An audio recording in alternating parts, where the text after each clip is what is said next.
empty box that Tainari gave us since we already watched it. Oh, it smells amazing! And the box is a nice touch, too! Let's go serve this up and start eating with Hypatia!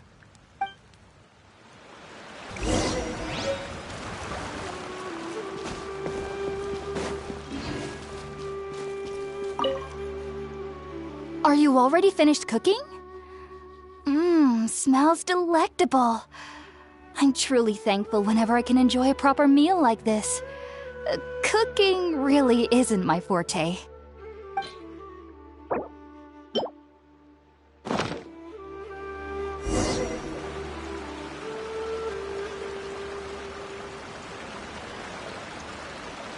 Even though everything you mentioned was in Tainari's letter, it's still hard to believe you were able to connect with Irminsul immediately after smelling Spiritborn eel for the first time. It took me nearly 3 years before I could do so. And everyone at the Academia even lauded me as a genius. You should know that some researchers spent their entire lives without ever successfully connecting with Irminsul as you have. So why does this incense allow people to connect to Irminsul? The ingredients used to make Spiritborn ale primarily consist of plants created by Greater Lord Rukkhadevata. These special ingredients are conducive to heightening our senses to the Dendro Archon's power. Since the root of the Dendro Archon's power lies within Irminsul, we can occasionally tap into her powers to peer into the depths of the earth.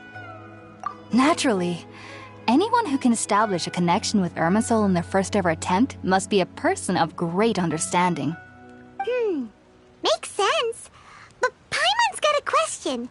Why was he sensitive to the smell of those plants for such a long time? That was primarily due to his body's unique constitution. Stimulated by the incense, he could perceive the Dendro Archon's power and experienced a sensory overload, hence the adverse reactions.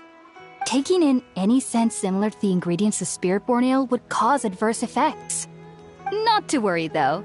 It appears you've already fully recovered. Technically, your body should still be sensitive to the powers of the Dendro Archon, but unless you're using intentional meditation techniques, the scent of Spiritborn ale should no longer trigger such reactions. Whew. Well, that's a relief. I must admit, I am quite envious of your abilities. Even if it meant suffering from pounding headaches for the rest of my life, I'd consider it worthwhile so long as I could connect with Irminsul at will. Whoa, you're really serious about this whole thing, aren't you? I am a researcher after all. As a member of the Ritaoist Darshan at the Academia, my main area of research is the stars and their connection to the fate of living beings. But there is still so much we don't know, especially regarding the mysteries that lie in the starry skies. Which is why I must turn to the all-knowing Irminsul for answers. If only my perception wasn't so limited. Unfortunately, I cannot guarantee that my every attempt to attune with Irminsul will be successful, or that doing so will leave my consciousness intact. I am currently in the stage of training known as Satyavada life. Many researchers in Sumeru have lost their minds while seeking to attune with Irminsul during this stage. Sages have said that Irminsul contains divine knowledge, and touching such knowledge without the proper preparations and abilities will only lead to one's mind caving in on itself. That's why we meditate alone. We need to ensure that our minds will be calm while minimizing the possibility of involving anyone else. Whoa, so knowledge from Irminsul could be super dangerous. Don't you ever feel afraid of the risk, Hypatia? Of course I do. Especially during nights that are pitch black with no moonlight, and dead silent without even the sound of insects. However, I've been feeling better as of late. I don't get as scared anymore knowing that I have a little neighbor living nearby. I believe that being able to see them is a sort of blessing from the Dendro Archon. But what's strangest of all is that they're clearly an envoy of the God of Wisdom herself, and they have the curious power to make people dream. What's so strange about that? It doesn't sound so out of place for a divine being, does it? Well, it's strange because nearly nobody in Sumeru can ever dream. Huh. Is that true? Yes, well, to an extent. Only children can dream in Sumeru. Adults, however, never do. The sages say that wisdom implies rationality, but that which occurs in dreams is often neither rational nor logical. Yes, if one struggles with anxieties, those emotions could influence their dreams. The fact that the people of Sumeru do not have dreams is seen as a blessing by the sages. They believe that Greater Lord Rukkhadevata, the god of wisdom, is keeping us away from the foolish delusions you encounter in your sleep. I was born into a family of scholars in Sumeru City. Ever since I was a child, my parents would always tell me that I'll know I've grown up once I stop dreaming. I studied hard, enrolled as a student in the academia, and went on to become a researcher. Sure enough, I never dreamed again.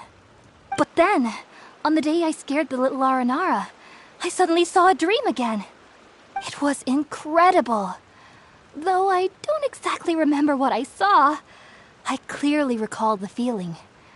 I suddenly felt like I was a child again. Back then, I was foolish and ignorant as any youth would be, but I was free of fear. Maybe dreaming isn't as bad as we've made it out to be. Just be sure not to speak of this if you travel to Sumeru City. They'll look at you as if you've lost your mind. So, do you have any thoughts about the things he saw when he connected with Irminsul? Sorry. I'm afraid I don't have any answers as of now. All I can say is that what you saw is a memory contained within Irminsul itself. World forget me. What could that possibly mean? If only I could ascend past Satyavada life and begin Paripurna life. I might have some more answers for you. If you two are ever in the area again, please be sure to come and see me. There's no need to be thanking me. You two are my saviors. Besides, I'm already looking forward to tasting some more of your cooking.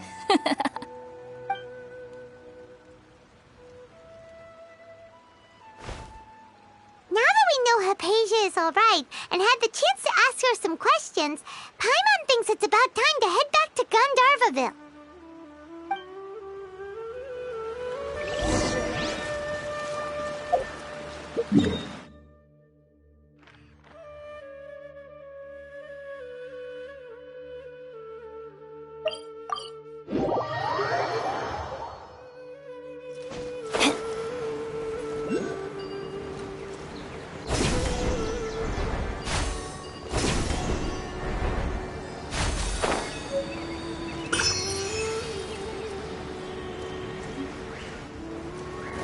Off we go!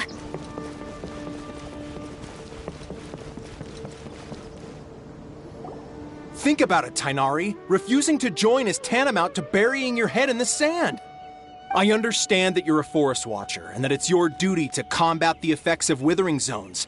But isn't it evident that such work is not a lasting solution to the problem?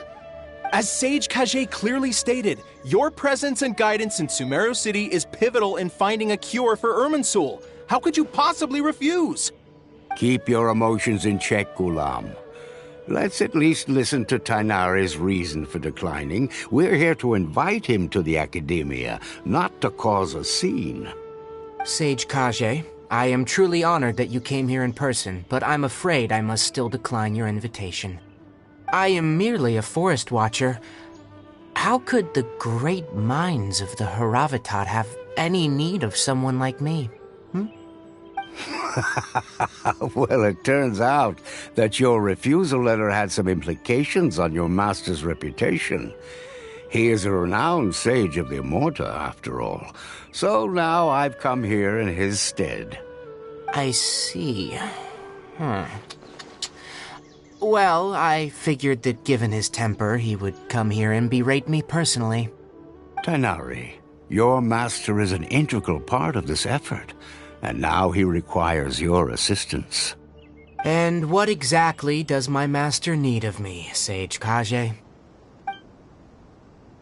You'll know, once you've arrived in Sumeru City, that is. And, how long will I be required to stay? There's no definite answer as of now. Do you mean to tell me that, despite coming all the way here to Gandharvaville, you still can't answer the questions I laid out in the letter to my master? If that's the case, then I'm afraid I cannot give you a definite answer either. Tighnari, but you...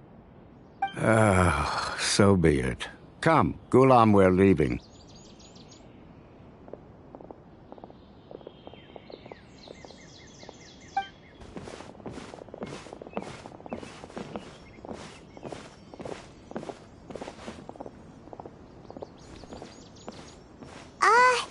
Tighnari, what was that all about? It's nothing. Some people from the academia wanted me to go to Sumeru City to assist them with a project, but I had to refuse on account of all my responsibilities here. But all that can wait. How did things go with Hypatia? It was quite the eventful trip, but the main thing is that she's safe and sound. She answered a bunch of questions for us, too. Very good. Now that the Traveler has made a full recovery, there shouldn't be any reason for you to tarry here longer. I assume you will be heading to Sumeru City, correct? That's right! We want to meet Lesser Lord Kusanali and ask her for advice. Do you have any idea on how we can find her? Sorry, I'm afraid I don't have any advice for you there. Well, do you at least know anyone we can try asking in Sumeru City? Let me think. My trips to Sumeru City have been fairly short, and most of my acquaintances are researchers. Oh, how about this? I'll write you a letter of introduction that you can give to a researcher I know. He's from the Amorta Darshan and is adept at gathering information. Asking him might prove worthwhile. Also, when you enter Sumeru City, you'll probably end up receiving something like this item here. I'm not sure if it will ever come in handy for you, but maybe you can give it a try. Oh? What is it? It's called an Akasha Terminal. It's a tool produced by the Academia that utilizes the legacy of Greater Lord Rukkhadevata. Some say that this item is the very basis of Sumeru's reputation as the City of Wisdom. Needless to say, this device and its usage fall under the Academia's expertise, so I'll leave it to them to show you how to use it. Great! Next up, Sumeru City! But wait, before that... That's right! Tighnari, we have something important to say to Kale before we leave. Is she doing better now? Yes, she's doing much better. After being confined to her bed all this time, I thought a little walk would do her some good. Last I saw her, she was taking the path towards the North Crossing. She knew you two would be leaving soon, so she must have wanted to see you off. Thanks, Tighnari. All right, let's go! Farewell, and good luck to you both.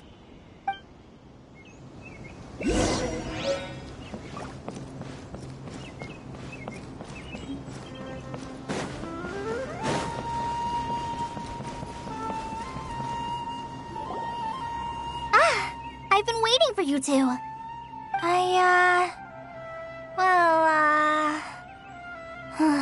Never mind.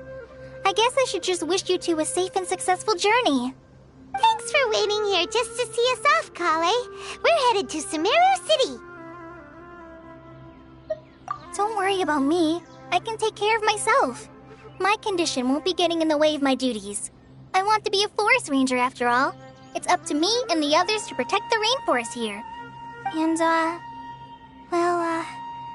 I'm sorry. I should have told you both about my condition when we first met. I just wanted you two to treat me as a normal friend, not some girl that needs your sympathy. But I guess now I understand that the most important thing is for friends to be genuine with one another. There's no need to apologize, Kale. We should be thanking you for trusting us enough to be your friends and sharing your past with us. We're probably still gonna worry about your condition, but that's because we're friends and we care about you. Thank you. That means a lot. Before you leave, I have something for you. Oh? What is it? It's my recipe for pita pockets. I told you that I'd give you a copy, remember? My handwriting is a little, messy, so please don't laugh. Yay! Thanks, Kale. Now we can eat those scrumptious little pitas whenever and wherever we like. I hope that whenever you eat them, you'll both remember your time here in Gandharvaville. Well then, I, Trainee Forest Ranger Kale, bid you both farewell. Please visit Gandharvaville again. The Rangers will always be ready to assist you here.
Off we go!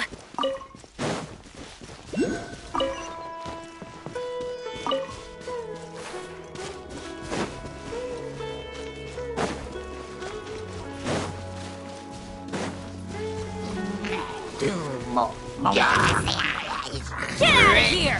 Take cover! By royal decree!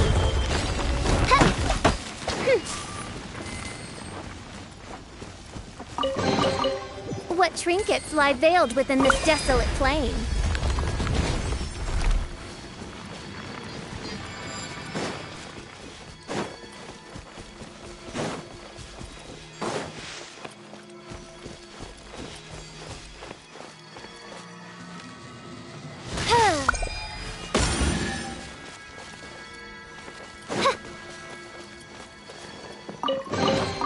Destiny has brought me hither.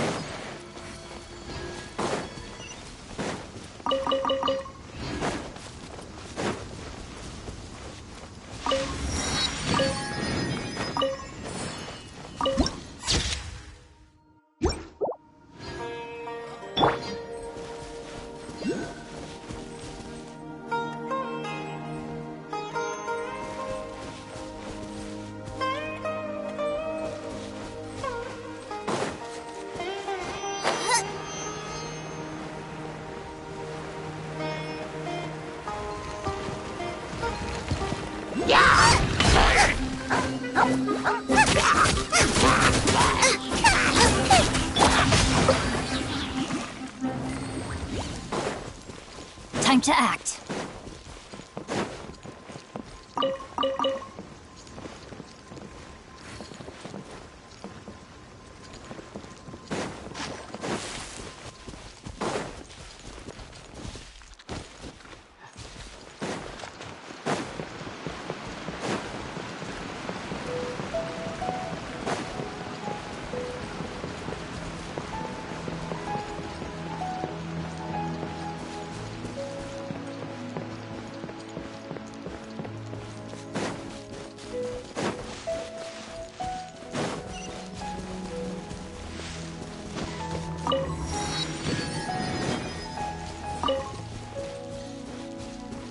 Body and mind.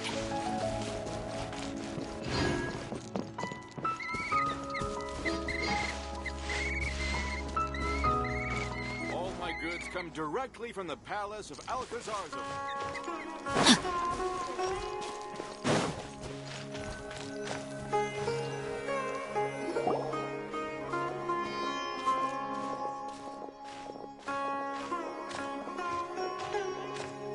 Sumeru City! We finally made it! Oh, did you see that? When those people entered the city, something on their heads lit up. One moment, please, you two. It appears this is your first time visiting Sumeru City. Oh, yeah, that's right. But how did because there's currently no information on either of you in the Akasha. But no need to worry, that won't prevent you from entering the city. In fact, the Academia conveniently provides each traveler to Sumeru City with a device. Perhaps you too have heard of the Akasha before.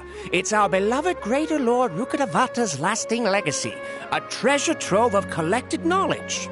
After centuries of tireless research on the Akasha, the Academia created one of its most ingenious inventions, the Akasha Terminal. As long as you are within Sumeru's borders, you may use an Akasha terminal to connect directly to the Akasha and access any knowledge you need. I should mention that due to technical limitations, the operation of Akasha terminals will be much smoother and more effective in large cities such as Sumeru City and Port Ormos. Oh, so this is the thing that Tainari was telling us about. It sounds pretty amazing. You two are quite fortunate. Until recently, it was standard practice to only issue Akasha terminals to outlanders who spent an extended amount of time in Sumeru. However, this policy was recently changed, and now all travelers are issued one upon arrival. Here are your Akasha terminals. Please handle them with care. It kinda looks like a leash. To activate it, simply hold it in your hand and say the following phrase to yourself. May the mighty God bless us with their voice of wisdom. Oh, since this little doodad lets you access knowledge, maybe we can use it to find a way to meet Lesser Lord Kusanali. Let's give it a try. Ahem. May the mighty God bless us with their voice of wisdom.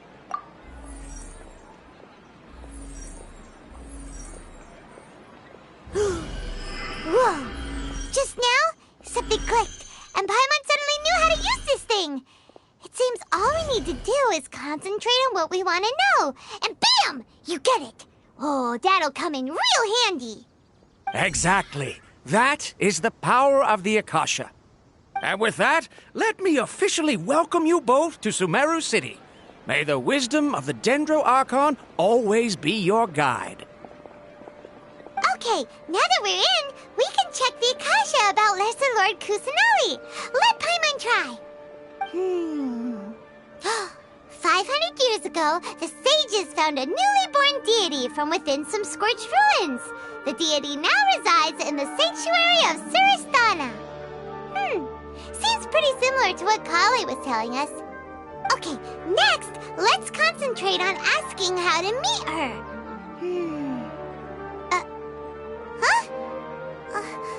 Paimon doesn't sense anything.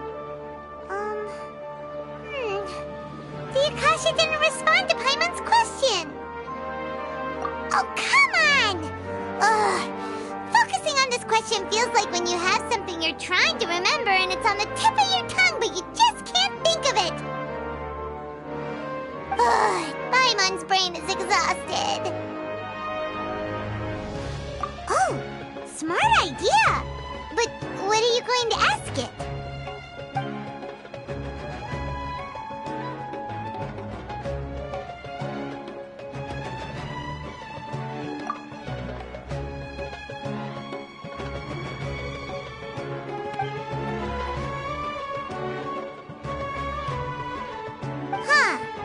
Could it be because we're Outlanders and we've only just arrived in Sumeru?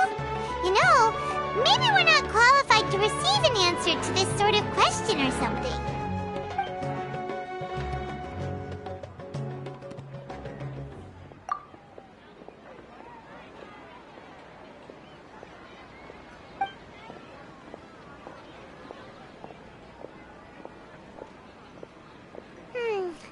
You too? Well, glad it's not just Paimon.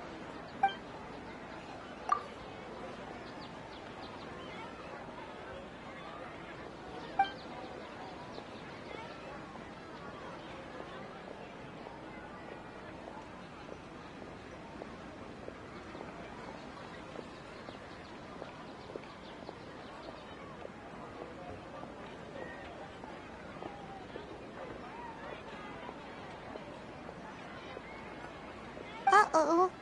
Paimon's getting all teary-eyed all of a sudden. It feels like the people of Sumeru really missed their Archon. which way we try, we can't find anything that'll lead us to Lesser Lord Kusanali. Guess our only choice now is to try meeting with the researcher that Tainari recommended.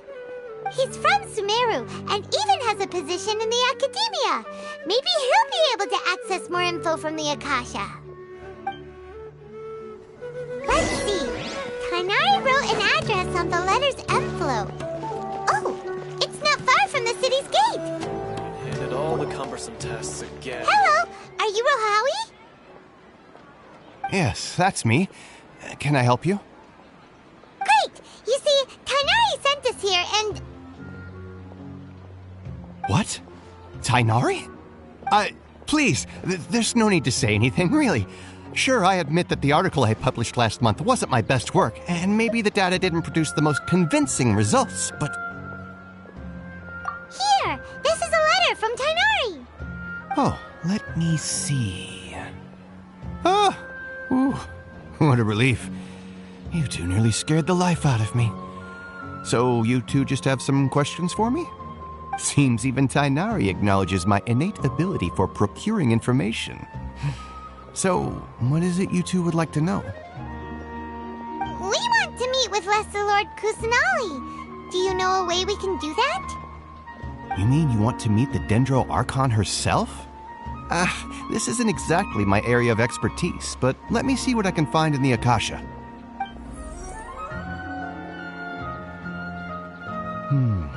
Sorry, the Akasha didn't respond to my query. What? You too? But what about your abilities for getting information and all that?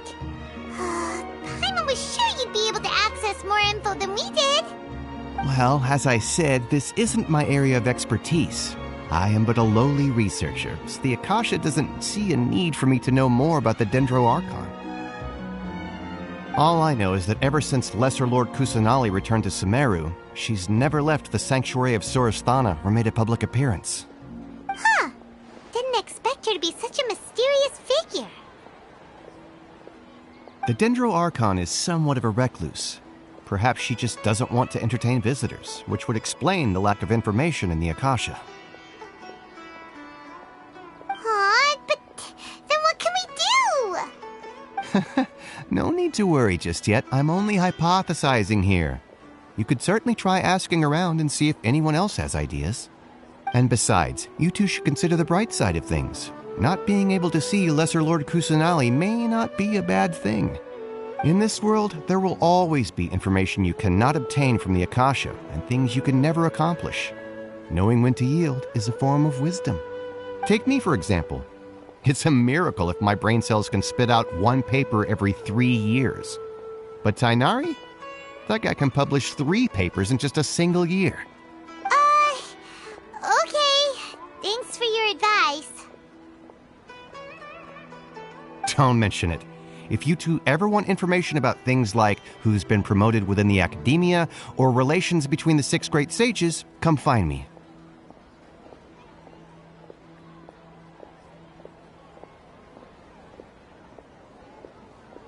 Hey, come on! This is a survival skill at the Academia.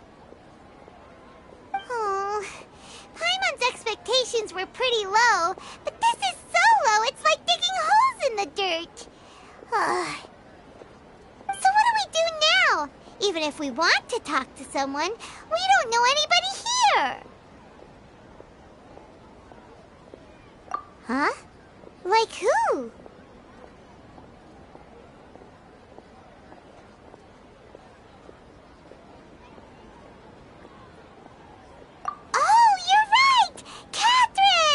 The Adventurers Guild has its own intel network. Let's hurry and find her.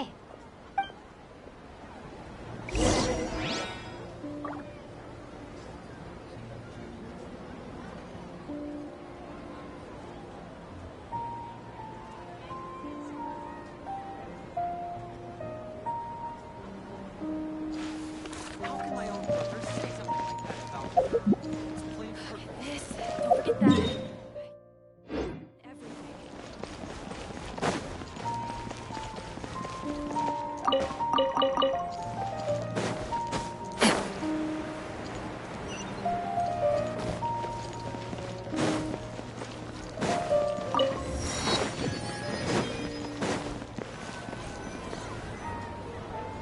Astra Abyssosque. Hello, Traveler and Paimon. Catherine, we need your help with something. Understood. The Adventurers Guild is always ready to serve you. With what do you require assistance? We want to meet with Lesser Lord Kusanali. Do you know a way we can do that? You two wish to meet with Sumeru's Archon. Understood. Please wait.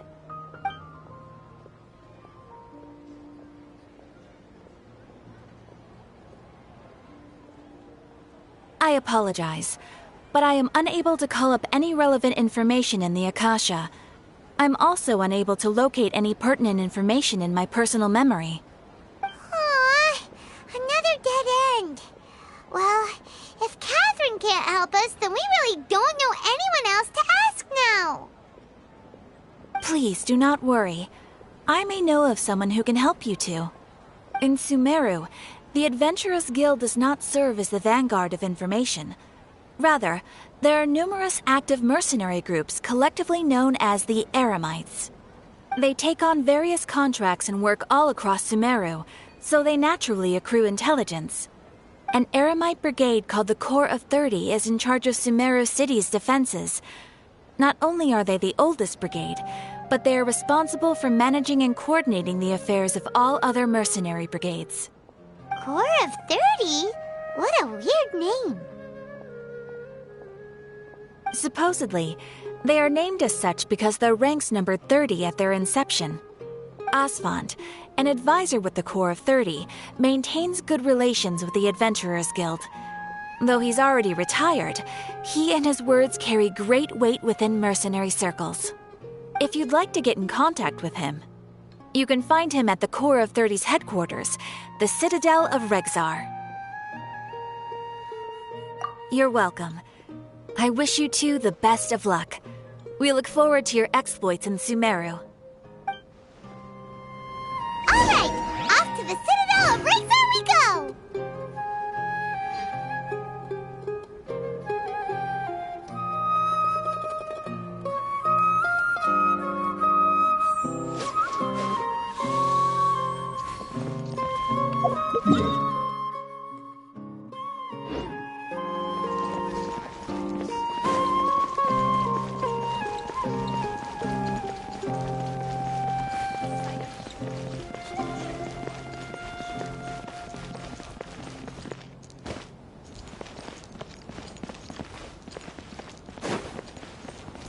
Body and mind.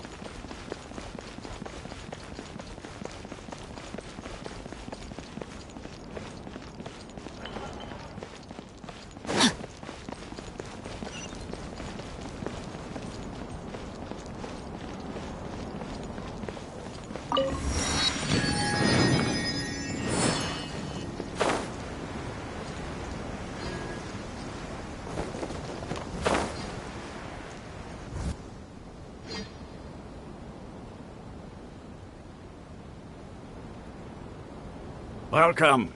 The Adventurers Guild told me to expect you two. It's nice to meet you, Asfand. We'd like to ask you about something.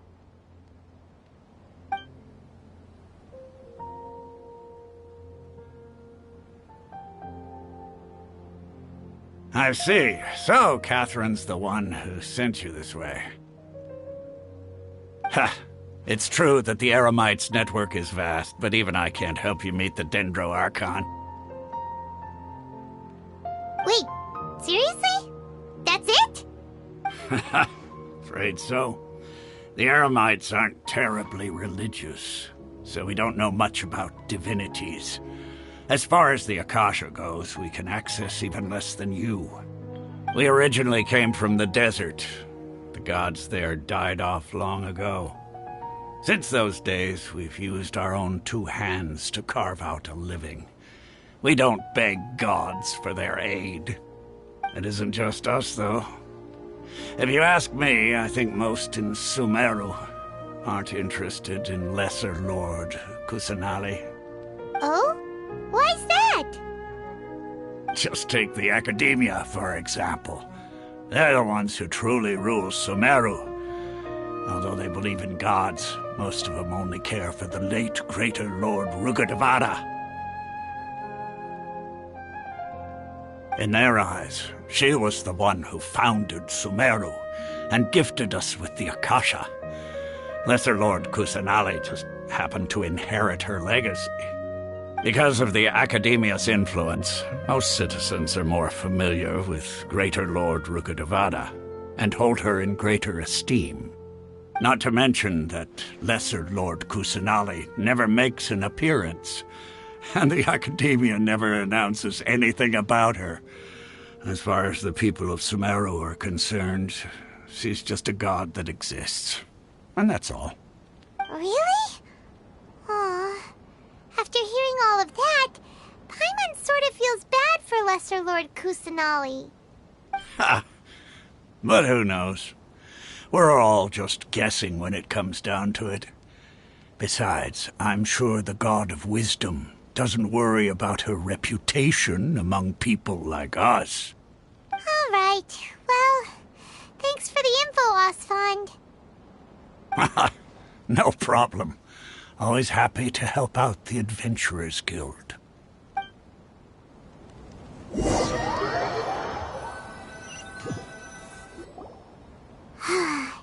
Seems Osfond was right about most people's attitudes here. Not only are they not interested in the Dendro Archon, they even say stuff like, if the Akasha doesn't think I should know, then I don't need to know about it. We've been asking for information non-stop ever since we got to Sumeru. But the harder we try, the more helpless everything seems. Isn't there at least one person in this entire city who cares about Lesser Lord Kusanali? Oh, you two are interested in Lesser Lord Kusanali? Huh? Who are you? From the sound of it, you two are Outlanders who recently arrived here. You've been asking around for information on Lesser Lord Kusanali, right? Oh, I'm sorry. I forgot to introduce myself. I'm Dunyarzad, one of Lesser Lord Kusanali's faithful followers. Whoa, really? Then do you know how we can meet with her? I'm afraid I can't help you with that. But your conversation earlier did happen to remind me of a legend about the Dendro Archon. Sure. It goes like this. Long, long ago, there was a man who heard a prophecy. It predicted that a great calamity was about to befall him. Panicked by what he heard, the man sought out the Dendro Archon in hopes that she would bless him with the wisdom to help him escape his predicament. The man journeyed across deserts and through rainforests and experienced tribulations of every kind. However, he still couldn't find any trace of the Dendro Archon. In despair, he thought, alas, the Archon has abandoned me. He then had no choice but to sorrowfully resign to his fate. Okay, and then what happened? And then, the calamity came. But to his own surprise, the man felt somehow emboldened by the trials of his journey. By relying on his own strength, he managed to overcome the adversity. At that moment, a bird perched upon his shoulder. This bird was, in fact, an avatar of the Dendro Archon. She said, "O Archon Seeker, do you now understand?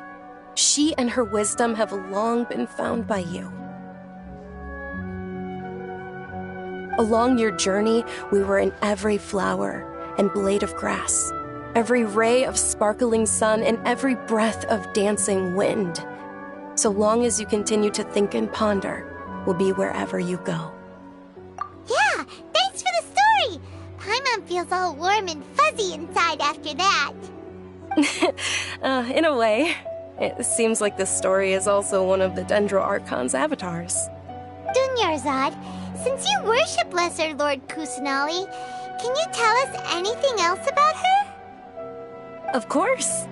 So did you two know that, I'm terribly sorry, but it seems something's come up now. Let's chat another day.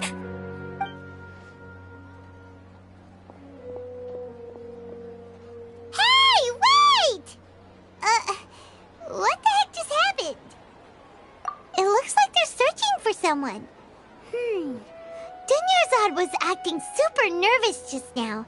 You think they're looking for her? This We finally managed to find a lead about Lesser Lord Kusanali! We can't let them get in the way now! Let's see if we can get rid of them. Then we can catch up with Dunyarzad! Hey, have you two seen a brown-haired girl wearing a purple top and a long blue dress? We're looking for her. Did she have bandages wrapped around her wrists? Yes, that's her. Did you see which direction she went? Yeah, she went that way. Quick, after her!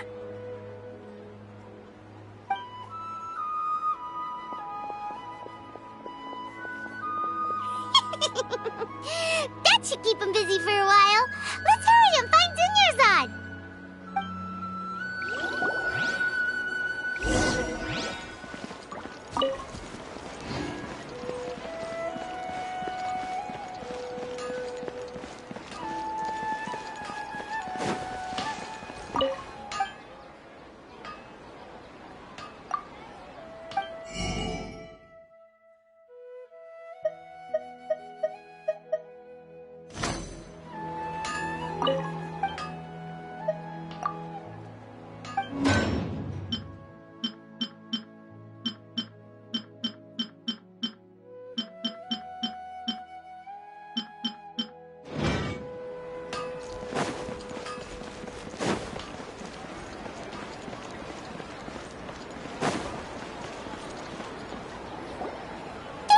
Dunyarzad, we thought you might have been long gone by now. Oh, it's you two. Oh, you startled me there. You can relax now. We threw those people looking for you off the trail. Really? Thank you so much. Unfortunately, I believe there's still more of them out there looking for me. Uh-oh, looks like there are some coming this way. Huh? More of them? Then what are we standing here for? Run! No, wait, my body isn't in the best shape. It's difficult for me to run. Okay, sounds good. There's a tavern on the other side of the port we can go to. They probably wouldn't expect me to hide in a place like that. All right, let's move out. Stay behind us. We'll keep an eye out for anyone looking for you.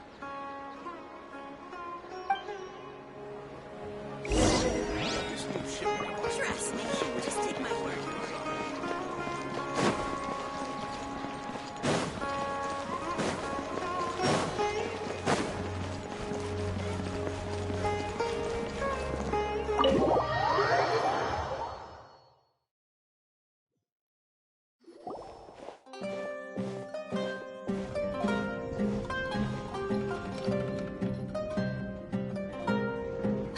We made it.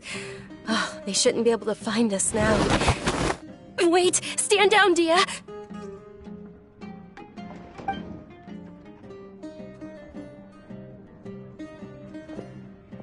My lady, who are these two? They're travelers that I met on the street just a moment ago. They happened to notice that you were all searching for me, so they helped me hide. I see. In that case, you two should scram. There's nothing here for you. Wait a sec! Who the heck are you? And why are you shooing us away? I'm Miss Dunyarzad's bodyguard, here to see that she returns home safe and sound. My lady, let's get going. You've been gone for so long that your parents are worrying themselves sick. And if I refuse to go with you? It'd be easier for the both of us if you cooperated. But if you insist on not going, then I'll have to carry you like a sack of potatoes. Hey! Dunyarzad already said she doesn't want to go back. Why are you still pushing her? Stay out of this. You don't understand the situation. Sorry, my lady. Even though I'm your bodyguard, your parents are my employers. I have to answer to them. How much? Wait, what? How much more do I have to pay you to become your employer? So you never listen to my parents ever again. Double? A triple? Give me some time and I'll get that much. My lady, this isn't about Mora. I don't know what you think of us Eremites, but let me say this. I like Mora, but I'll never go against my principles. That's why I'm here looking for you. Sure, it's an order from my employer, but my conscience was also telling me it's the right thing to do. And knowing your health, carelessly running around like this is gonna hurt ya. For the sake of those who love you, don't be stubborn. No, you're wrong. I'm aware of my limits, and I know what I'm doing. Honestly, the only people being stubborn right now are my parents. And they know perfectly well that it makes no difference if I'm at home or not. They still won't accept reality. And every time I bring this up, they just change the subject. Dia, you've been living with us a long time already. This should be old news to you. Dia, I know it hasn't been easy for Mother and Father, and I'm grateful for everything they've done for me.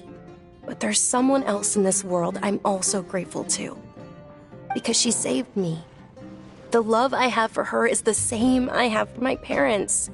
This is my life and my last chance. So I want to do something meaningful.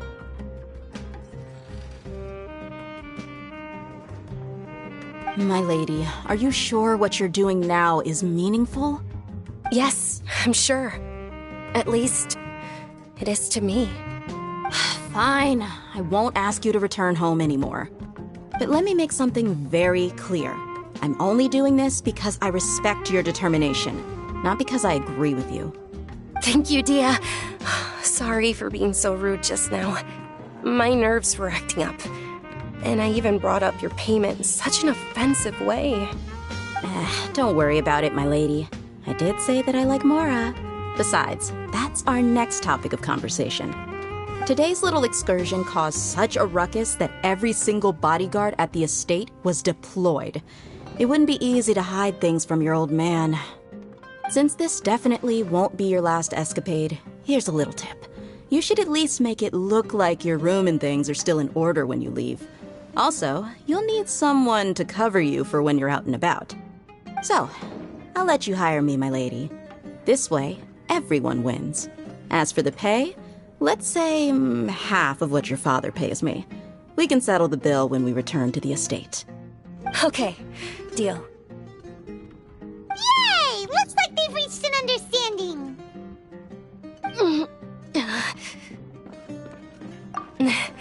I'm fine, really. I just feel a little tired now that things have calmed down. My lady, stop trying to look tough. We're already in a tavern, so let's rest up and grab some grub. I'm sorry for worrying you two. If you don't mind, I'd like for you to join us. Sure! After you rest up, we want to hear more about Lesser Lord Kusanali.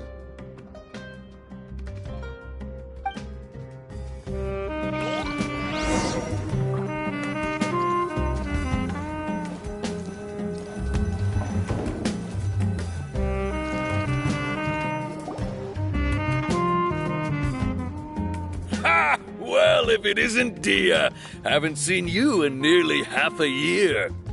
Word on the street is that you're a bodyguard for the Homayani family now. Ha! Don't you find that kind of work boring? Nah, you get used to it. How about a menu over here? You got it. Huh? Isn't this little Miss Homayani herself? We don't get to serve personages like you very often. We'll be sure to prepare our very best. Thank you, sir, but there's no need. I don't have a lot of Mora on me, and I really ought to save as much as I can. But please bring these two the best food you have. They're my new friends, so I want to be a good host for them. Wait, we're paying for ourselves now? Aw, Paimon kinda wanted to try something fancy, but we aren't exactly loaded. Guess Paimon will settle for something ordinary. How about our charcoal-baked Agelenach cakes? They're our signature snack, and they run cheap. Look, other customers over there are eating some now. They look kind of burnt and dry. Paimon will pass. What do you have against my slime dishes? Dunyarzad, we asked a lot of people when we first arrived, and almost nobody was interested in Lesser Lord Kusanali. So, what made you want to follow her? Well, remember when you asked me if I knew how to meet the Dendro Archon? Even though I don't know how, I think I've actually seen her before. Huh? Really? Yes, it was when I was a child.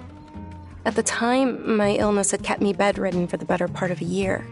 I was stuck inside and couldn't make any friends, and my parents did their best to find treatments for me.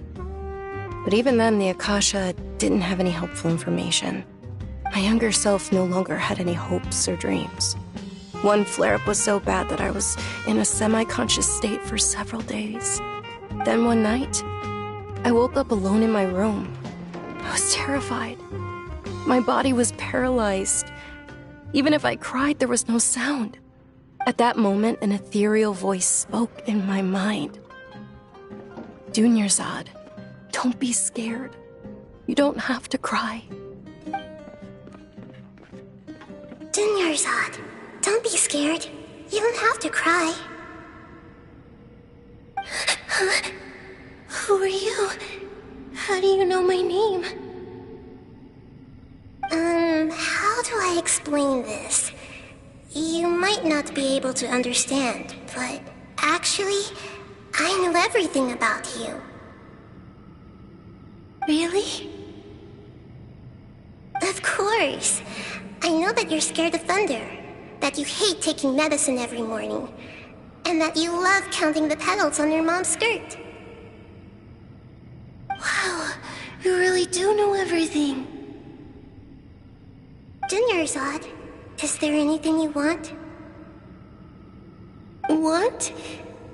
Not really. I can't go anywhere or do anything. Huh? But aren't you a child? All children have wishes. Tell me what you want, and maybe I can make it happen. But can you make my illness go away? Oh. I'm sorry. But I'm not powerful enough to do that right now. Then, can you be my friend? After that, the voice said, "Okay, I'll be your friend." Although my body was suffering during those days, that voice encouraged me and told me many wondrous things. Beyond my window was the flourishing Sumeru city. Beyond the city was a lush rainforest.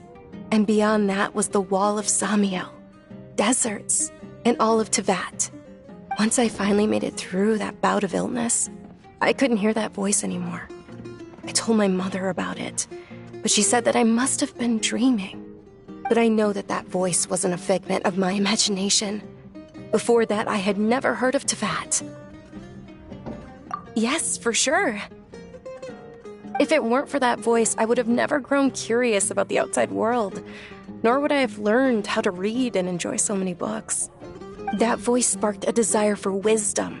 It had to have been the Dendro Archon. I've been hoping for a chance to repay her kindness. In fact, I was running around today to help prepare the Sabzeruz festival for her. What's the Sabzeruz festival? It's Lesser Lord Kusanali's birthday, which was the day that she was found by the sages. It's actually an old holiday that originally celebrated Greater Lord Rukkhadevata's birthday. When she passed away, the holiday eventually became a celebration of the Lesser Lord's birthday. I heard everyone was overjoyed when they welcomed her back to Sumeru. In those days, the festival was a huge deal. But because of the Academia's influence, people have gradually lost interest in the festival. The Academia actively participates in Sumeru's many holidays dedicated to Greater Lord Rukkhadevata. But when it comes to the Sabzeruz festival, forget any funding. They practically act like it doesn't exist. Maybe they see Lesser Lord Kusanali's birth as confirmation of Greater Lord Rukkhadevata's death, so they're reluctant to celebrate it. Aww, but that's awful. It is. It's absolutely terrible. Sure, the Greater Lord founded Sumeru, but hasn't Lesser Lord Kusanali been the one quietly protecting us for the past few hundred years? Just remember that we're still out in public. Don't get too carried away now. I know that people over by the Grand Bazaar still hold the Sabzeruz festival to this day, but I hadn't met any of them before. so I was never able to contribute. But recently, I made a friend there who also follows Lesser Lord Kusanali. I gave her my savings because I want her to throw a wonderful festival this year. That's the least I could do for Lesser Lord Kusanali. Hold on, my lady. Does this friend happen to be Nilu, the one who sends flowers to the estate? Yes, that's her. I saw her leaving the other day with a nervous look on her face.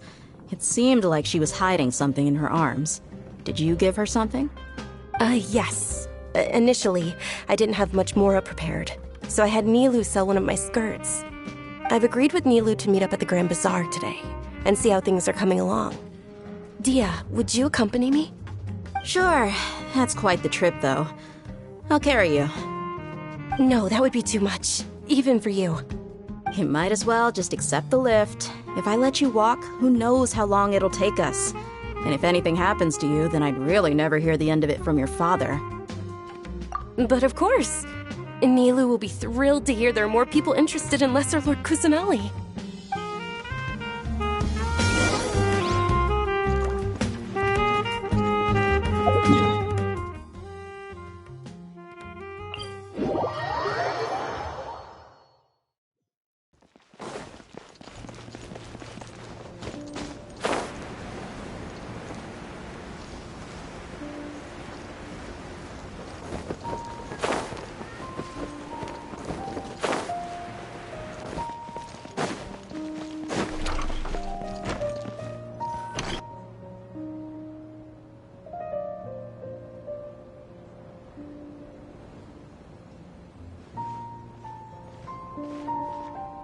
Sorry I'm late, Nilu. Oh, Dunyarzad. It was taking you so long that I assumed you got trapped at home, but you made it in the end. Uh-oh. But if Dia's here, that means you got caught, right? You could say that, but everything worked out. She's on our side now. Not completely. Oh, and who are these two? Oh, meet the Traveler and Paimon, my two newest friends. They're visitors who just arrived at Sumeru City and are looking for information on Lesser Lord Kusanali. So you're followers from another land? That's wonderful. You two absolutely mustn't miss the Sabzeruz festival. By the way, Dunyarzad, we've already started decorating the Grand Bazaar. It looks spectacular. Thanks to your generous contribution. You're very welcome. It's the only thing I could do. Do you still have enough Mora? Probably? But don't sweat it. We've already finished renovating the stage. Come on, I'll show you.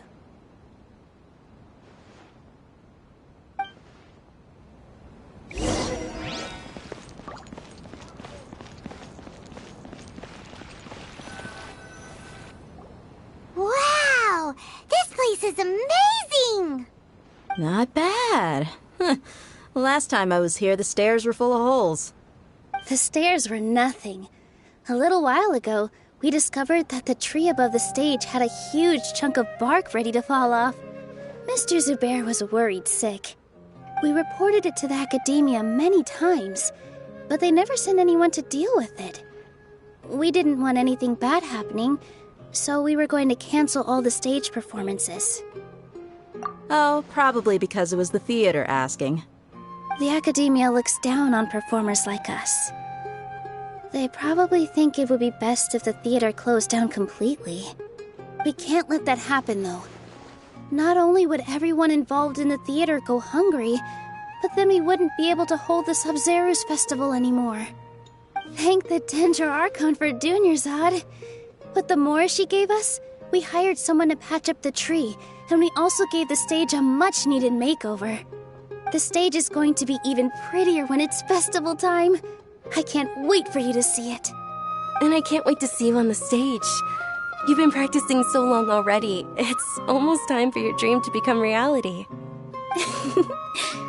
It's our dream. I'll do my best for the two of us. Nilu, what are you gonna be doing at the festival? She'll be dancing the dance of Sabzeruz, the most important performance at the Sabzeruz festival. Dunyarzad, Have you told him the origin of this holiday? I only told them about the Greater Lord and Lesser Lord so far. Okay. Then I'll tell you two about how this holiday came to be. According to legend, the Sabzeruz festival was originally the Goddess of Flowers' birthday celebration for the Greater Lord. A long, long time ago, on one of Greater Lord Rukkhadevata's birthdays, her friends threw her a celebratory banquet. Some of the gods got drunk. One started playing music, and the Greater Lord started singing, so the Goddess of Flowers began to dance. As she danced upon the grass, countless beautiful parisaras began to bloom wherever she stepped. Those brilliant purple flowers became her dazzling stage. All the gods clamored, "Oh, if only time could stop at this very moment." Of course they did. When people mention the gods, they always think of the Archon War. But Sumeru's gods also had happy times. Although they aren't around anymore, they're preserved in our tradition of dance. This outfit I'm wearing is apparently based on how the Goddess of Flowers looked. Though we're just tiny people compared to the divine, we still have to do our best to make sure that the birthday girl feels loved on her special day. Nilu, you of all people will definitely be able to convey our well wishes to the Dendro Archon. I also noticed that you went the extra mile and scattered parisaras around the stage. They symbolize the Goddess of Flowers, after all. It's just a shame that all the real parisaras went extinct after her death. Yeah. The Greater Lord brought forth parisaras in memory of the Goddess of Flowers, but she ultimately could never truly replicate that beautiful purple. Thinking about the Goddess of Flowers dance makes me wish I could have seen it. If my stage were anything like that, I'd be thrilled if I had just 2 real parisaras on the stage. So, Traveler and Paimon, what do you think? Interested in the Sabzeruz festival? Will you two be coming? All of Lesser Lord Kusanali's followers will be there for her birthday. It'll be a good opportunity for you to learn more about her. Ooh, Paimon thinks that's a great idea!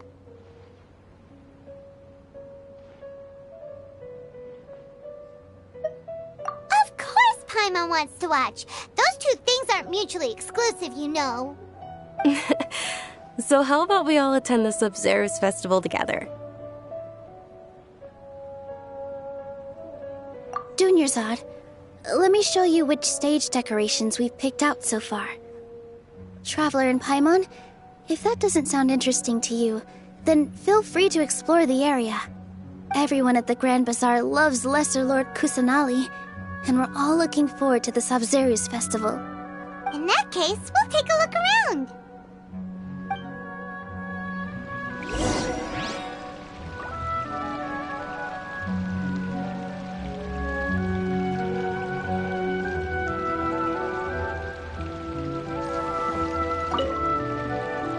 Whoa! What's with your yellow hair? And why do your clothes look so funny? Are you an Outlander? Did you know that the Sabzeruz festival is about to happen? There'll be loads of fun things to do at the festival. But the best part is when Ferris, the Knight of Flowers, passes out candy to everyone.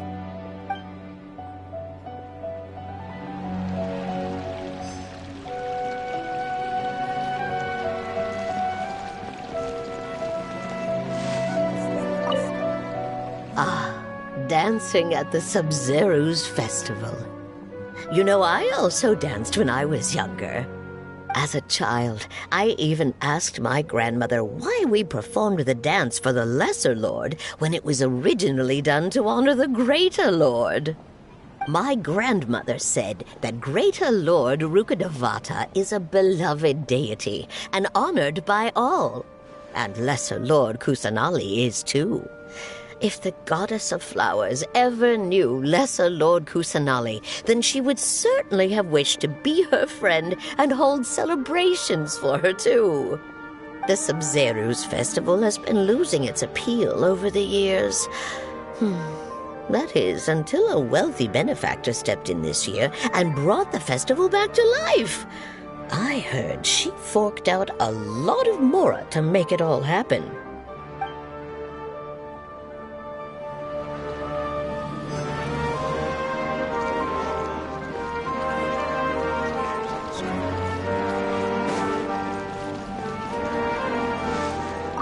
Milu, your outfit looks amazing. There's also something different about you from when we first met up. I thought I'd add a little extra pizzazz to my dress for the festival. See? Wow, did you sew all that yourself? Uh-huh. Sewing is a fundamental skill for everyone in the theater company because we make all our own costumes. Did you know that Mr. Zubair not only can make costumes, but props too? I've noticed that you can't keep your eyes off this crown. Would you like to try it on? May I? Of course! The legends say that the goddess of flowers had beautiful horns on her head, so this crown was made to reflect that. Dunyarzad, you look absolutely stunning with it on. It's like I'm looking at the goddess of flowers herself.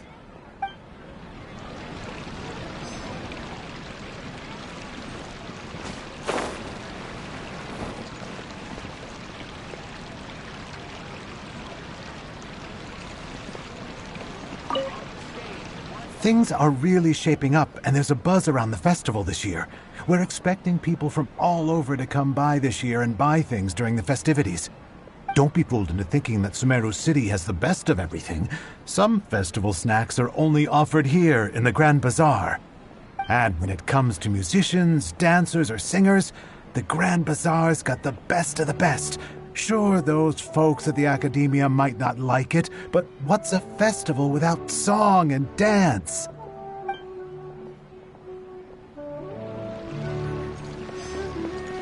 Huh. Revamping the stage for the festival couldn't have been easy, that's for sure. I bet this year's festival will be one to remember. I don't know much about the Grand Bazaar, but I do know that the residents here have a penchant for song and dance. Two things that the Academia doesn't particularly approve of.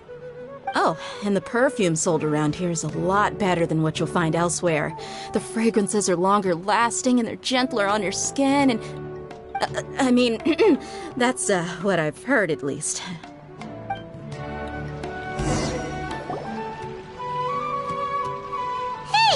Is that who Paimon thinks it is?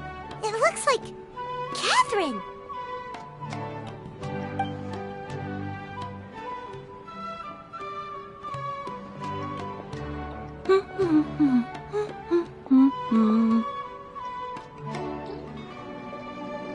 Huh. Come to think of it, Paimon's only ever seen her behind the counter at the Adventurers Guild. This is the first time we've ever seen her taking a break. Hey, Catherine! Huh? Oh, hey! It's the Traveler and Paimon! What's shaken? Whoa. Break time Catherine sure sounds a lot less formal than usual. Paimon was still waiting for her to say Ad Astra Abyssosque. Sure. Standing behind the counter at the Adventurers Guild doesn't require any complicated functions. But saying and doing the same old things over and over again can get pretty monotonous. Like watching the same Fontaine movie day after day. But take you two, for example. You travel across Teyvat to enrich your lives and gain new experiences. Well, we enjoy traveling across Teyvat and all that, but we're mainly looking for clues about his sister. Yes, you should keep searching. Sometimes the answers we're looking for aren't necessarily at our intended destination. Instead, they're found along the way. Huh. Haven't we heard someone say something pretty similar recently? Anyways, what brings you out here, Catherine? No, not particularly. I guess you could say that I'm loving the recent atmosphere here. If festivals bring happiness to everyone, then that's where their true value lies. Oh, it looks like it's about time for me to be heading back now. All right, we'll see Thanks for connecting us with the Eremites. We've already made some great friends in Sumeru City thanks to you. I'm sure you two will get along well with the people here. You've already been blessed by the element of Dendro after all. See you around.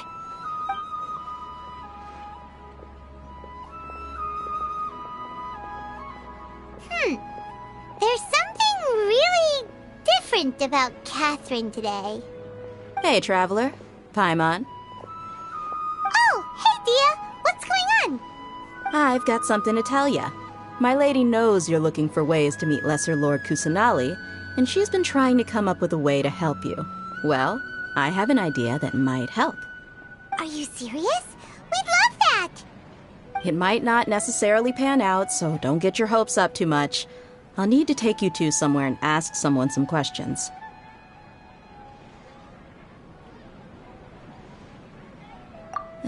My lady is feeling a little worn out at the moment. Nilu's found a place for her to rest. After I take my lady home, let's meet in front of the Citadel of Regzar. Sounds like a plan! Let's head over to the Citadel of Regzar and wait for Dia!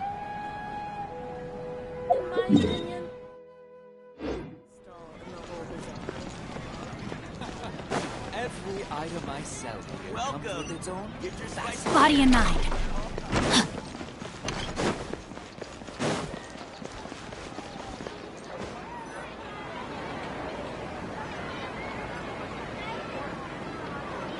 Sorry, I'm late. It took some convincing for the master and mistress to believe that Miss Dunyarzad was only sitting in the port for a while because she was in a bad mood. Anyway, I guess I should be thanking you. I haven't seen Miss Dunyarzad that happy in a long time. If it wasn't for you two, she probably would have been caught and dragged back much earlier. You sure sound a whole lot nicer than when we first met, Dia. Who would have thought you had such a soft spot for Dunyarzad? It's called being a professional. I'm a bodyguard, and I work for whoever's paying. Look, Dia's blushing. Listen, you two. I don't expect to be working for Miss Dunyarzad very long, but I hope to finish things on a positive note if possible. Let's cut the chit-chat and head into the Citadel. We'll see if the person I know has a way for you two to meet with the Lesser Lord.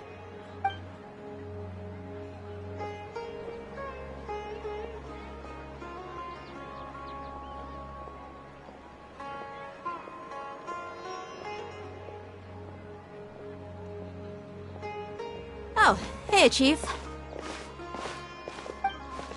Ha, Dia! What are you doing here? And well, didn't expect to see you three together. I take it you all know each other already? Mm-hmm. We met this morning after the Adventurers Guild pointed us to Ozfon for more info. No kidding. Huh. So, where's Ruksha? I thought I'd help these two out by asking about the theft. Anything you can tell him? Ruksha's gone over to the Academia. The Grand Sage recently ordered Sumeru City to begin bolstering its defenses, so people from all over have been called back to the city. Since you've already mentioned the theft, I suppose I might as well tell them what we know. Appreciate it, Chief. Theft? Sorry, what the heck are you guys talking about? Just recently, the Academia lost something, and there's a chance the item is connected with the Dendro Archon. This case might just somehow help you in meeting her. I suppose that's one way to look at it.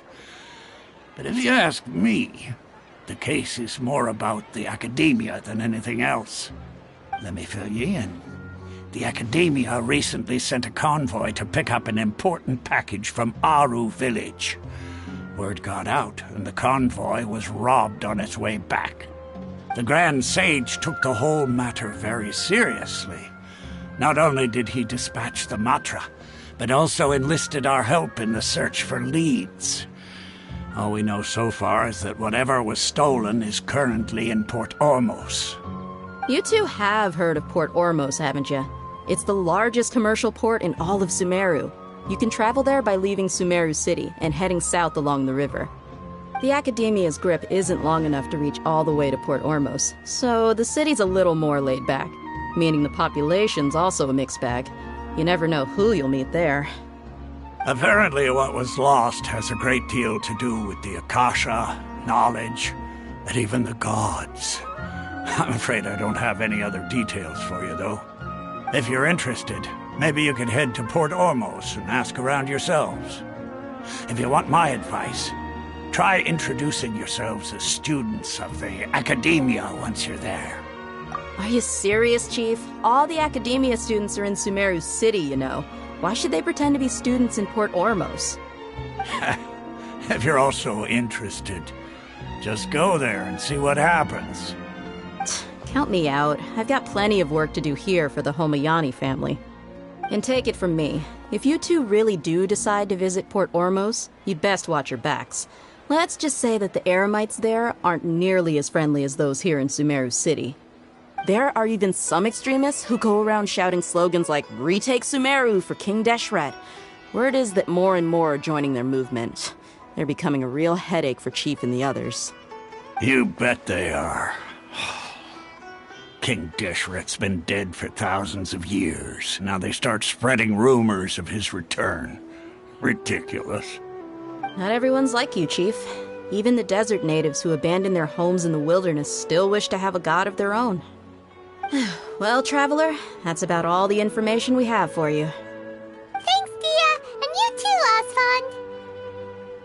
Since we've gathered all we could for the moment in Sumeru City, let's head to Port Ormos and see what we can find next.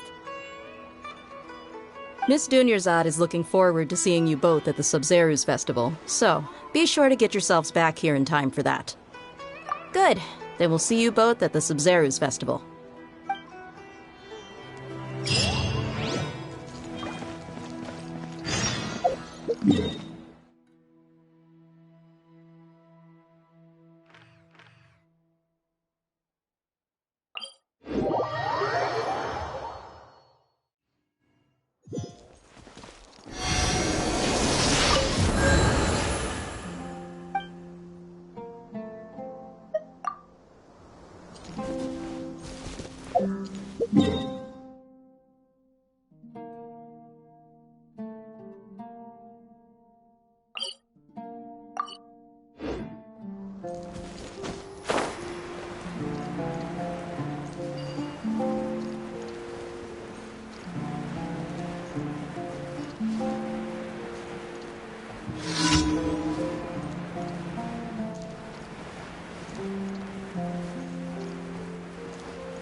Time to act.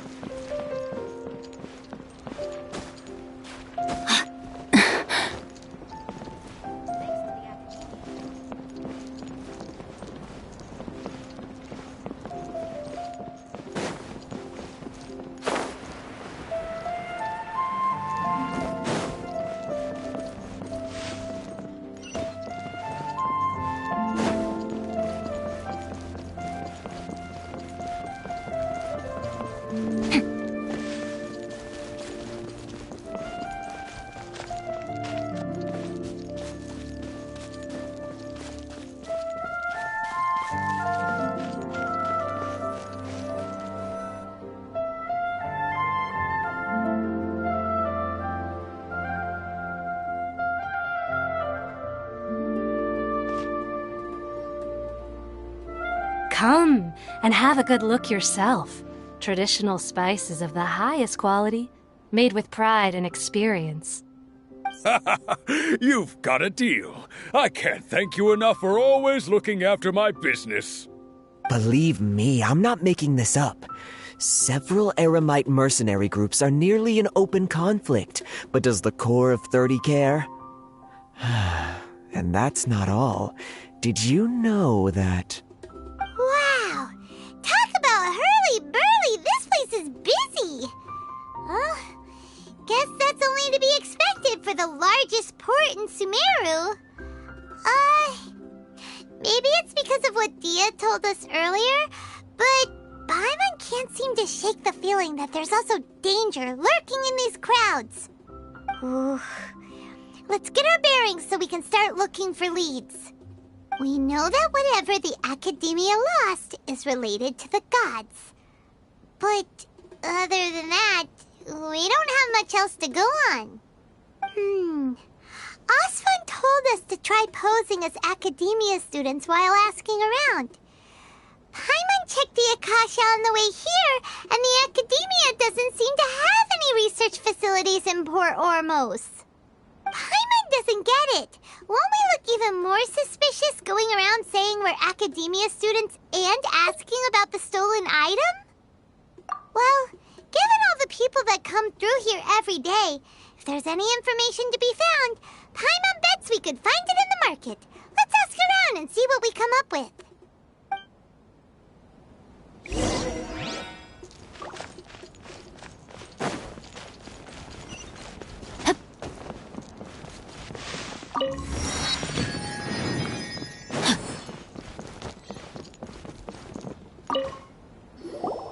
Welcome. Welcome.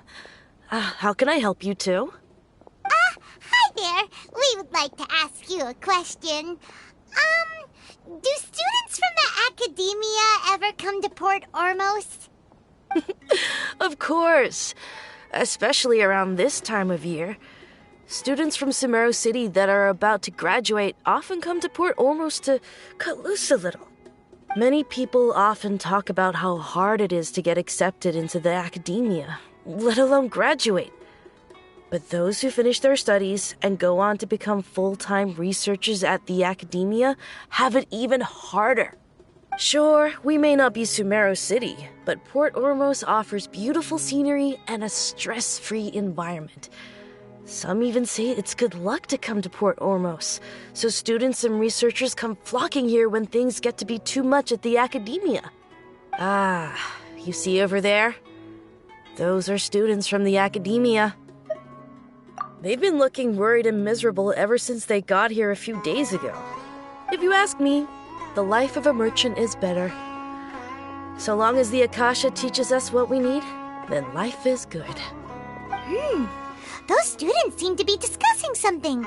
Let's see if we can listen in.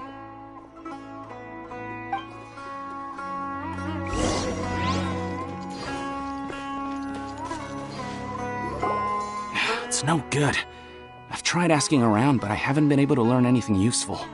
Not to mention that a bunch of scary-looking Eremite mercenaries have been posted along the streets now. There's been a lot of fighting between the different Eremite factions in Port Ormos. If we choose to move on our own, then it would be wise to steer clear of them. Especially the group that's constantly shouting some stuff about King Deshred and some resurrection. I've even heard that the Citadel of Regzar is starting to get fed up with them. What was that group called again? Ein something or other? They're called Ein El Akhmar. Today, I heard that the thing we're after might be in their possession at the moment. Wait, come again? Don't you see? Many of the Eremites in Port Ormos deal with trading this kind of thing. They're usually pretty wary of outsiders, but not so with students of the Academia. It's because the kind of goods that students are looking for aren't the kind of goods that Eremites are after. As long as they know you're a student, then deals can be made. I've heard that Ein El Hakmar likes to set up shop at the Jafar Tavern. Supposedly, if you're willing to part with 500,000 Mora, they'll give you info on anything. Wait, did you say 500,000? If information alone costs that much, then how could we ever afford to buy what we're looking for?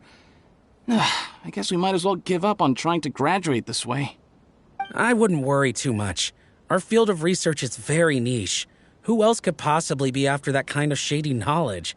I bet it's practically worthless to anyone aside from us. Well, I guess that makes sense. Then the only thing left for us now is to find a way in. Why don't we all just pool our money together and pay for the information? Whoa! Did you hear that? A niche field of research and shady knowledge? It all sounds pretty suspicious to Paimon. Is knowledge something people just buy and sell like that? So, what's our plan? Wait, didn't you hear what they just said? Buying information is going to cost us 500,000 mora! Have you lost your mind? Oh, all right. Paimon never thought she'd agree to parting with that kind of mora. But if you know what you're doing, then we should give it a shot.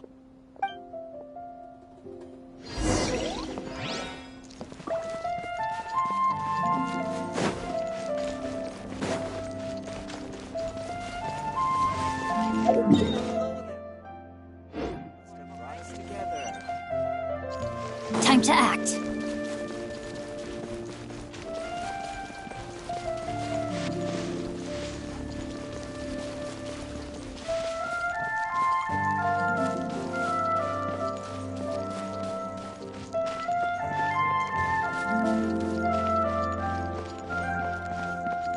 This is the place we heard those students talking about. Let's find a seat somewhere and see if we can spot the group they mentioned. Oh, you've arrived. Please, take a seat. So, they think that they can go toe-to-toe with the boss? Ha! Once we reclaim the power of King Deshret, they'll be the first that the boss punishes. They're nothing to be afraid of. Our main rival now is the Caracal Battalion. They've also amassed a significant amount of Mora this time, so we mustn't underestimate them. How can the Caracal Battalion compete with the boss when they're nothing but a bunch of money-grubbing opportunists out for a quick Mora? Yeah, with boss's fervent devotion, he'll be able to use this power to bring our god back this time. Huh. All these guys talk about is King Deshret, so they're probably the ones we're looking for. Greater Lord Ruka Devata. That traitor and her followers must not be spared. The day will come when King Deshret exacts vengeance on Sumeru, and all of them shall be punished. Yeah, Paimon was wondering what they meant too. We should ask about that if we get the chance later.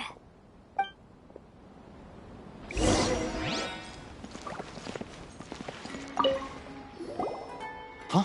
Who are you? What do you want? A student? Huh. What's a student from Sumeru City doing in Port Ormos? Ah, well, if it's info you want, you've come to the right place. The question is, can you afford it? Huh? What is this, some kind of joke? Oh! Sorry! He must have grabbed the wrong amount! Hey, what do you think you're doing? Oh, Paimon can't stand to see so much more go. But there's no other choice right now. Here, this is the merchant's address. Whatever you're looking for, you'll find it there.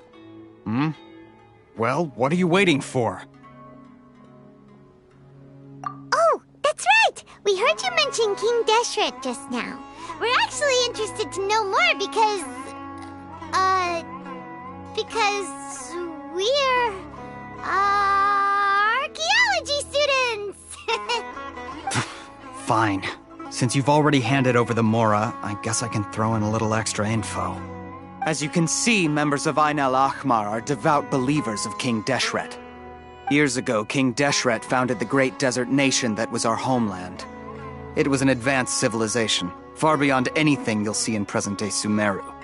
King Deshret was the rightful god of wisdom, but he was betrayed by a companion he trusted. She even stripped him of his title, God of Wisdom. So, you mean the traitor was... Greater Lord Ruka Devata, yes. That shameless wretch destroyed King Deshret's civilization, and our ancestors were forced to flee to this land where we were made to suffer the tyranny of our enemies.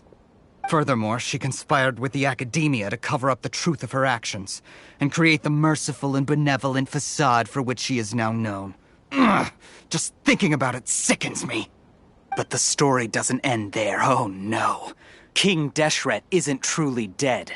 The voice of the Oracle has been heard in the desert, prophesying his resurrection. Mark my words, our god shall return. And when that day comes, all followers of the traitor and all the desert dwellers who have forgotten their true god will suffer retribution together. If what I'm saying makes you shiver with fear, it might not be too late for you to become a believer of King Deshret. I don't have anything to say to you academia people about that. I think this conversation has reached its end. Not just yet. This man is a fraud. Huh? You again? Deranged academia lunatic. Yes, it's me again. I already warned you that if you weren't willing to sit and discuss things with me, I'd take measures to make things uncomfortable for you. Listen to me. That address he gave you is fake. Or at least, you won't find a merchant waiting for you there. This group has been boasting all around that they can provide information on a certain item as a means of luring people into their territory. Once you show up, they keep up the act until they have hard evidence that you want to purchase said item. Then they use that to squeeze you for all the mora you're worth. Hey! Shut it all, Hatham! What are you playing at, trying to ruin our business like this, I told you the other day. I wish to discuss my terms with your boss. Ha! The boss made it perfectly clear that he won't negotiate with you. Yes, and in no uncertain terms. But that was then. It does not preclude him from changing his mind in the future. I'm warning you. Don't push us, or this could get ugly. We don't usually get rough with people from the academia because it just complicates things. For a lunatic like you, though, we might just have to make an exception. If you're suggesting that we escalate this from a verbal exchange to a physical one, I accept. After all, even the Archons used war to negotiate the ownership of Tevat. If, on the other hand, we can't agree on any means of negotiation at all, then I'm afraid my next course of action will sting a little more than the mere falling through of a few business deals. I will jeopardize the Eremite's reputation, which I know you value above all else. I am quite confident that if I began to take such action, your boss would willingly approach me himself. However, I fear that by then, some things will have happened that cannot be undone. Also, a word of advice. I suggest you tell your boss exactly what happened here today. Otherwise, he might blame you for not telling him in the future. What did you say? Consider this. Have I ever failed to follow through on my word in the past? This guy is really out of his mind. Okay then.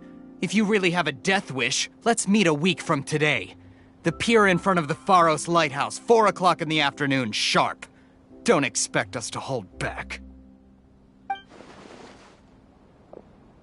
Not so fast. First, you return the 500,000 mora to them.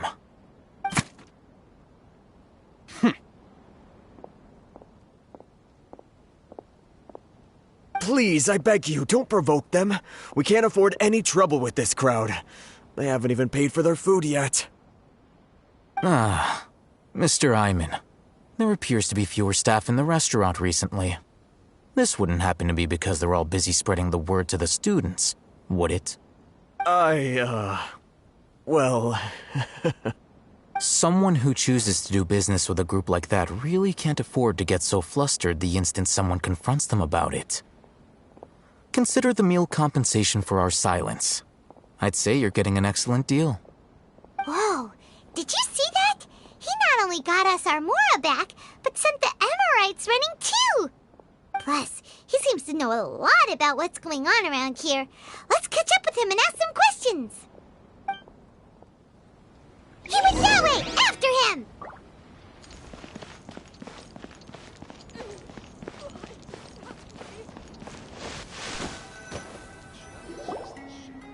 Wait up! It's Al-Hatham, right? What do you want?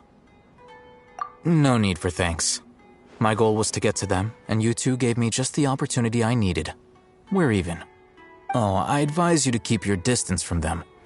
Since they weren't able to make off with your Mora in the end, they might harass you again in the future.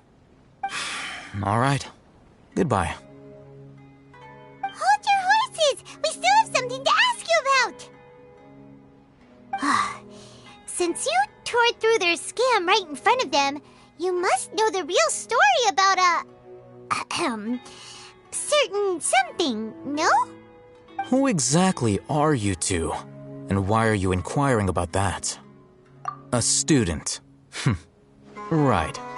Look, you should know that those thugs conducting business with you had nothing to do with your lie.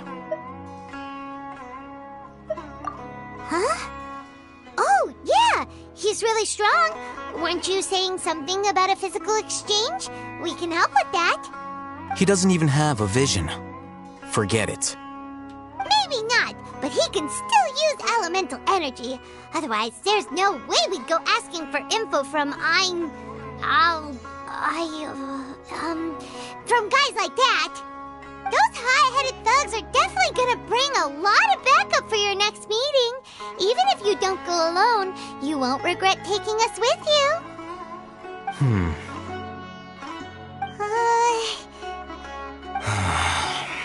All right, I accept. Got a pen and paper? If you're searching for someone who sells that kind of merchandise, I'll give you one of their addresses, and you can try your luck. We'll reconvene at the appointed time by the pier. It doesn't matter if you show up or not. So, since you were happy to give us this merchant's information, does that mean you can tell us exactly what we're after? You were willing to part with 500,000 Mora for something and you didn't even know what it was? Okay. Well, if you truly are as skilled as you claim, then you can beat the answer out of them when they become hostile. Look, if you've been making inquiries, then you have to know something by now. Tell me what you know so far, so I don't waste time repeating information.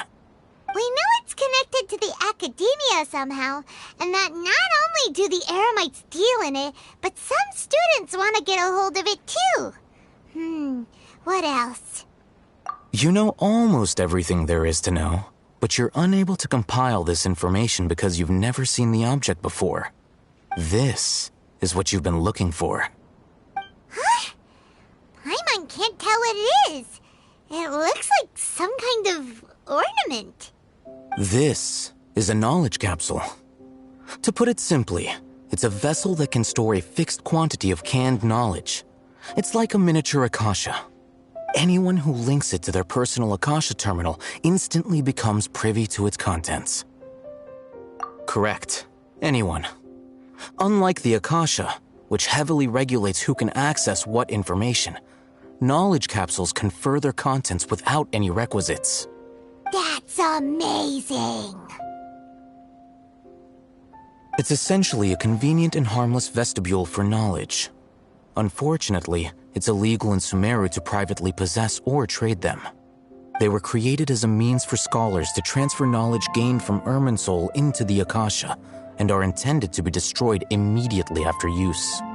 But despite strict regulations, some of these knowledge capsules will always escape destruction. After all, there will always be those in this world who are dissatisfied with life as designed for them by the Akasha and wish to change their fate. Over the past century, a wide variety of canned knowledge has been leaked from the academia. Now, in Port Ormos, the valuable ones are a means to Mora for the Eremites. Meanwhile, those which the Eremites deem to be useless to them occasionally prove useful to the common citizens and hapless academia students. Well, I think that about sums it up. Ah, so that's your true objective. With our current arrangement, I don't believe I can offer an answer. You're still resolved. Fine. Let's talk somewhere with fewer people.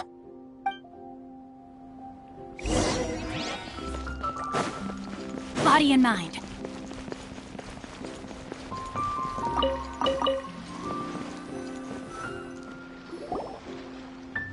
Let's continue our conversation here.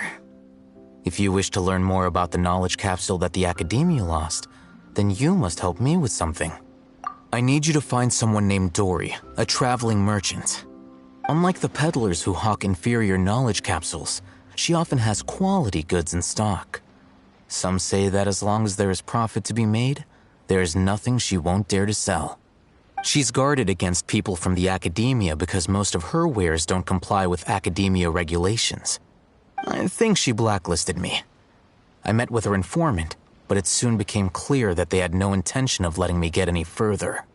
Become one of Dory's customers and earn her trust. This is my condition for further collaboration. Why do you want us to meet with her? Until you complete this task, you don't have question privileges. Fine. So how do we go about doing this? You two are outlanders who haven't been here for long, so Dory should view you as safe clients. I'll give you the informant's address and their contact password.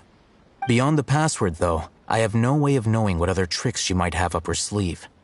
You'll have to improvise. This is kind of nerve-wracking. The true challenge begins after you meet her. She has a keen nose for Mora and a shrewd eye for wares, and she only likes customers who she deems to have good taste. I'll prepare some funds for you. Buy her highest quality wares and earn her approval. But we only just saw a knowledge capsule for the first time. We don't know how to tell which ones are good and which ones are bad. Is that something we can learn quickly? That's true. Have you two heard of elemental sight? Oh, that's a surprise. Guess I'll have to hold you in higher regard. Anyway, that ability should resolve your issue.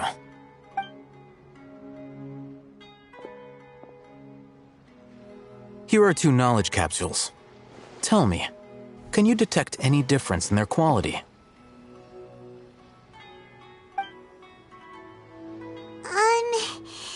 They look the same to Paimon. Try inspecting them with elemental sight. How'd it go? Did you see anything?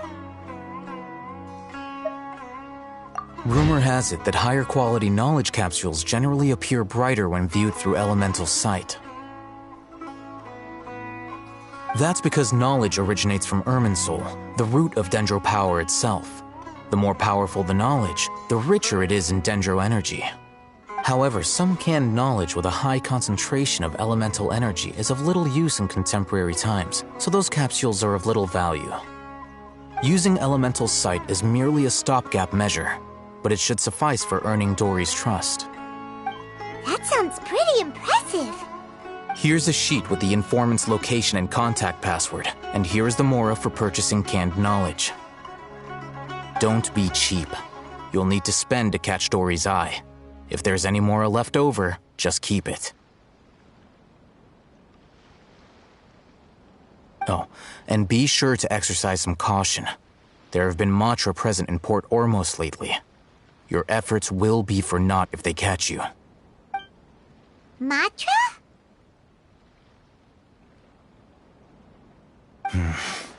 They belong to the Academia's regulatory body. They also handle cases of illegal canned knowledge transactions. Like I said, the Academia has banned both their trade and possession. The Matra are razor sharp. You're in for nothing good if they lock their sights onto you.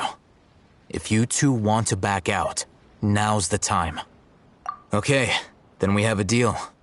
If you succeed in your dealings with Dory, come find me at the Wikela Funduk. We'll have an open discussion then.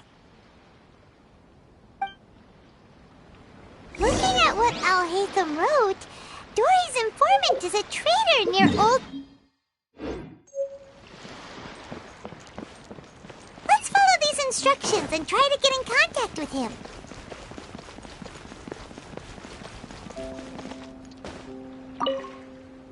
Hello. What are you two looking to buy? Wait, are you sure you're remembering that right? Paimon doesn't think it was that on the paper. What a unique palate.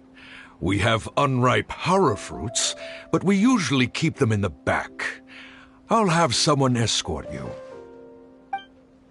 Following the paper got us past the first round. Ronak, these two want to buy unripe hara fruits. Show them to the warehouse. Got it. You two, please follow me. You two have a fascinating fashion sense. We haven't seen a customer wearing a Sumeru rose for quite some time. Hold on. Let me think.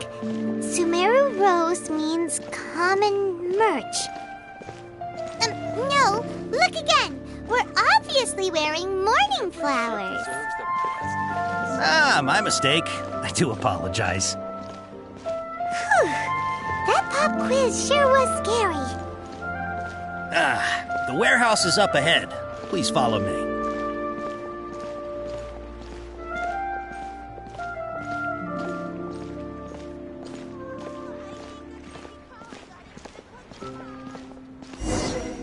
Before I retrieve your products, I need to confirm a few things. Please forgive me, but we may not have sufficient stock for you today. Earlier, many of our hara fruits were taken by mice. Thanks. If better goods come in, you'll be the first to know. You look like you have some skill. Why don't I pick out some fruits that'll make you dizzy?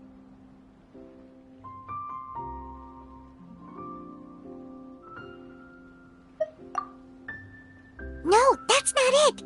The paper said that heat stroke is the answer to erudition. He's cautious of us. Let's take a closer look at...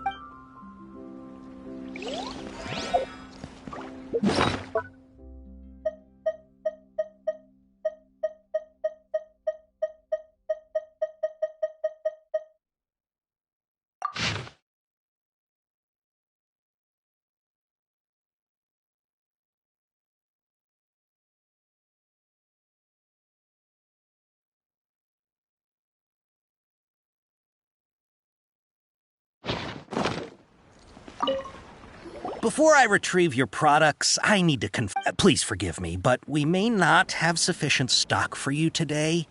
Earlier, many of our hara fruits were taken by mice. Thanks. If better goods come in, you'll be the first to know. You look like you have some skill. Why don't I pick out some fruits that'll make you dizzy? Yep, that's the right answer. But eating hara fruit that makes your head and ears ring sounds like a bad life decision. Would you like your hara fruits to be packaged in the Sumeru City or Port Ormos style?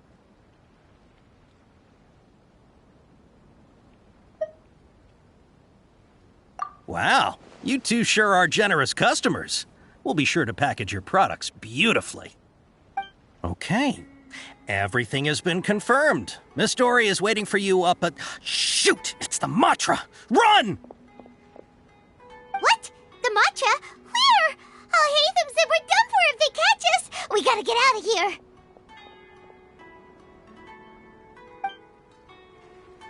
We don't know this area, so let's follow that informant.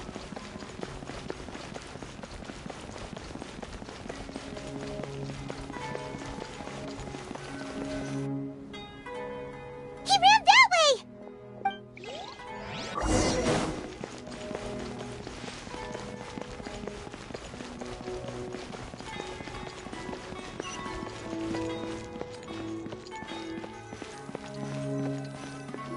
Look, he's over there!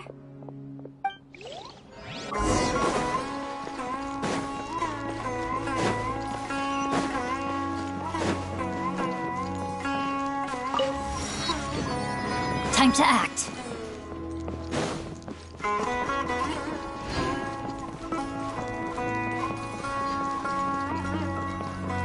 Hey! If you're hiding from the Rishbaland tiger, come this way! Another password! Huh? Oh, Here, over here. You can stop running now.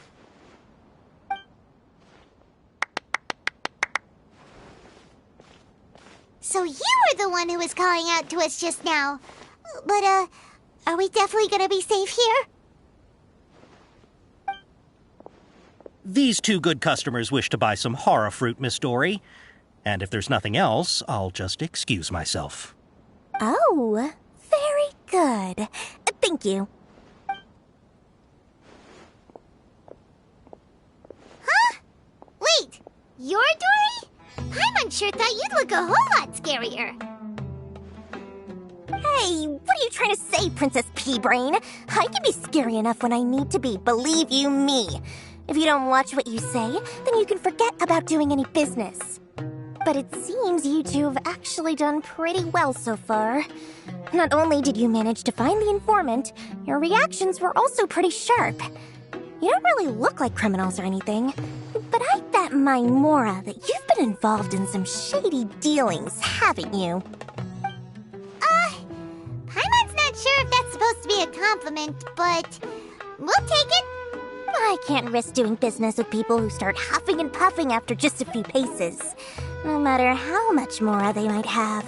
Not only will they get caught by the Matra, but they'll also get us into trouble. As decent folks trying to run an honest business. We don't need any of that. Wouldn't you agree? So that's why I prefer to have customers like you.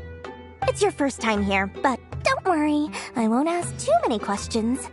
Even if you wish to buy enough knowledge capsules to decorate your house with, please knock yourself out. As long as you have lots of round, shiny Mora, then we're all good. Ah, yes, of course, of course. Go ahead, help yourselves. Voila! Wow, she has a trove of canned knowledge. Whew. She'd probably be in serious trouble if the Matra caught her with all this. What kind of products do you seek, my dear customers? Don't worry, I'm not interested in your reasons for buying. I can, however, offer some suggestions. Take this one, for example. An analysis of the sociological ideology and dialectics of the Hilichurls. Only 3 people in all of Teyvat have ever studied it, making it extremely rare. It's on sale now for 350,000 Mora. Yeesh, who would want to be an expert in that topic? Or how about the architectural styles and construction methods of Teyvat in the early Archon War period? With this one, you can become an expert in historic architecture preservation and find an excellent, well-paying job in nearly any nation. Ooh, now this sounds like it could be useful. 2 million Mora, and it's yours. No discounts. Whoa! That's a lot of Mora! Of course, you are free to pick whatever your heart's desire. The contents and price of each knowledge capsule are indicated in small text on the body of each one, down at the bottom. All right, let's try the method that Al-Haytham mentioned.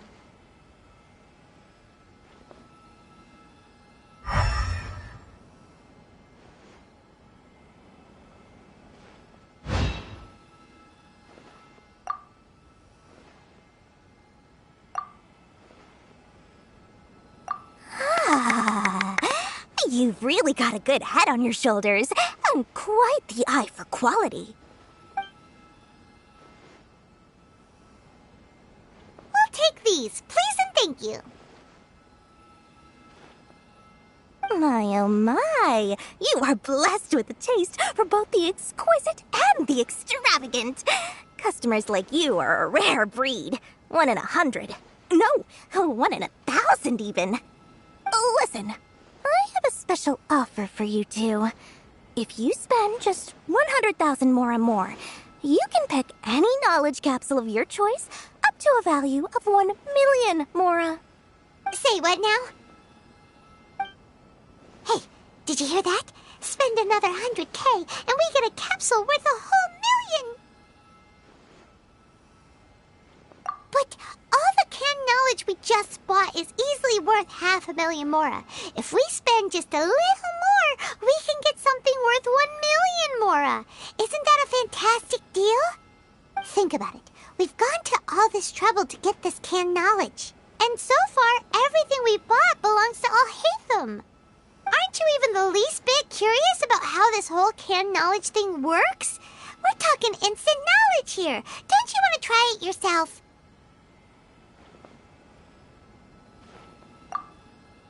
Come on, come on! We still have around 100,000 of Alhaitham's Mora left, so let's put it to good use by finding something useful for you. Ahem, you've got a deal, Dory. We'd like to spend an extra 100,000 Mora. Excellent! Then please, select from this fine collection of canned knowledge over here. Hold on a second. Paimon thought we could choose whatever we wanted. Why can't we choose the ones from over there?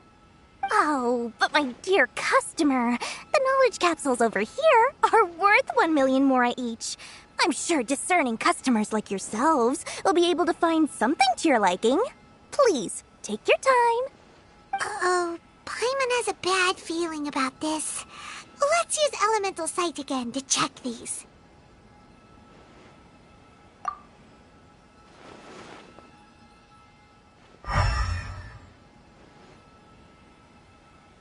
So, what did you see? So, they're all worth about the same amount? Well, anyway, the Mora's already been spent, so let's at least try to find something useful. Let Paimon take a look here. An introduction to traditional Sumeru brewing techniques, the art of growing spices, an overview of ancient runes. Oh, how about this one? Sword Fighting Techniques 8. Not sure we'd ever find volumes 1 through 7, but at least this knowledge should be useful, right? Let's go. Dory, we'll take this one. All right, very good. I'm expecting some new goods in the next couple days, so be sure to check back again soon. Whether it's canned knowledge or anything else you need, bring your Mora to Dory and doors will open.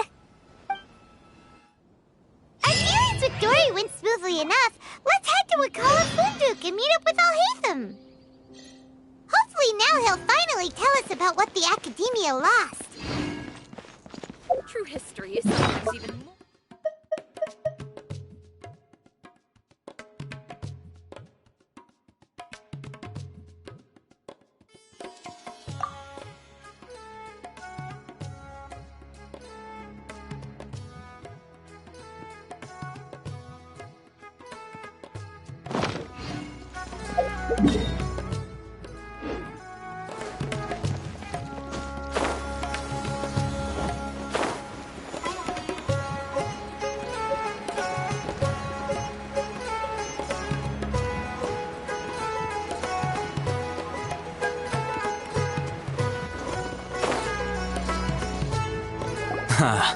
You two made it.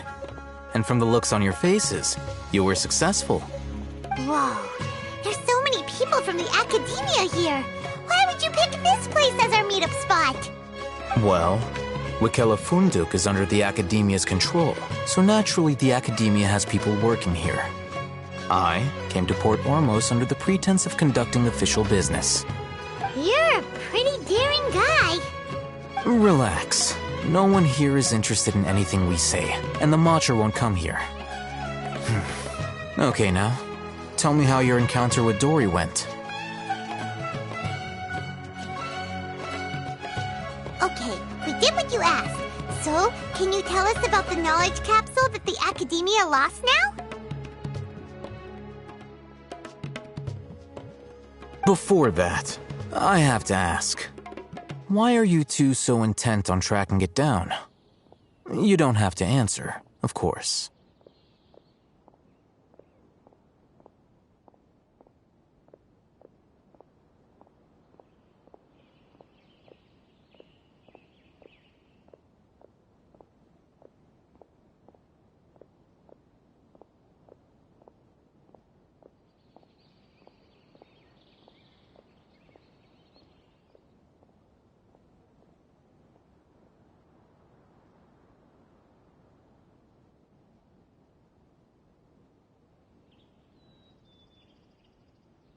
Yeah, he just wants to meet the God of Wisdom and ask her about something important.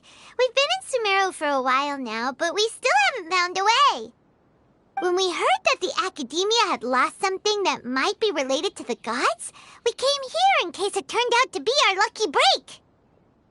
In that case, you're on the right track. A short while ago, the Academia lost a knowledge capsule in the desert. It's supposedly a divine knowledge capsule.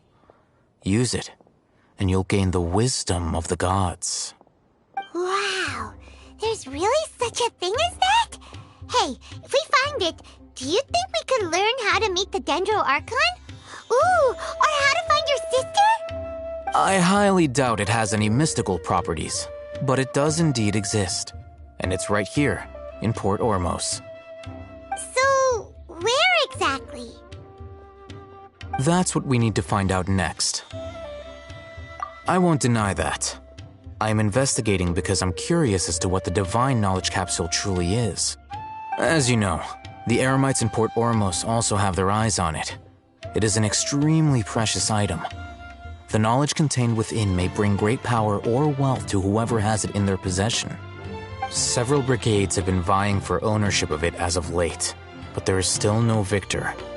My personal finances and connections cannot compete with those of the Eremites. After attempting various methods, I finally managed to reach a tentative agreement with several brigades. I agreed to forego ownership of the divine knowledge capsule in exchange for the opportunity to study it. After all, there's no harm in understanding what it is. However, there are those who are less amenable to negotiation, such as those from Ain al-Ahmar.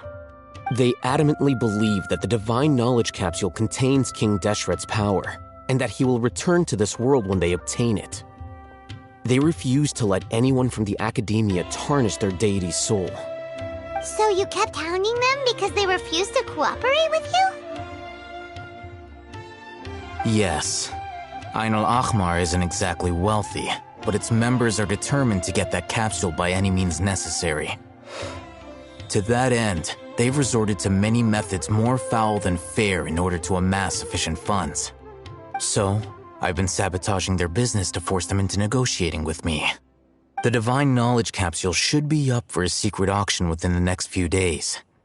Each brigade will place their own bid, and the prize will be covertly given to the winner.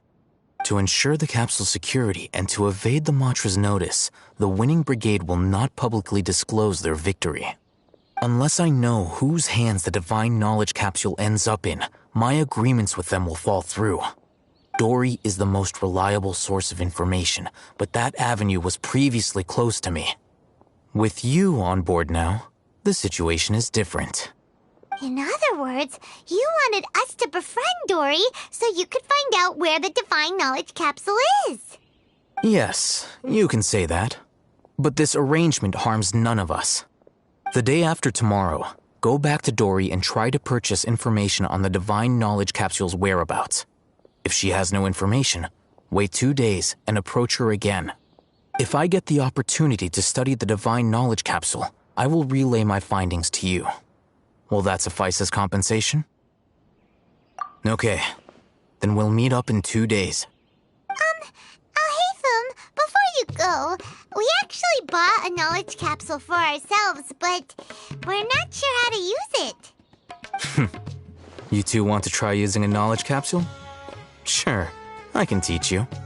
Doing so right under the Academia's nose is a bit problematic, though. What do you say we head to the outskirts of town?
Alright, this place works. Show me the capsule you purchased. Here. Sword Fighting Techniques 8. Huh. A combat class knowledge capsule. This class is something of a rare find these days, since most have been taken by the Eremites to augment their battle capabilities. Really? Ah, yeah, what a great buy! If you want to determine the efficacy of this capsule, I can evaluate your combat ability. However, effects will likely be minimal if you already possess a high amount of strength.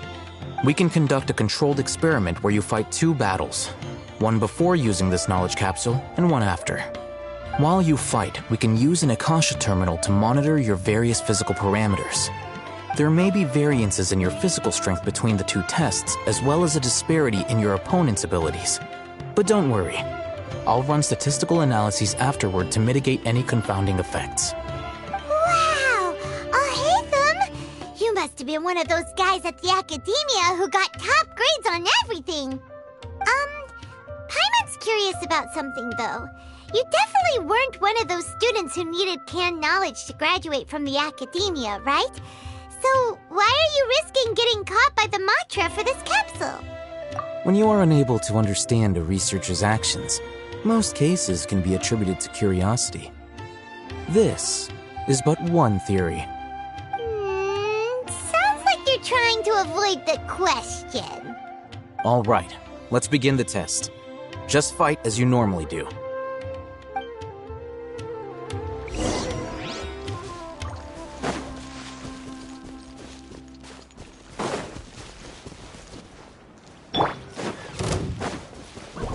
Get out of here! Boba, get them!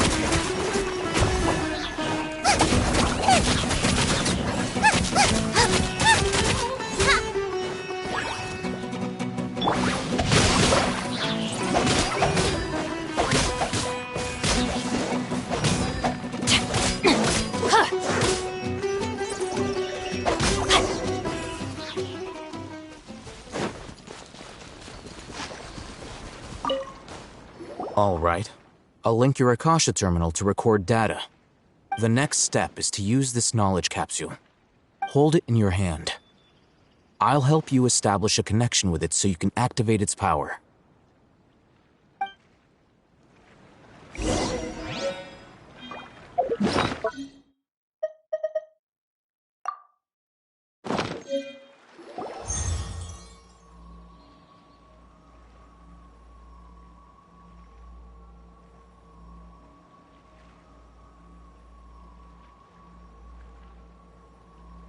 Hey, how are you feeling?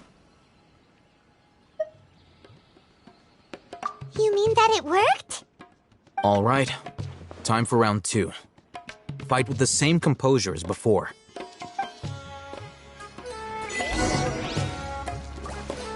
Body and mind.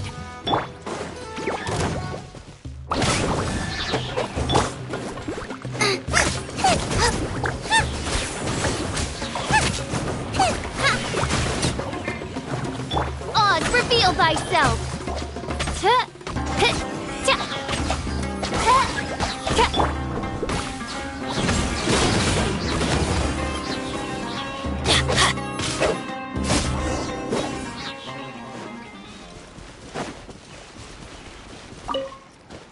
Now, I'll start recording data again.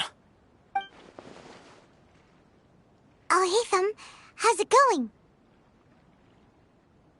Well, the knowledge capsule you purchased did improve his combat capability. During the second fight, his overall fighting performance increased by 0.073%. Wait, how much?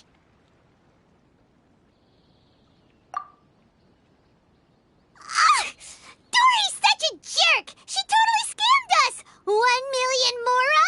This thing isn't worth a tenth of that amount! Of course, this could be because he is so powerful that the capsule's contents were unable to produce a substantial increase. At the very least, this test allowed me to gain more insight into you two. Our deal seems increasingly worth my investment. I'm heading back to Ikela Funduk. I await your response in 2 days' time. This is Mora for when you ask Dory for information. Pay her as much as she requests.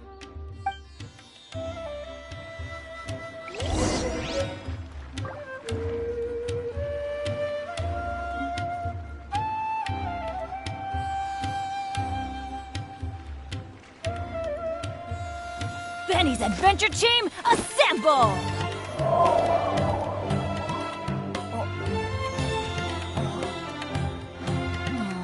Or not.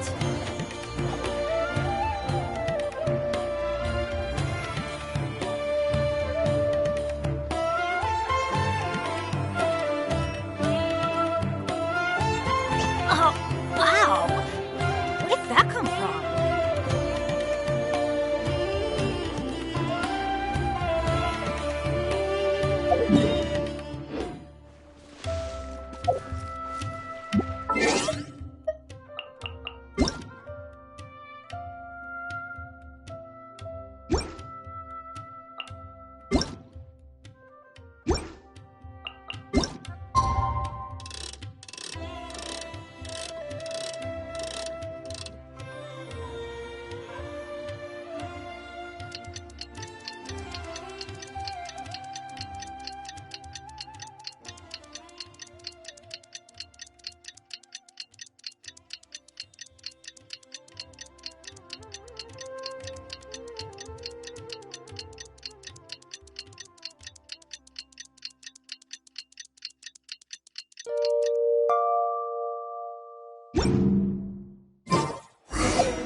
Let's see.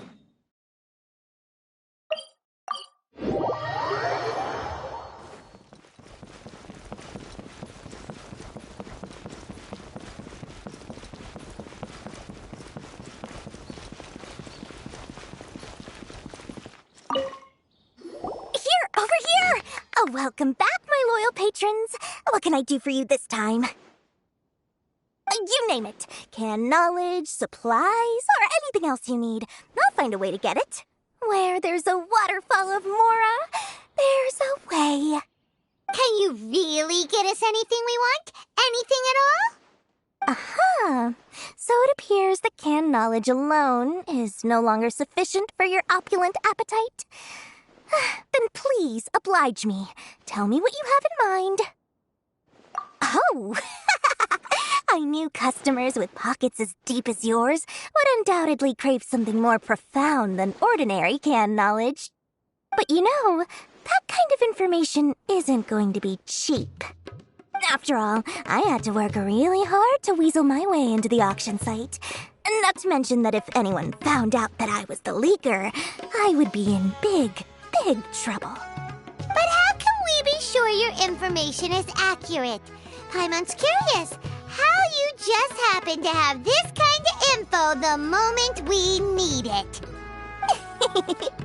Because to me, anything of value is what I consider to be my supply. Therefore, I must always be aware of what's hot on the market in order to secure more sales.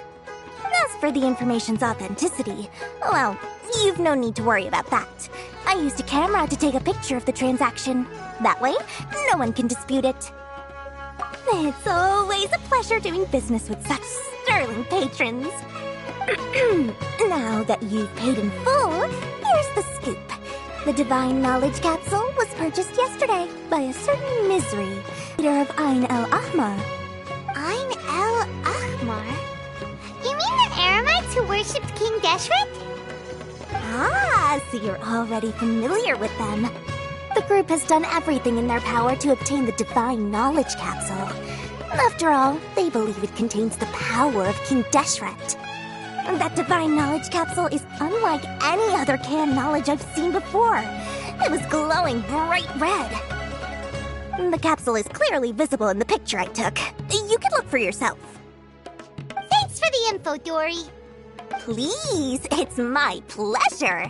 It's all thanks to discerning customers such as yourselves that my efforts yesterday were not in vain.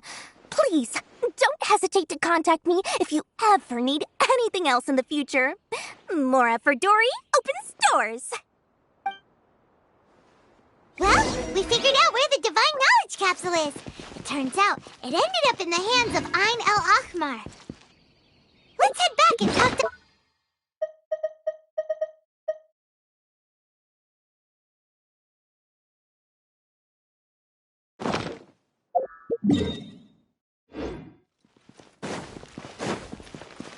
Trust me, true history is sometimes even more.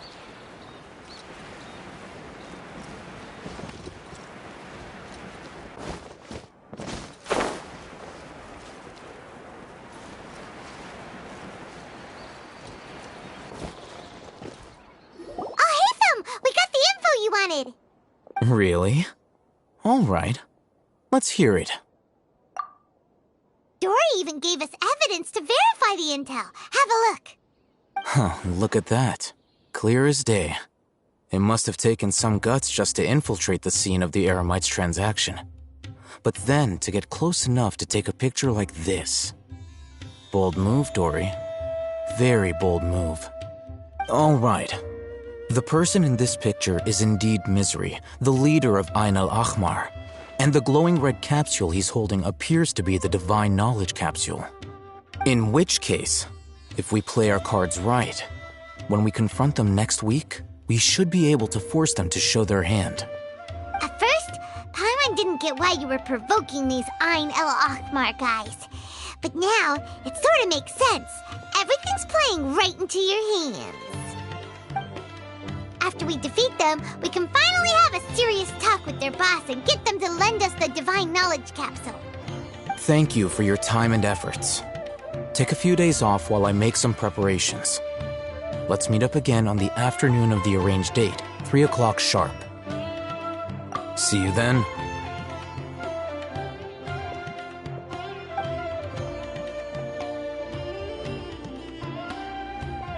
Alhaitham sure is taking his time. Where could he be? Oh, there he is. Sorry to keep you waiting.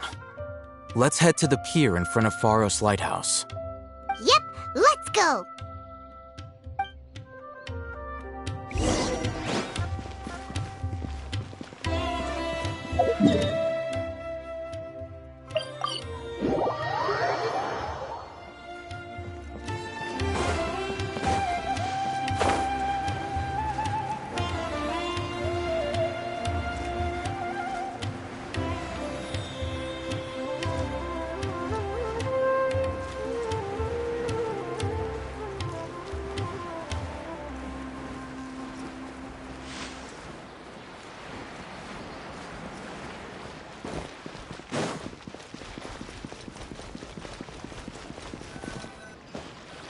Alhaitham.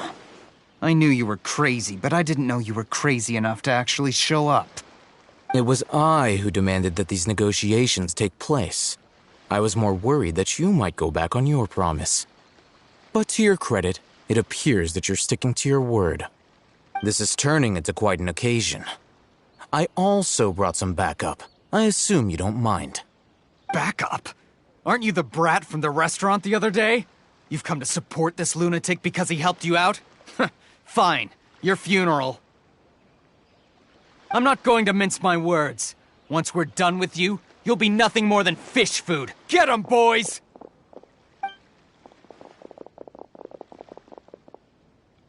Uh-oh, here they come. Good luck, you two.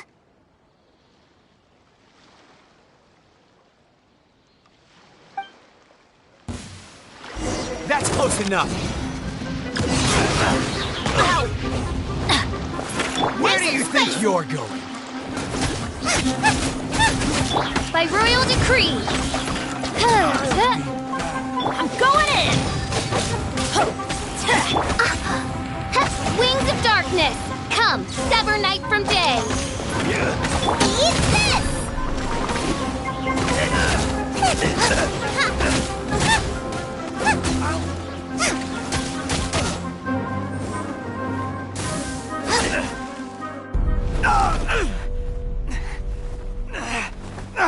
Academia scum!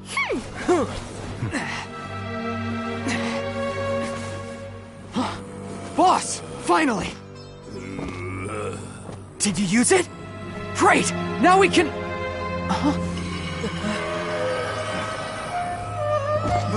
Boss?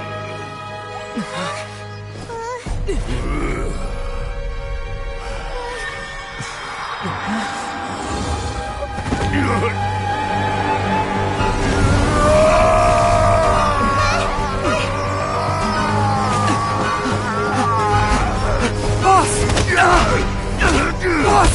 What's wrong? What happened to him? We have to cut his Akasha connection, now.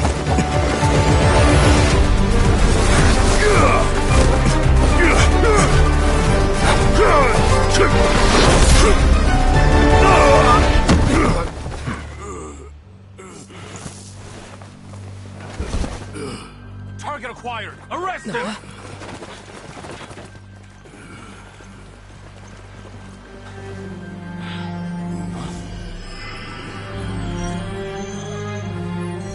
Do not impede our work. Is that understood, Al-Haytham? Of course. I was only trying to help.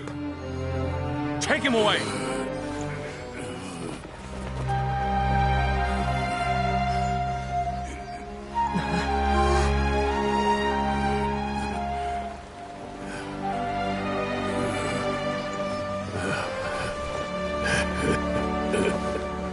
World, forget me.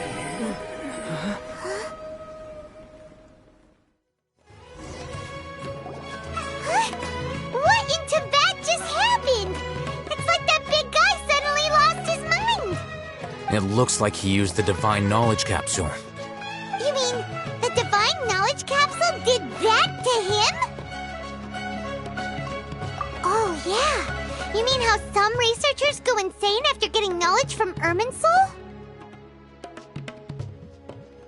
I've heard of numerous incidents of researchers in Satyavada life going insane. The state that man is now in suggests that this is a similar situation. This Divine Knowledge Capsule does appear to be linked to the gods, but beyond that, it doesn't seem anything like the rumors suggest. Possessing it doesn't grant you divine wisdom or power. Did you hear what he said?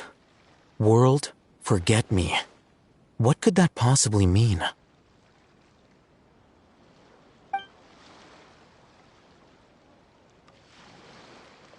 If the mantra took him away, then that means the Academia got the Divine Knowledge Capsule back too.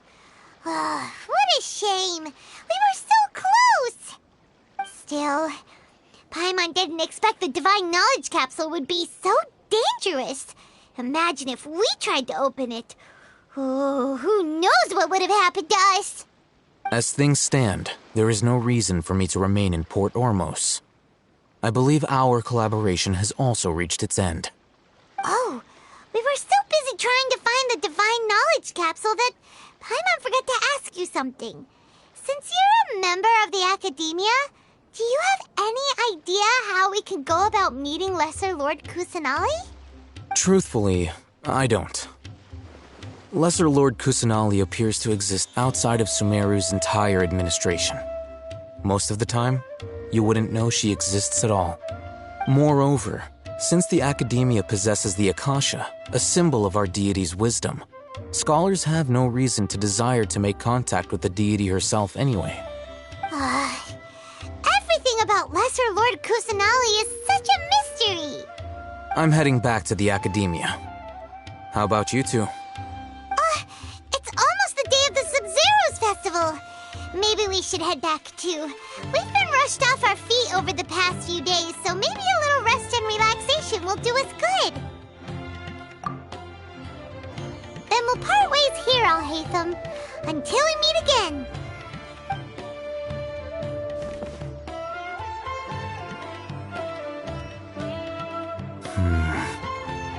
Now, do I deal with this thing first? Or should I produce the report that the higher-ups require?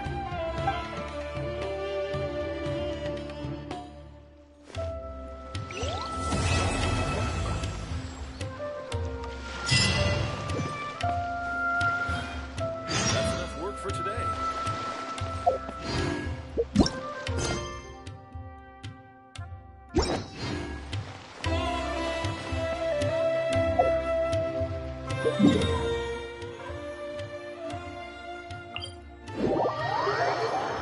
We didn't miss the Sabzeruz Sabzeruz festival, right? Let's hurry and find Dunyarzad. Paimon thinks she must be around the Grand Bazaar, since she showed us around there last time.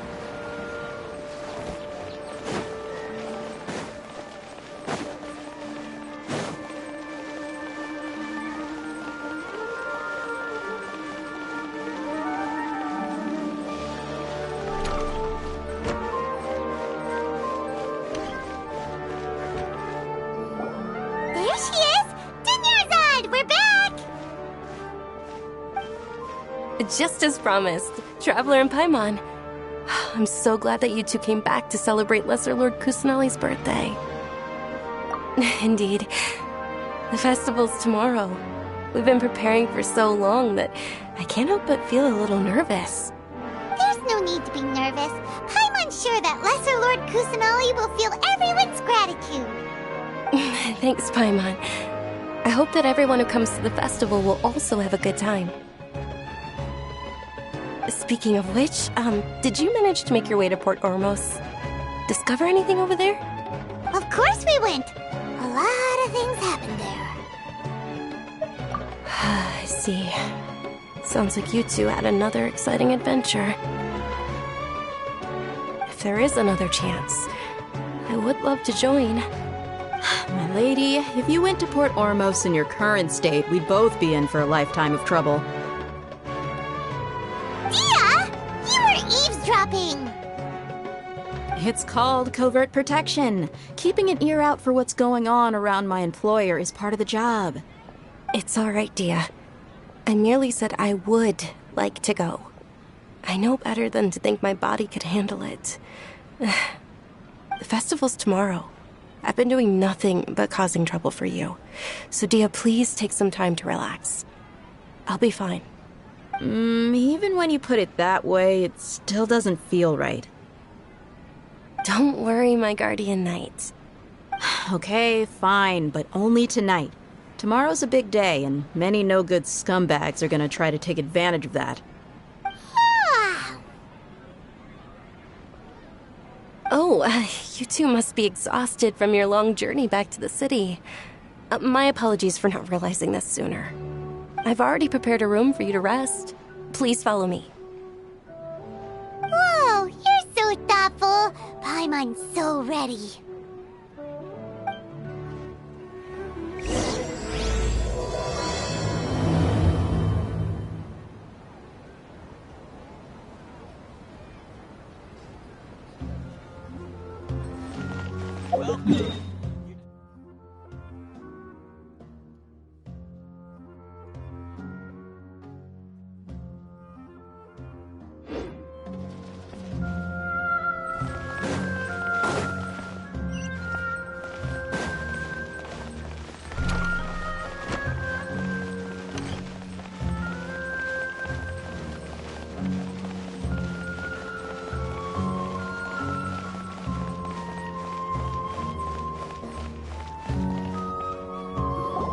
Here we are.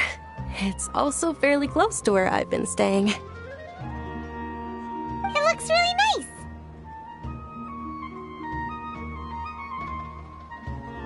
nice. Not at all. Just tell me more about your adventures when you next get the chance. That's Paimon's specialty. Paimon can tell you stories next time. Oh, if you don't mind, how about we all walk around together tomorrow? All of my friends will be working the festival, and Dia's still insisting on her covert protection. Yeah, it'll be pretty hard to relax and enjoy the festival if Dia's constantly hovering over you, right? Then let's meet at the nearby bazaar first thing tomorrow morning. Have a great night. It's a deal. Good night, Dunyarzad. I may be too excited to fall asleep tonight. See you tomorrow. Paimon's starting to really look forward to the Sabzeruz festival, too. Will there be lots of yummy food? Oh, no. Thinking about food is just gonna keep Paimon up all night. The earlier we sleep, the better. Let's go inside, traveler.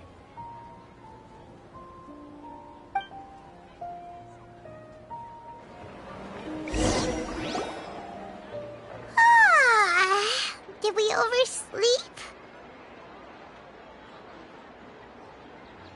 go meet Dunyarzad right away.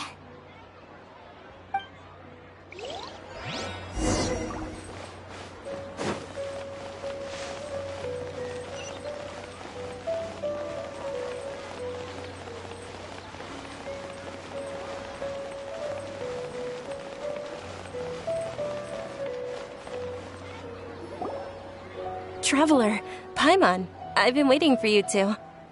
Good morning, Dunyarzad. We must have overslept a little bit. Not at all. I arrived early.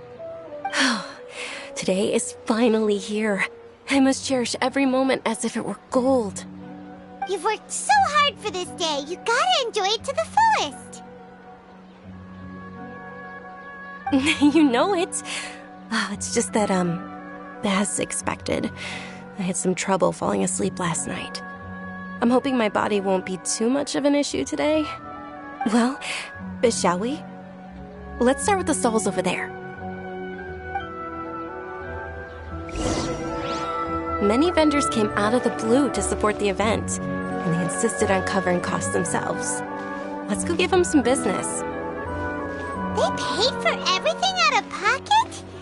Oh, sounds like they're not in this just for the Mora. They all said that contributing to a lively festival atmosphere is more important than money. Especially since we don't often get to celebrate Lesser Lord Kusanali's birthday.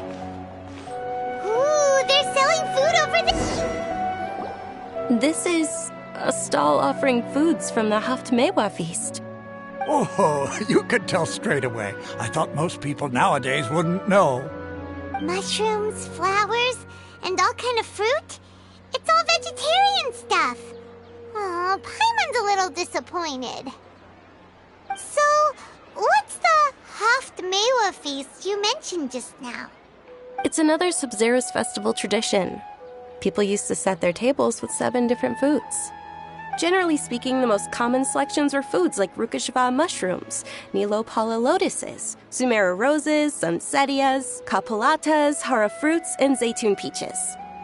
So, the Sabzeruz festival is a vegetarian holiday? You don't have to be a vegetarian to enjoy the spread. We just use the 7 foods to symbolize the 7 virtues of the Dendro Archon. Wait, but if that's the case, if Sumeru uses vegetarian food to represent the Dendro Archon, then wouldn't the Pyro Archon's festival be full of food like roasted fowl, juicy meatballs, grilled steak? Oh, Traveler, we have to go to Natlan as soon as possible! I hope your wish comes true one day, Paimon. Thanks! Alright, how about we also check out some of these other stalls?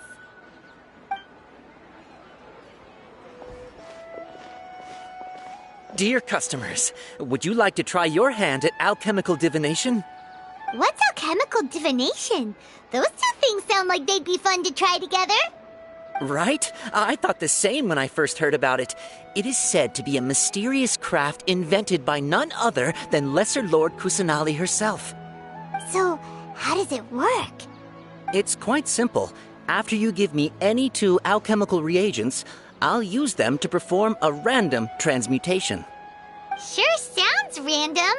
So random that it will probably fail. That is precisely what we need.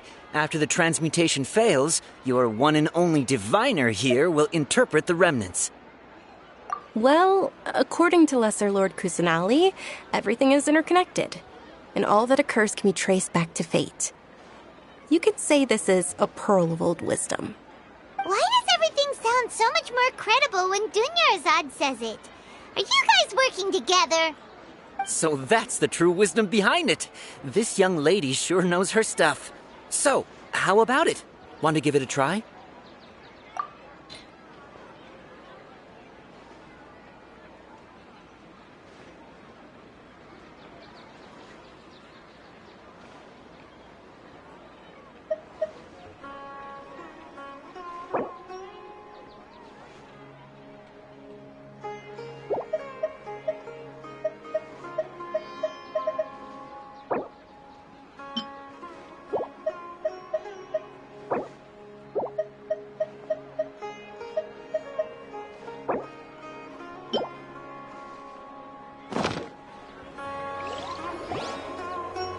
Okay, one moment. It's the moon. Paimon wants to take a look too! Is it? It looks more like a pie that Paimon bit into. Generally speaking, the moon signifies... It means... Wait a moment.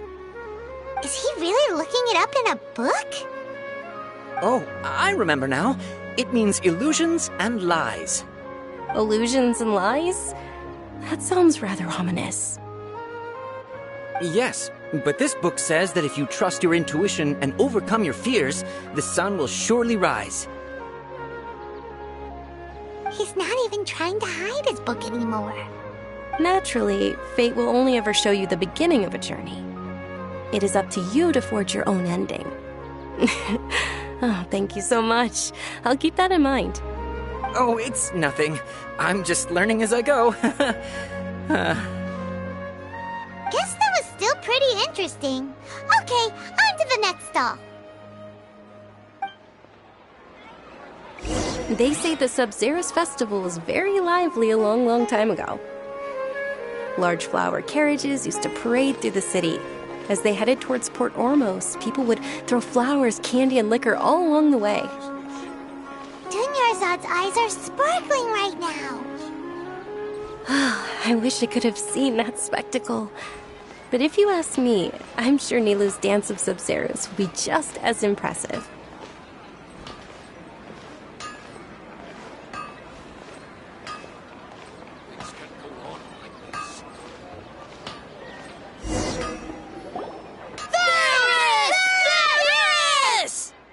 Attention! Soldiers, fall into formation if you want any Yalda candies.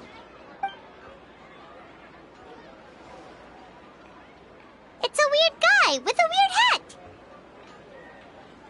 Hey, it's Dunyarzad! Wow! Miss Dunyarzad, the children love you even more than the Yalda candies. In the few short days it took to prepare for the Sabzeruz festival, the children have all grown very fond of you. The Hallowed Night of Flowers. It's an honor that you know my name.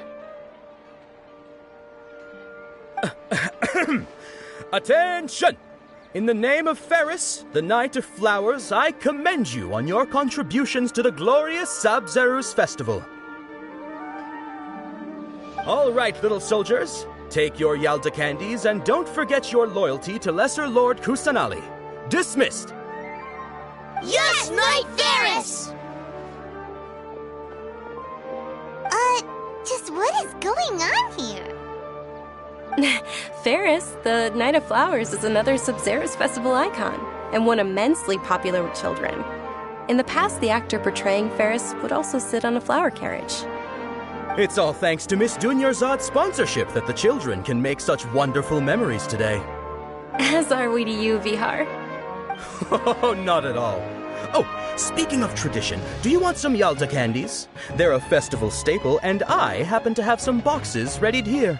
Take a look and pick whichever one you want. Whichever one? Don't these boxes all look the same? That is the fun part. Each box contains a random flavor. It's up to the luck of the draw. Flavors include lavender melon, hara fruit, sunsetia. Ooh, those all sound pretty good. And there's also lizard tail and oni kabuto. Huh? What's up with those two flavors? Oni kabuto is a little spicier than lizard tail. Dunyarzad, you tried them before?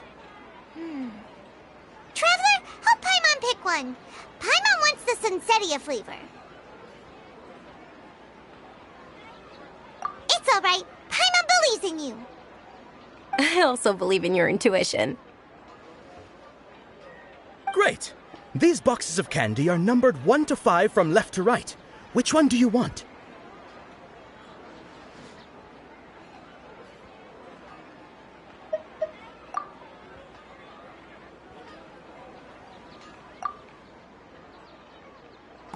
Attention!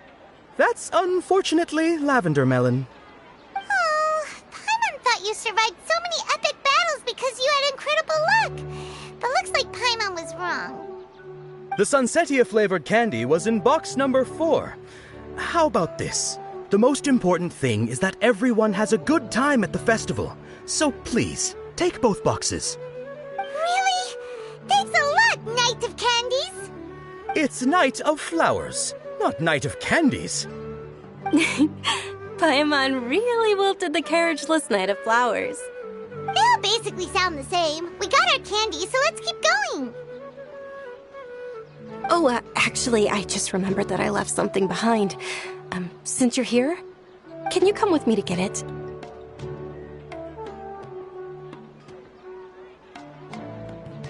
Dunyarzad, you probably forgot because you're so excited about the Sabzeruz festival.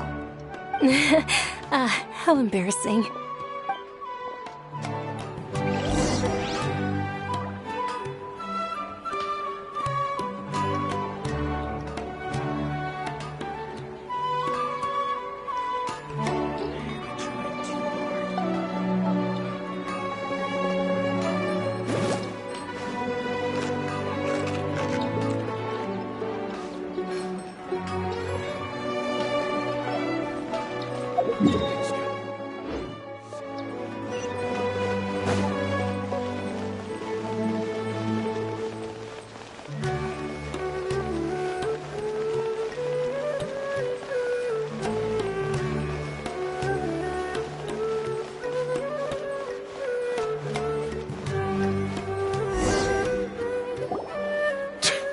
We're too late.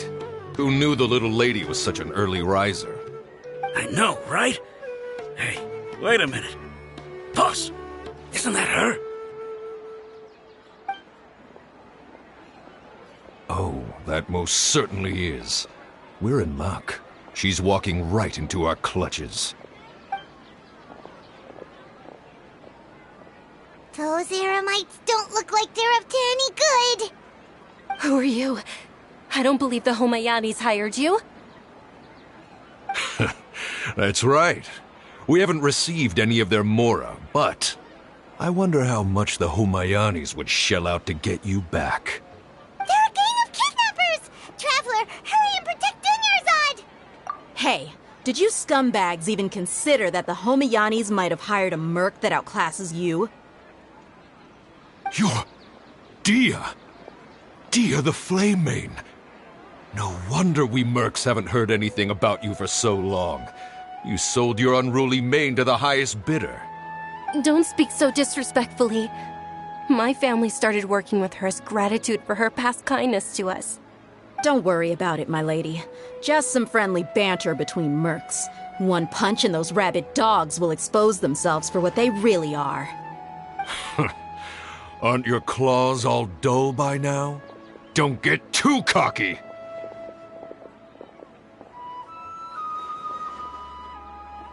Traveler, take Miss Dunyarzad to a safe location. No, we're gonna stay and help. There's too many of them. You're right. All right, fine. Please be careful, Dia. Don't waste your time worrying about me. This is my job. Look out for yourself. After I've wiped the floor with them, I'll go find you all.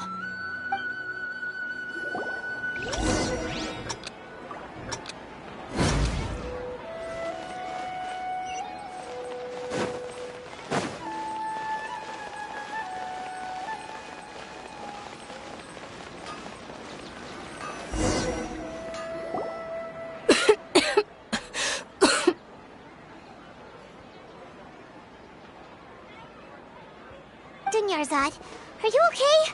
You look a little pale. Are you in shock? I'm fine. My body always reacts like this whenever I exert myself too much. You sure you're okay? I'll be fine after some rest. I'm more worried about Dia.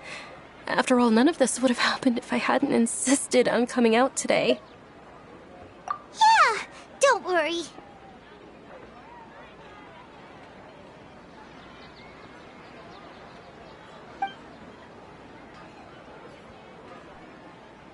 My lady, Traveler, found ya. Dia! took care of them so fast? Any more of them? Or rather, did anyone follow you? Dia, your arm. Oh, this? I'm fine. It's just a scratch. Normally, they wouldn't have been able to land a hit on me at all, but I'm still getting used to this new greatsword. Please, let me take a closer look. Come on, it's nothing. Us mercs aren't as fragile as you think. Hold on, you said something about a new greatsword. What happened to the one you were using before? About that. Well, I sold it, because I was low on Mora. Stuff like this happens every now and then. It can't be. The anonymous donation that was used for the venue's final round of preparations?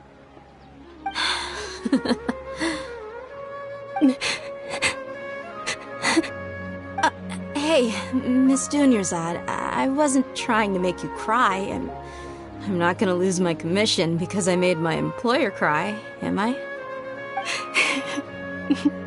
Okay, making your employer cry won't affect your commission, but selling your weapon without permission and getting hurt? I'll have to reevaluate your performance. You're so unreasonable, my lady. Thank you very much, Dia. Don't be like that. I get embarrassed really easily.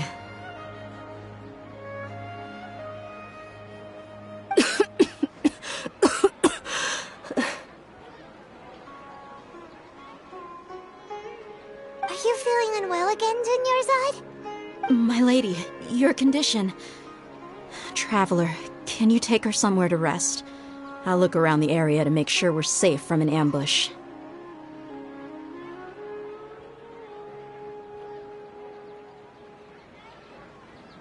Truly, I'm sorry for the trouble, everyone.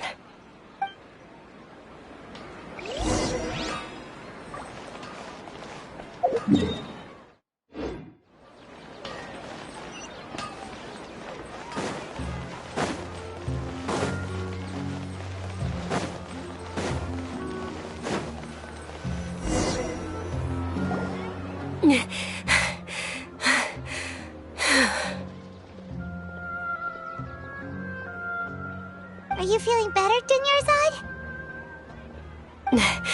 Yes, much better. Just give me a few moments and I'll be good to go.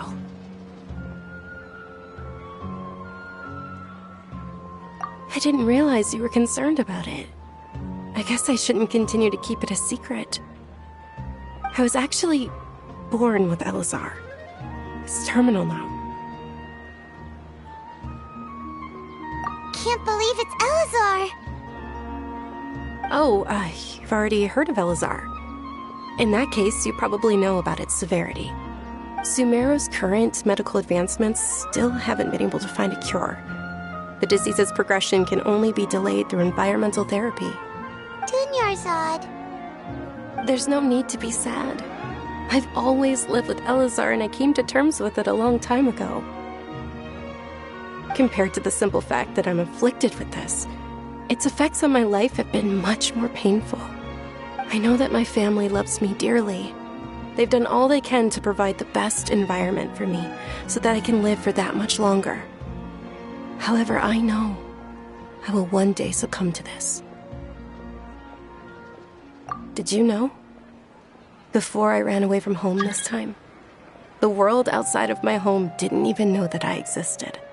Since I was a child, all I could do was sit on my bed and stare at everything outside of my window. I'm sure my family's worried and disappointed in me for running away, but I just didn't want to have any regrets. I wanted to meet other people. To me, there's nothing more beautiful than being able to meet and speak with others. Not to mention the incredible time spent preparing for the festival. The joy on everyone's faces here, and all the support I've received from friends like Dia. This way, when my final day does arrive, it will be less sorrowful. At the very least, many people will remember that I once existed in this world, right? As long as you don't forget Paimon. Paimon also won't forget about you. No. Even if you forget Paimon, Paimon will still remember you. Thank you two so much. I apologize for the depressing conversation. This is out of character for me. To be honest, Lesser Lord Kusanali gave me the courage to do all of this. If it weren't for her encouragement, I wouldn't have taken that first step. Thanks. There will always be frustrations in life, but I know that the point of living is not to leave behind any regrets. Oh, right. Isn't it almost time? Huh? Almost time for what? Isn't the Dance of Sabzeruz about to begin? It's the part of the festival that I've been looking forward to the most. Nilou will recreate that legendary scene with her most splendid dancing. And the Sabzeruz festival will conclude amid everyone's applause and blessings. And with that, my wish will also... Then what are we waiting for? Let's go to the stage! Yeah, we should still make it in time.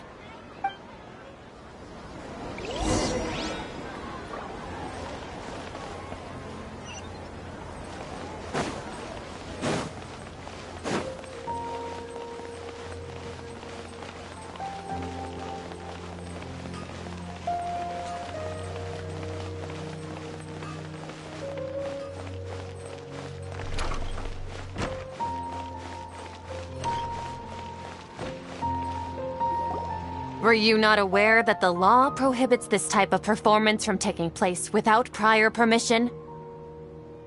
Over there! Someone's yelling at Nilou! I think I just saw the Academia's Grand Sage. Why is he here in person? But the Dance of Sabzeruz is one of the key parts of the Sabzeruz festival. If we can't perform it... The Sabzeruz festival. The law also prohibits the private hosting of large-scale religious festivals. Only the Academia can host such an event. If you continue to resist, we will have to order an investigation into every single event organizer. The Grand Sage has already granted you much leniency. I advise that you exercise tact. How did things turn out like this? The Academia was originally responsible for the Sabzeruz festival, but they failed this responsibility for many years. I mean, this is a hard pill to swallow, but you're right. Things would only get worse. Art, dance. Aren't you ashamed of pursuing such frivolous and meaningless activities in this land of knowledge and reason?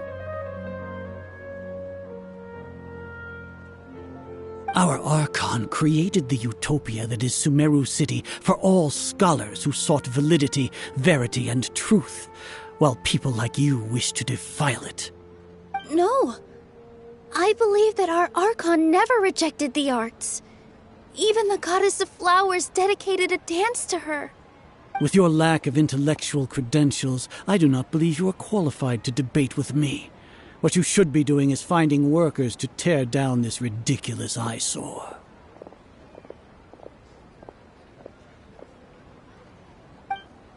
When we return, have the scribe draft an ordinance before the next Nyagarbha Day that prohibits public art performances.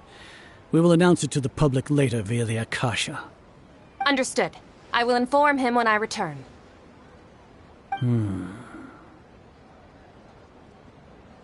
The Sabzeruz Festival. Go celebrate the birth of that god to your heart's content. Nilou, are you okay? Oh, Dunyarzad. You all saw that just now? The Grand Sage ordered us to stop the performance. Yeah. Let's go somewhere the Academia can't find us and perform there. But how do we let everyone know? And what about the atmosphere on the stage? Or we could get people to block them off so they can't interrupt the performance. No. They just threatened to investigate the organizers. If we were caught... Nilou, it's all right. Don't worry about it. But you've been looking forward to the Dance of Sabzeruz so much. And I know how important this festival is to you. I don't want you to have any regrets. It's okay. Seeing you care this much about my feelings is more than enough. It would be too risky to continue the Sabzeruz festival at this point. I don't want to get everyone in trouble. If you say so. But you can sneak out for the next Sabzeruz festival, right? We'll make sure the next one is a smashing success. The next one. Yes. Okay, it's a promise. It will be a smashing success. Paimon can't believe this is how things turned out. Those heartless geezers. It really is okay. There's nothing we can do about it. Still, I'd be lying if I said I had no regrets. I would have loved to see Milu's dance.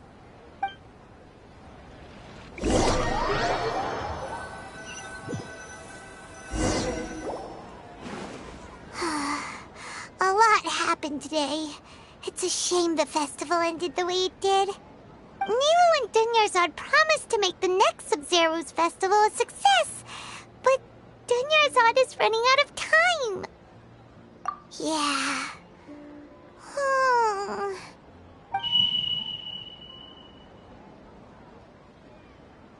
All connections have been secured to construct the most stable framework possible. The project has entered its most critical phase. Power has begun to flow from...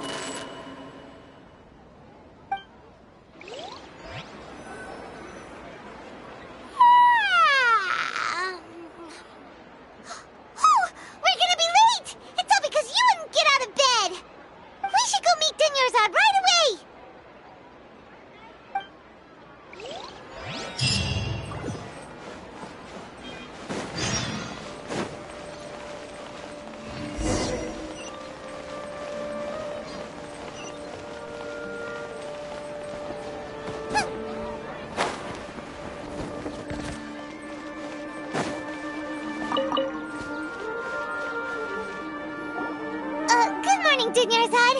Sorry we're late. Not at all. I arrived early. You seem kinda tired. Did you not get enough sleep?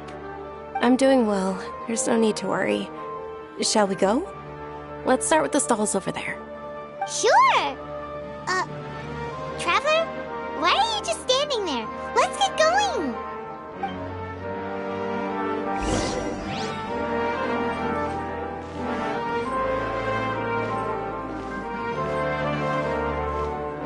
Ooh, they're selling food over that way! Let's go take a look!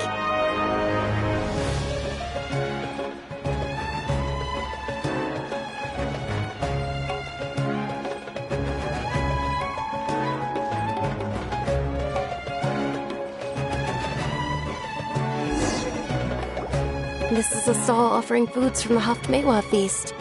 You are quite well informed, miss. I thought most people nowadays wouldn't know. They're all plants! Oh, Paimon's a little disappointed. Actually, what is the Haftmewa feast you mentioned just now? It's one of the Sabzeruz festival's traditions. People used to set their tables with 7 different foods to symbolize the 7 virtues of the Dendroarchon. Appear to be in the form of the moon. Really? Paimon thought it looked like some kind of food. The moon signifies... It's escaping me for now. Wait a moment. Is he really looking it up in a book? Oh, right. It means illusions and lies. But if you trust your intuition and overcome your fears, the sun will surely rise. Understood. I'll keep that in mind. Oh, it's nothing. I'm just learning as I go. Guess that was still pretty interesting. Okay, on to the next stall.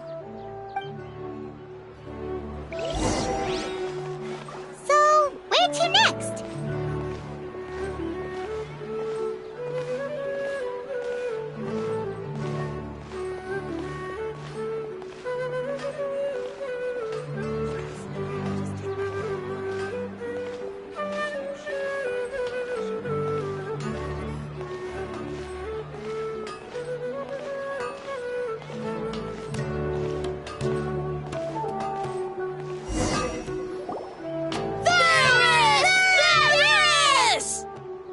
right, soldiers. Now that you have your Yalda candies, don't forget your loyalty to Lesser Lord Kusanali. Dismissed. Yes, Knight Varys! What's going on? Is this a play? Ferris, the Knight of Flowers, is another Sabzeruz festival icon and one immensely popular with children. It's all thanks to Miss Dunyarzad's sponsorship that the children can meet the Knight of Flowers. Oh, do you want some Yalda candies? I happen to have some boxes readied here. Take a look and pick whichever one you want. What's to pick? Don't these boxes all look the same? It's not that simple. Each box contains a random flavor. It's up to the luck of the draw. Flavors include lavender melon, hara fruit, sunsetia. Ooh, how interesting. And there's also lizard tail and oni kabuto. Ugh, why do those flavors even exist? Traveler, help Paimon pick one. Paimon wants to eat the sunsetia flavor. Great! These boxes of candy are numbered 1 to 5 from left to right. Which one do you want?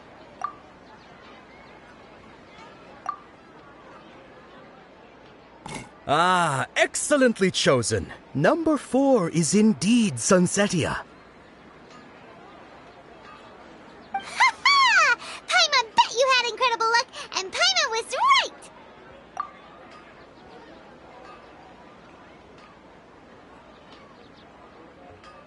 Huh? How's that possible? It's obviously random. Maybe we didn't sleep very well last night. Or maybe we slept too much. Oh, sure. Huh? Where are you going? You're just gonna walk off like that?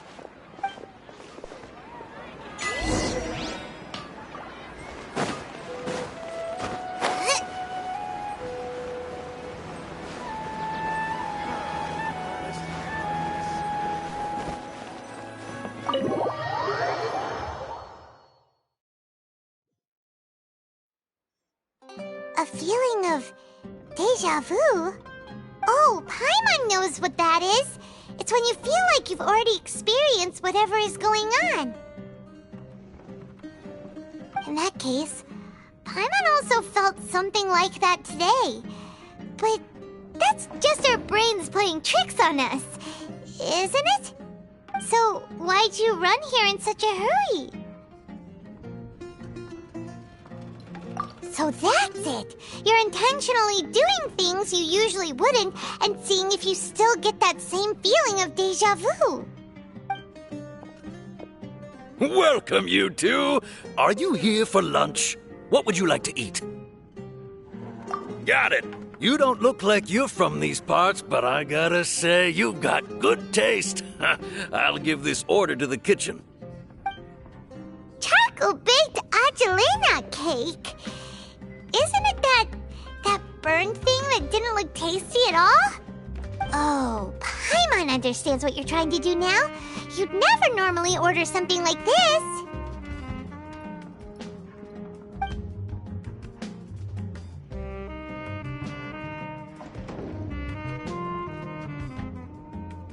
That thing?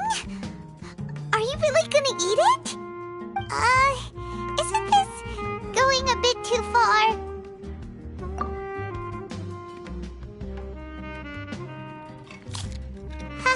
How was it?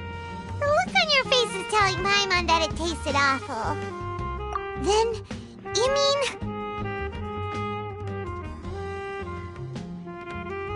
That's impossible! We were just talking about how gross it looked! So, would this be a case of taste bud deja vu? Paimon also gets the impression that we've been here many times, even though we aren't regulars. How about we go out again and try something else?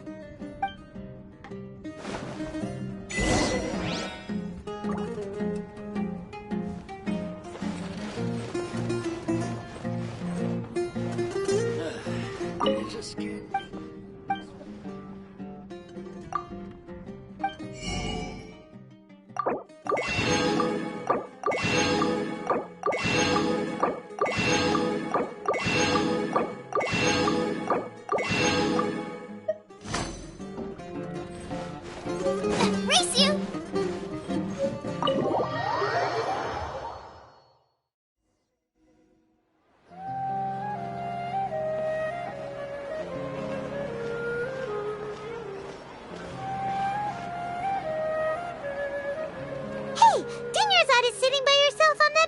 over there.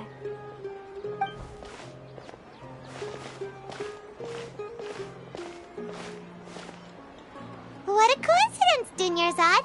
We meet again. Why are you sitting here all by yourself? Oh, I ran into some kidnappers just now, but thankfully Dia came to my rescue. I started to feel unwell after that, so I sat down here. Kidnappers? Oh my goodness, are you hurt? I'm okay. Dia's arm got scratched, but it isn't serious. Whew, that's a big relief. But, Dunyarzad, you seem a little down today. It's the Sabzeruz festival, and you've been looking forward to it so much. Not at all.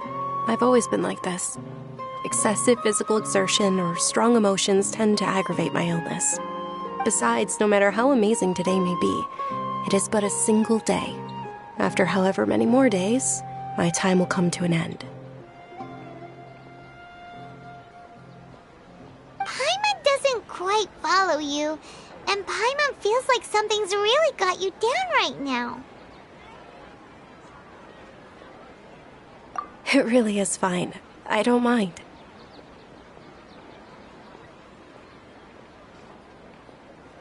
Huh?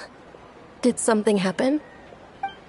Dunyarzad, have you ever felt deja vu? You know, like when you've already experienced something that's happening right now? Deja vu? No. But my days have been the same for years now. Even if I were feeling deja vu, I suppose I would already be used to it. Oh, Paimon sees. Then, is it only the two of us? It's almost time. Huh? Time for what? Nilou's Dance of Sabzeruz is about to begin. Let's go.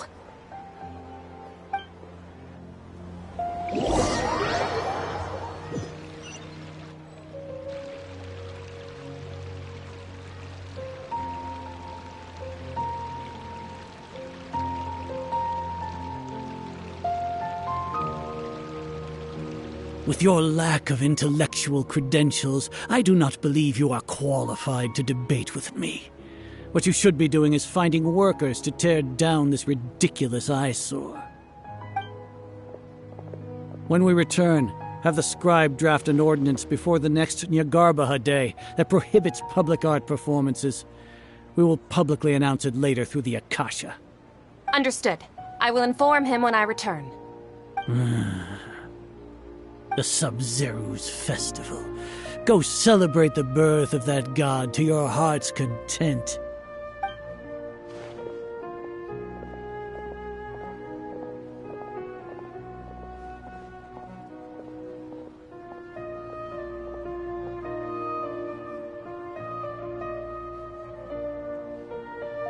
Nilou, are you okay? Oh, Dunyarzad. The Grand Sage ordered us to stop the performance. It's okay. There's nothing we can do about it. But you've been really looking forward to this. I don't want you to have any regrets. It truly is unfortunate, but I don't want to cause trouble for anyone. Didn't the Grand Sage say that he might investigate the organizers? True, but... Well, okay. I'll just have to try again next year. The next festival. I probably won't be around by then. Wait, what did you just say? No, nothing. I'll be heading back to rest. Thank you for your help, everyone. Paimon can't believe what those heartless geezers did! Did Dunyarzad already go back? We should also return and get some sleep. So,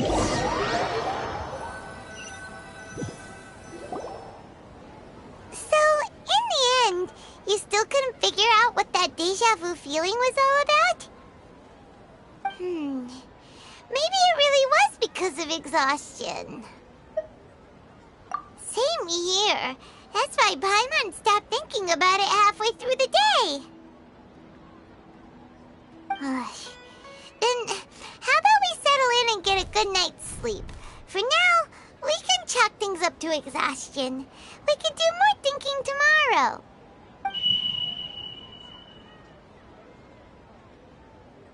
Observing a modest drop in the output of jnana energy, but values still remain within normal parameters. Continue to monitor the variances in the data and find the cause as soon as possible.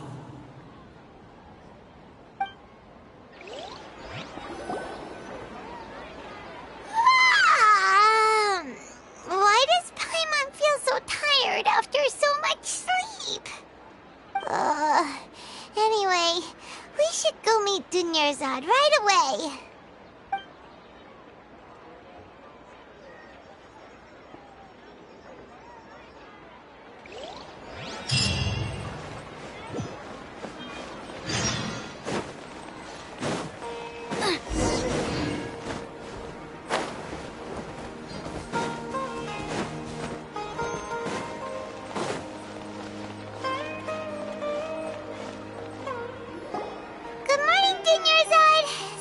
Keep you waiting.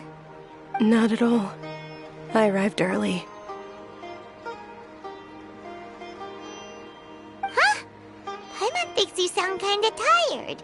Did you not get enough sleep? I'm doing well.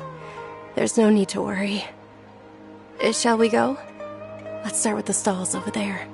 Great idea! Let's get going! Traveler?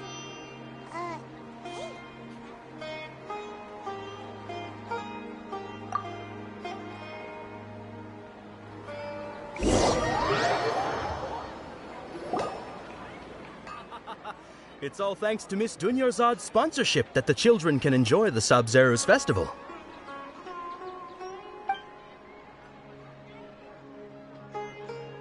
Oh, are you interested in Yalda candies? I have some boxes of candy here. Pick whichever one you want. Not much of a choice. All these boxes look the same. It's not that simple. Each box contains a random flavor. It's up to the luck of the draw. Flavors include lavender melon, hara fruit, sunsetia. They all sound pretty tasty. And there's also lizard tail and oni kabuto. Huh? What were those last two? He'll help me choose. Paimon wants to eat the sunsetia flavor. No problem. These boxes of candy are numbered 1 to 5 from left to right. Which one do you want?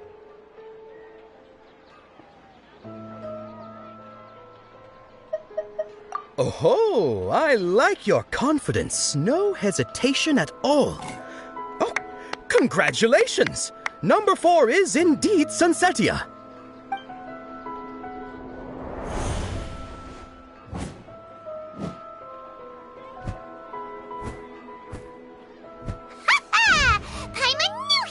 Incredible luck.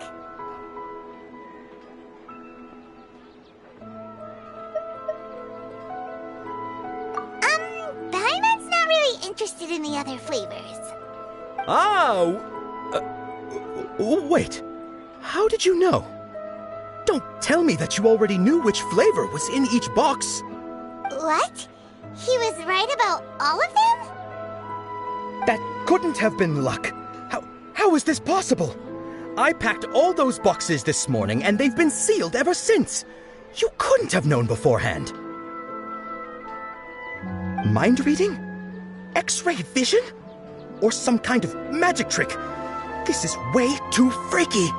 Tell us what's going on. Since when did you get superpowers? Traveler?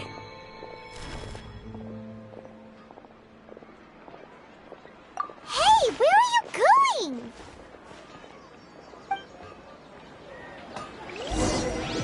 What's going on? Did you see something? Us leaving Dunyarzad without letting her know is kinda rude, you know.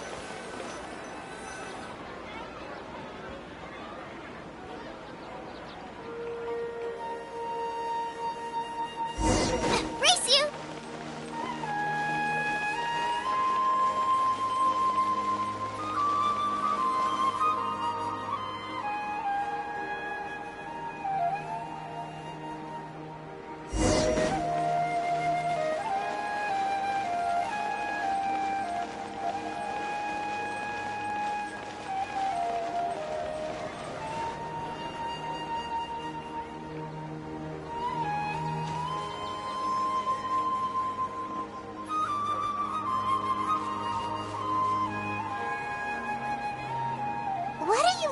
for? Why did we come here?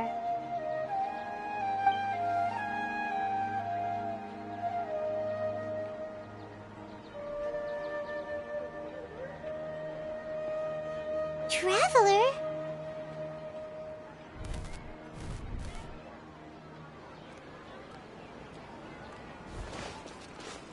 That's...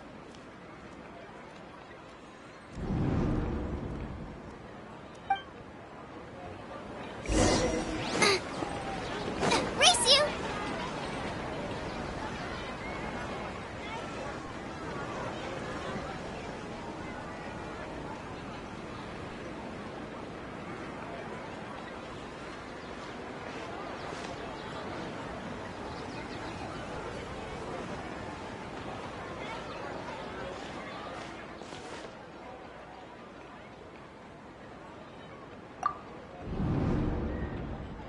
Look! That's... Isn't that Dunyarzad? What's happening here? Why are there 2 Dunyarzads? You already know that this isn't your first Sabzeruz festival, don't you? I'm sure you already know how to use this. A knowledge capsule? Where did you get it? What's inside? You should use it too, Paimon.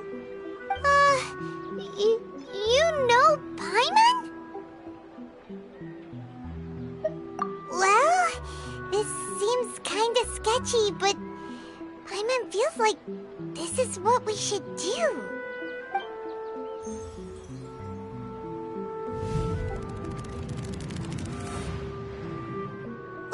What the?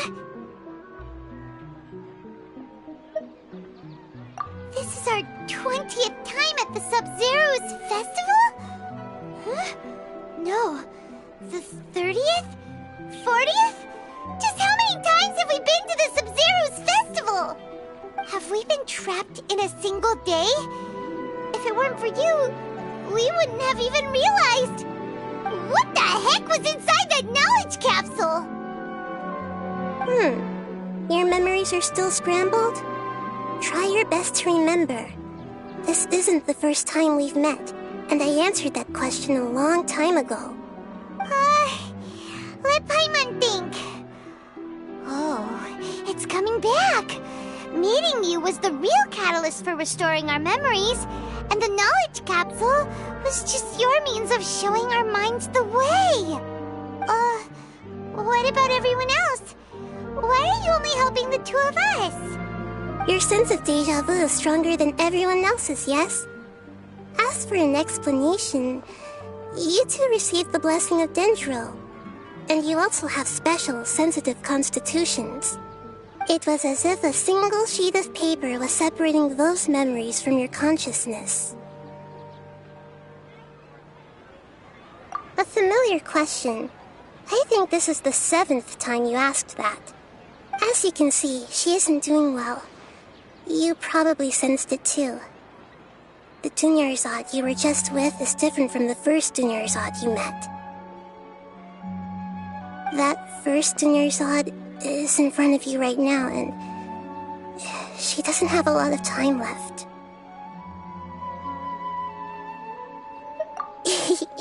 Looks like you're almost done sorting out your brain. Oh yeah, I'm Nahida. Good, you passed the test. What's happening? You can awaken our memories, and you seem like you know what's going on.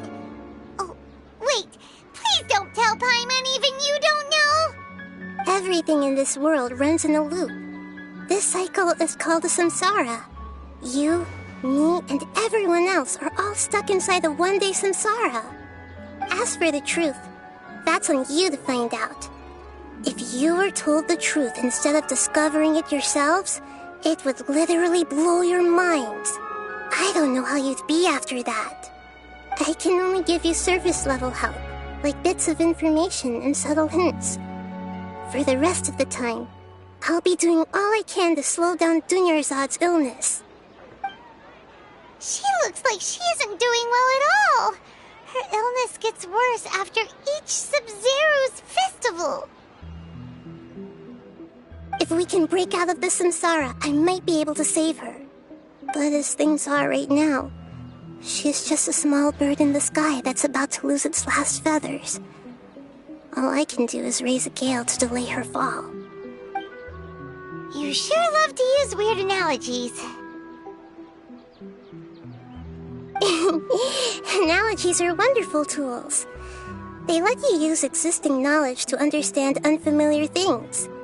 Okay, so, with what you know so far, what do you think the truth is?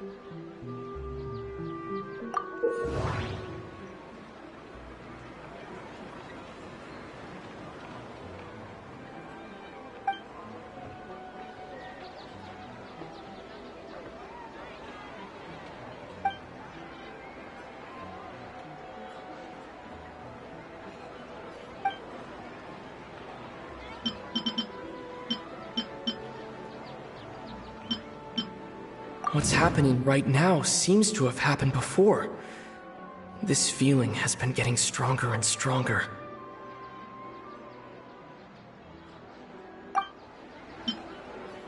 My mind feels exhausted. The moon, illusions, and lies. The Grand Sage said, "Go celebrate the birth of that god to your heart's content." We've already experienced the Sabzeruz festival many times, and the day...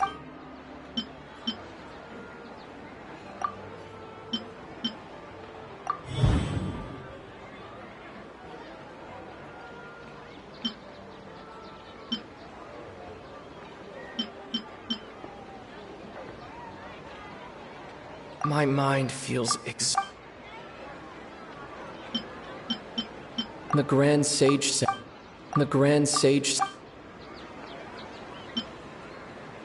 The moon... Oh. That should be it. That should be it. We've already... That doesn't sound right.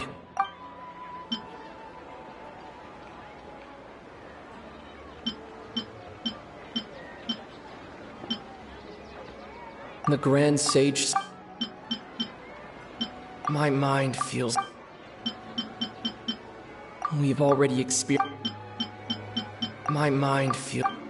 That should be... We've already That doesn't sound right. A time loop. You've given similar... Still the wrong answer? A simple time loop can't explain some of the phenomena. The Sabzeruz festival is happening every day, but that doesn't mean we can waste an infinite amount...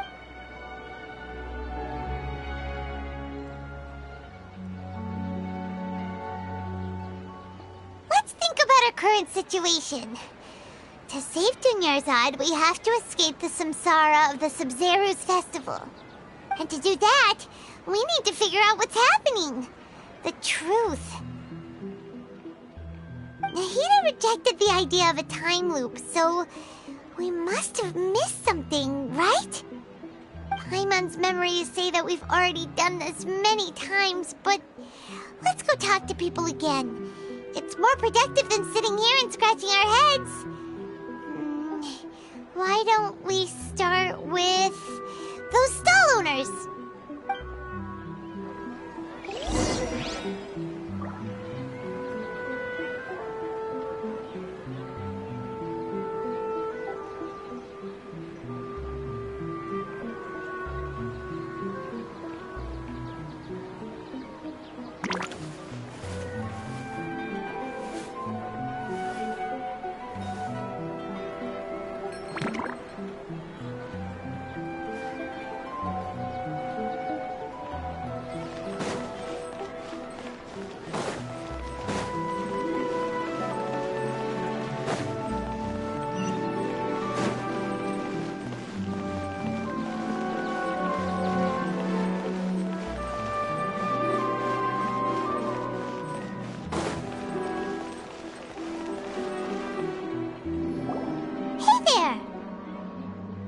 Hey, it's you guys again. Where's your cultured friend? She's feeling a little unwell. I see. Did you come back to buy something? I guarantee the freshness of my products. I harvested them from... Huh? What brought this about? I hurried back from the forest yesterday, and I'm selling produce here today. I haven't felt anything strange. To put it another way, if you really think about it, was yesterday truly yesterday? Did you actually come back from the forest yesterday? What kind of philosophical nonsense is this? Are you two daydreaming? Didn't you know that no one dreams in Sumeru? Go somewhere else if you want to find someone to daydream with.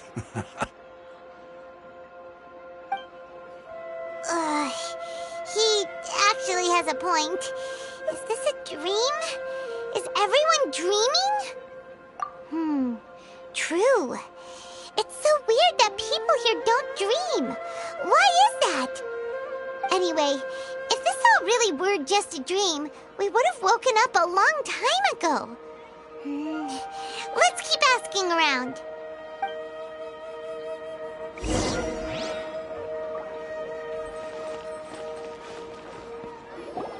Oh, it's you two. Was my divination so accurate that you felt compelled to compliment me in person? Ooh, I knew it! I told you, the god's divination is highly accurate. You just hadn't fully understood its significance yet. You're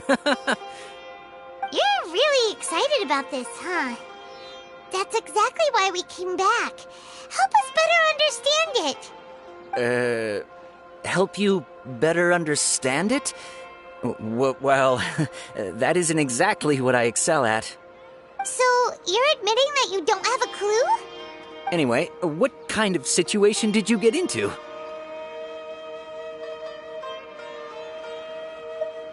Huh? Hold on a second. I thought you guys just lost your wallet or fell for a scam. What you just said, are you serious? Does that kind of thing actually happen in real life? Paimon knew you weren't going to believe it. Marvelous. Truly marvelous. I believe you.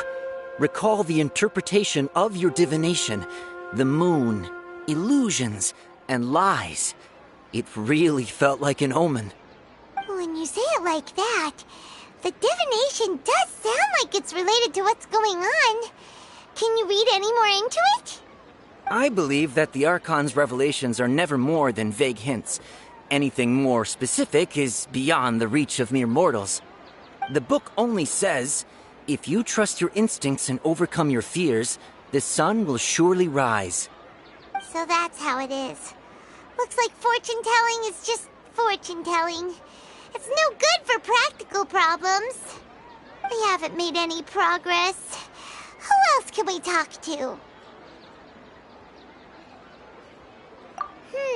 Paimon remembers that we tried talking to her a couple of times, but she always thinks we're playing pranks on her. You think she'll brush us off again? Yeah, if we tap into Dia's strong sense of responsibility as a mercenary, then she'll definitely take us seriously. At this time of day, Dia's probably just finished beating up those kidnappers. Let's go find her.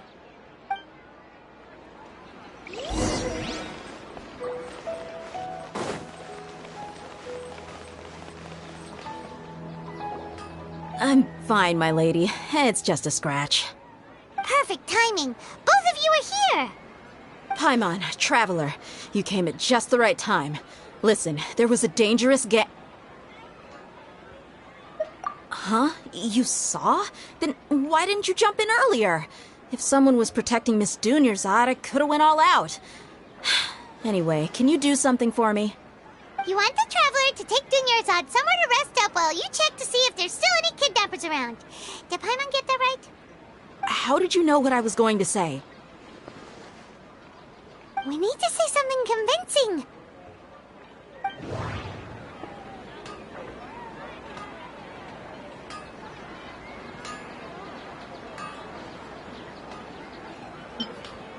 Dia sold her greatsword to raise additional... People in Sumeru don't dream. The moon, illusions. My mind feels exhausted. My mind feels... The moon, people in Sumeru...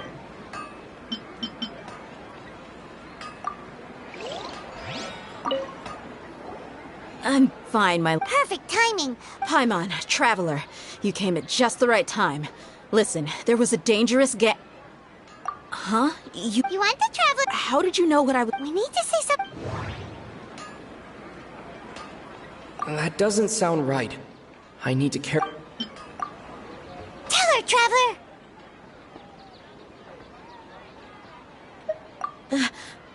I didn't tell anyone about that. Including Miss Dunyarzad. You couldn't have known. And just now, you literally took the words right out of my mouth. What's going on? All right, so this is the situation.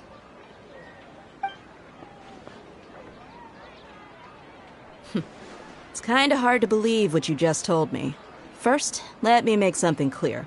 Most of us desert dwellers might not be the scholarly type, but we do have basic common sense. She's quieter than usual. Uninterested in anything and really gloomy. Yeah, she isn't the same as before, but her parents said that this is how she was like at first. Huh? At first? I don't quite understand what you're all talking about. I'll go rest on the bench over there. My lady, are you angry? All right, I'll give you the benefit of the doubt since you knew about my greatsword. Let's make this a quick trip. Miss Dunyarzad isn't completely safe here.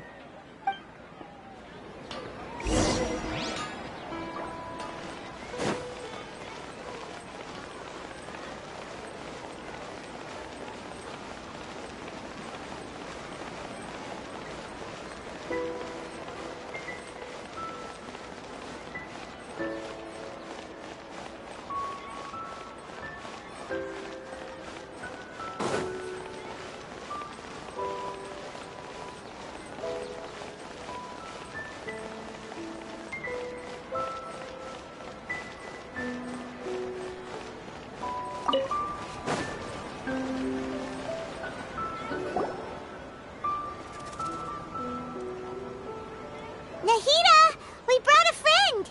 Are you busy? I thought I told you that it won't help to bring anyone here. We just wanted her to see the real Dunyarzad's condition. The real Dunyarzad? Where and who are you talking to? Huh? I told you that you two are special. Other people can't see me or Miss Dunyarzad here.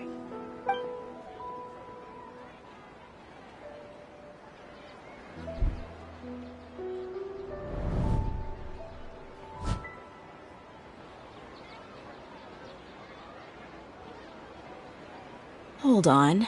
Over there. Is that? Wow. How perceptive. Does she have invisible antennae? Miss Dunyarzad, she's lying down here, isn't she? How's she doing? Her condition's really bad, and she's basically in a coma. How did you know she was here? I can sense her aura. There are also lingering feelings of something like regret or disappointment. What happened? Do you believe us now? The Sabzeruz festival has been repeating itself. So, you think the sages are behind this? Yeah, they've always been against us. Wouldn't surprise me if they're using the Akasha to intentionally repeat the Sabzeruz festival as a sick joke. You have a point. Aside from the Dendro Archon, the Academia's sages are the only ones in Sumeru who could pull off something like this. Maybe there's more to the Akasha than we know. Right! Didn't you awaken our memories using something that looked like a knowledge capsule? That means you must know something about the Akasha! The Akasha relies on the power of a gnosis to operate, as it is the manifestation of the God of Wisdom's power. It compiles the wisdom of the entire populace, and it grants knowledge to the people. A gnosis could do that? No wonder the Akasha is so magical. It's being powered by the gnosis of Sumeru's Archon.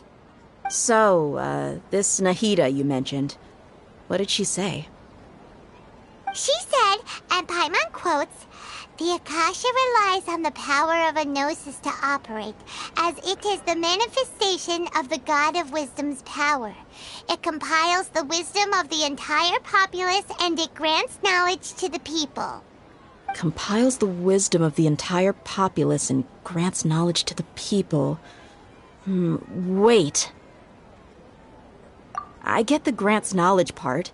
That's what people have always used the Akasha for. But compiling the entire populace's wisdom? How does that work? Did she mean that the sages enter new knowledge into the Akasha? Oh, yeah. That sounds about right. What do you think?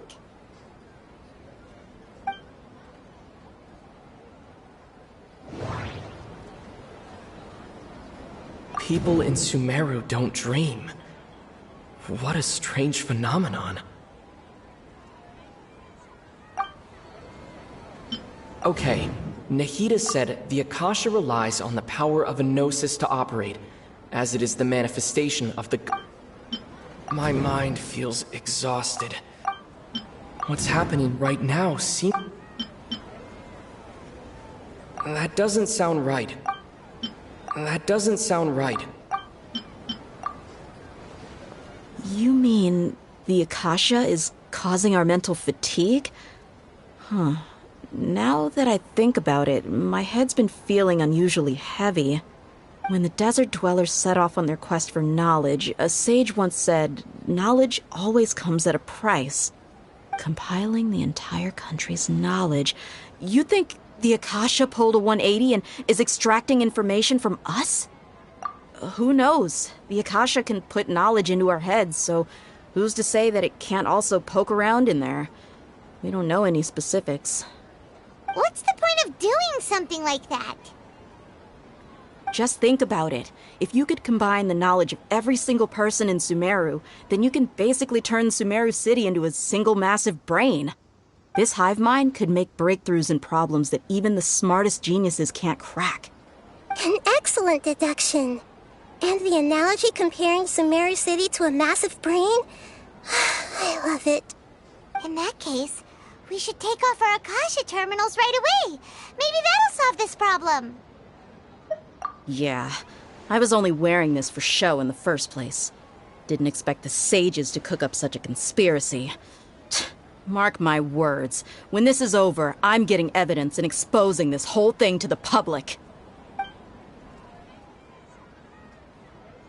How does everyone feel? Huh? What is it? Oh, that! Paimon knows what you're talking about. It's a single soft beep that sounds like it's coming from the Akasha terminal. The sound of a beep. Could it be a prompt tone for when the Akasha is operating? That's probably an important clue. We weren't using our terminals, but we heard a beep anyway.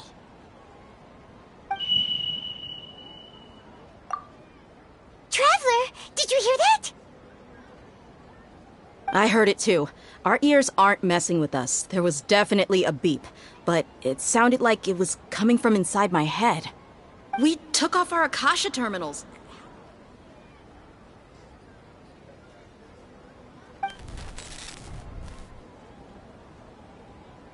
Phase runtime has exceeded its expected length. At this rate, there may be casualties. But we cannot lose all of our progress.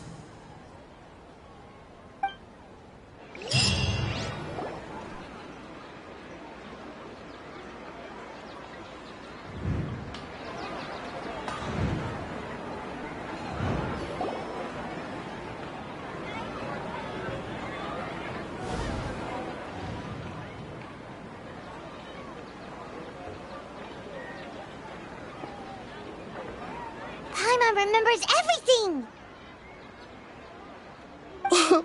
Good. You adapted quickly this time. We definitely took off our Akasha terminals last night, but we still heard that beep. Why is that?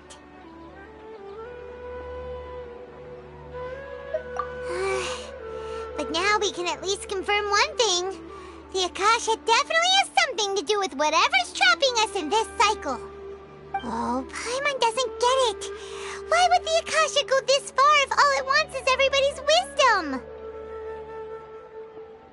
It's extremely difficult for lab rats in an experiment to understand why they're being treated the way they are. If we're lab rats, then what are you? Nahida, you've never told us anything about yourself. I guess I'm the moon. The moon? Wasn't that the result of our divination? Anyway, knowing who I am won't help you get closer to the truth, so you should focus on other things. Don't get distracted and miss any clues. Okay then. Dia helped us a lot yesterday, so let's go find her. If Paimon's reading the time correctly, those kidnappers should be showing up soon.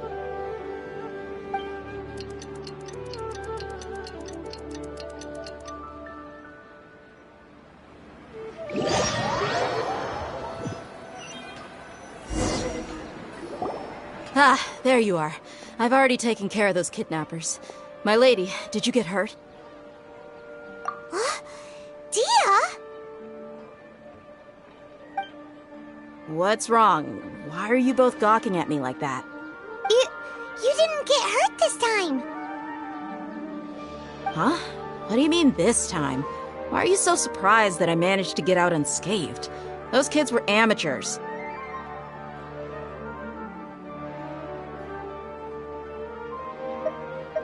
Shh!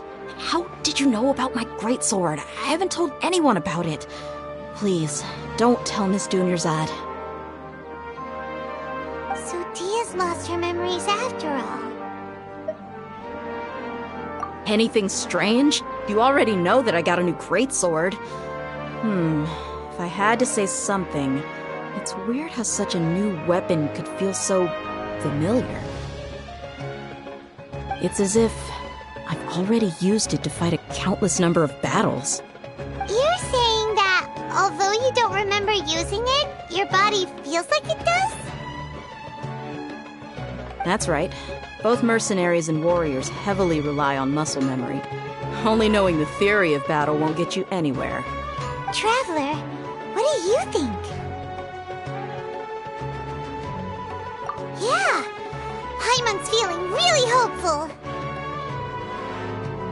Oh, you're right! Earlier in the Samsara, something like this would have never happened. I have no clue what you two are talking about, but it's still dangerous here, so... So you want us to take Dunyarzad somewhere else to rest while you check if there are still more kidnappers around, right? How did you know what I was gonna say? Can you read minds? Forget it. Go and do your thing.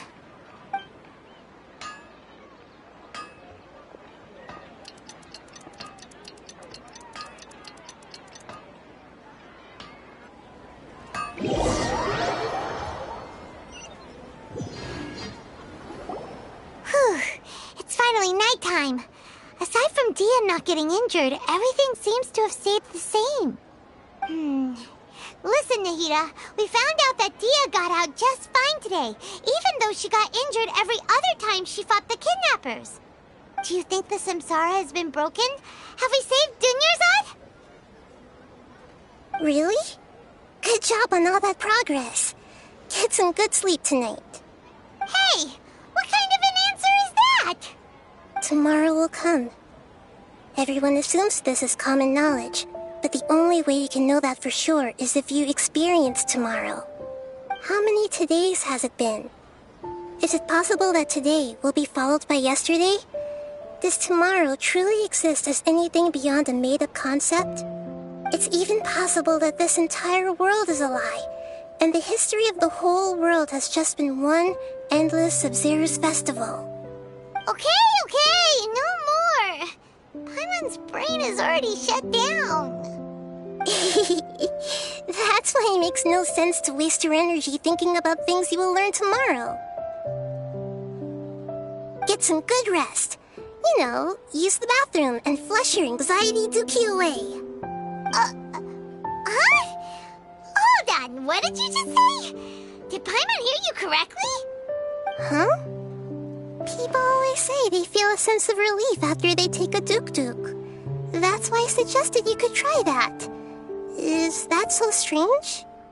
It's so strange and so against common sense that Paimon's at a loss for words. You were sounding kind of smart just a minute ago. Yeah, even though it's happy and lively at the Sabzeruz festival every day, it feels like it's been a long time since we've really gotten to relax. Let's go back to our room.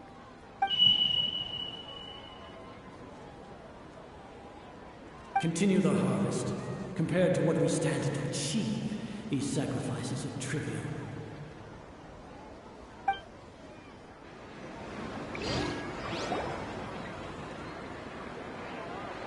We're still in the same day! Nahida, you already knew last night that we didn't break out of the samsara? Why did you tell us? Would there have been a point? You would have spent the night with new worries, with tomorrow still out of reach. In that case, you might as well rest within that brief moment of hope. An opportunity like that doesn't come by often, and I thought it might help you clear your minds. Paimon thought the Duke did that! Whatever. Guess you were looking out for us after all. Of course. In the time we've been together, you two have been everything to me. Paimon's flattered and everything, but maybe you're taking things a little fast. What I mean is, even though I had asked you to solve this puzzle, you two are still the only ones who can see me and sense my presence. In other words, if you weren't here, I may as well not exist. That's why you two have been everything to me. Get it? Nahida's talking about confusing stuff again. Anyway, that's enough chit-chat. So, Traveler, did the new clues yesterday help you gain a new understanding of the situation? Huh? Why are you scrapping your previous theory? Oh, yeah! You're right! Gosh, how did we not notice that? In a simple time loop, people's physical condition should also reset. So, what's your new hypothesis? The moon, illusions, and mercenaries rely heavily on muscle memory. And the beep is a prompt tone for Akasha operations. We still hear it every night. Okay, Nahida said the Akasha relies on the power of a gnosis to... We've already experienced the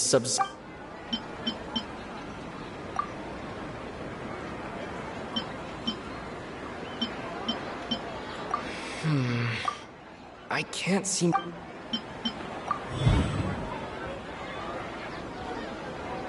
If all our memories of a day are erased at the end of that day, then we would... Oh!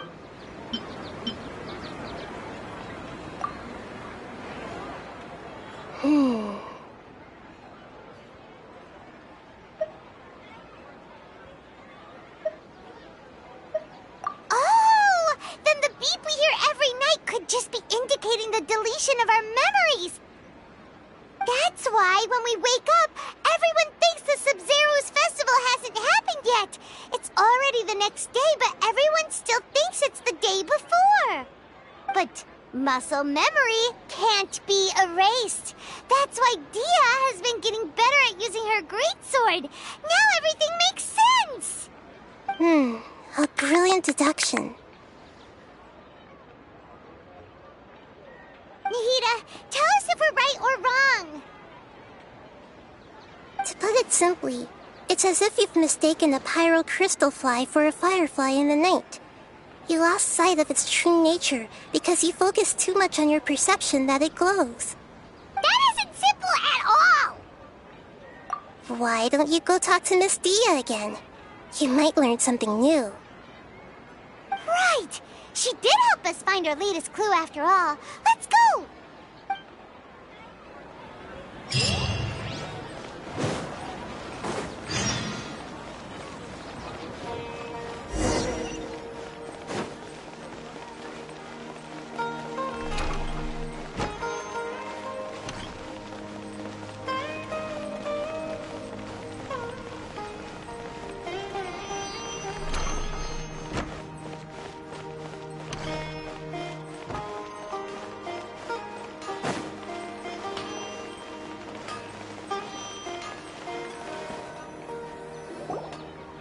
There you are.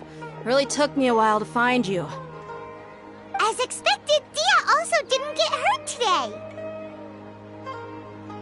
Get hurt? Why would I? Don't underestimate. Well, you're still getting used to your new greatsword.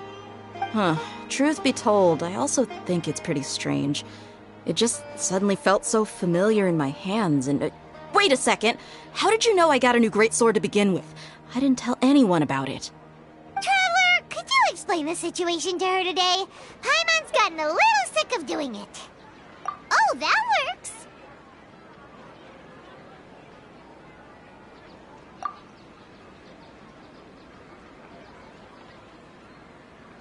What happened to you guys while I was gone? Did you get brainwashed by some cult? Don't think too hard about it. Just take what we're saying at face value. Alright then, let me get this straight.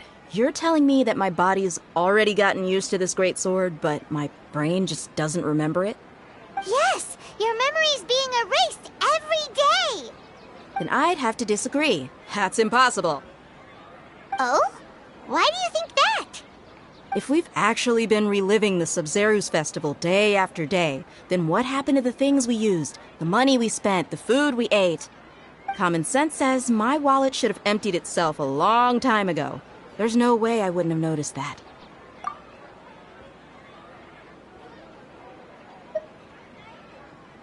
Right!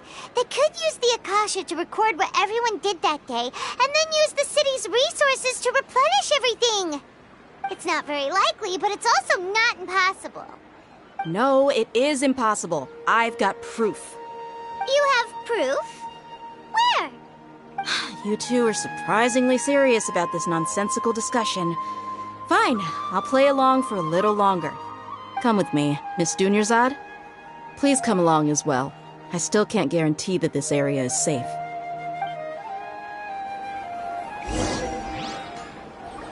Paimon can't believe it's Dia who wants to show us something this time. 2 days ago, we were the ones taking her to see Dunyarzad.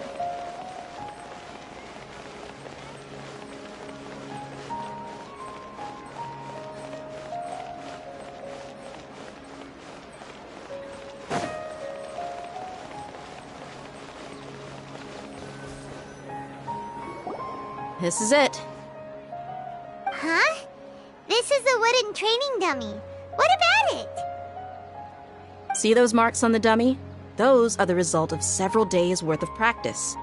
Let's say the sages didn't replace it every day. Shouldn't it be hacked to pieces by now? That's true, but what if they did? Then the sages would have had to reproduce every mark I left during previous training sessions. I'm a professional fighter. My martial school has always emphasized the importance of refined control. The force, angle, and entry point of each strike is calculated and deliberate. That's why I remember every mark on the dummy, as well as my state of mind as I made each strike. It's just as they say, each swordsman has their own unique style, and even the same swordsman can't make the same cut twice. It would be impossible to copy these marks. Really impossible? What if they used some fancy machine to carve every single mark? People often say that a camera's photo can never replace an artist's painting because the former has no spirit to it. The same thing applies here. At a mere glance, I can differentiate carved marks from the results of combat training. hope that cleared things up for you. Hey, is this that new brain-exercise game that's been super popular with the scholars lately? It's surprisingly fun. Anyway, it's getting late. I should escort Miss Dunyarzad to Nilu's stage. See you later. Well, back to square one. Is our memory deletion theory also wrong? But at least we've reached some other conclusions in the meantime. Yep, that's true. So, can we think of any new ideas right now? Strange? Paimon feels like everything's been strange lately. Huh? Leaving the city? You're right! It's really strange how we never thought of such a simple solution! Many things should become clear if we can confirm the flow of time outside of the city. Paimon can't believe it! Did we miss this because we're tunnel visioning too hard on our other theories? Or because we're just too tired? How about we go back and ask Nahida? Maybe we've forgotten something about leaving the city.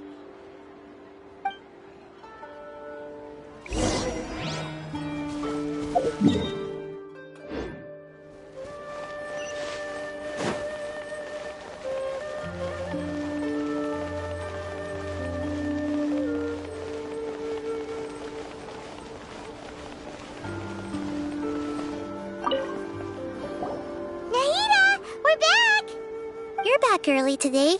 Did you find something new? Sort of. We're mostly sure now that we're not in a time loop. And we also aren't in the real world. But at the same time, we have a new question. Leaving the city. As far as I remember, you've mentioned your plans to do that twice before. We did? But we don't remember anything.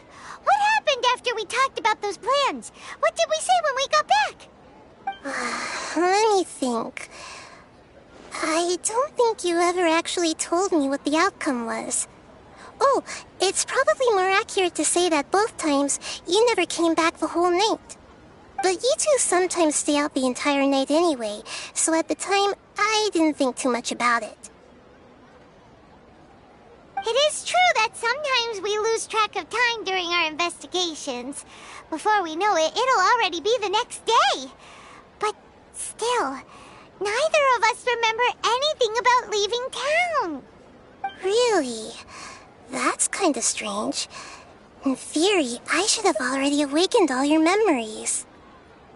Yep, something here's definitely fishy. Let's get to the bottom of this tomorrow.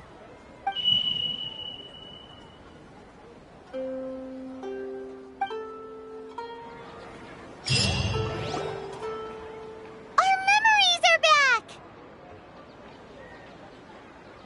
About that... Well, where should Paimon begin? Traveler, aside from your memories that were just restored, I have another message for you.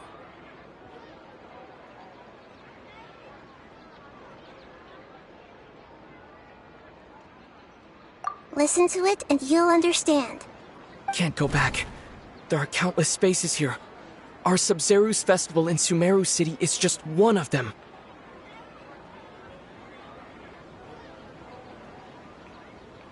Traveler, you should be missing 2 days' worth of memories.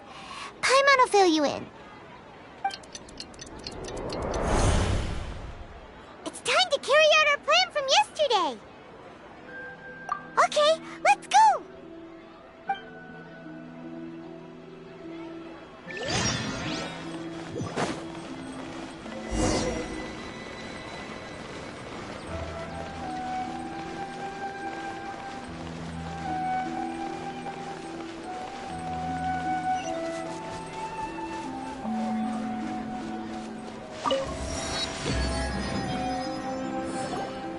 Why can't we leave the city?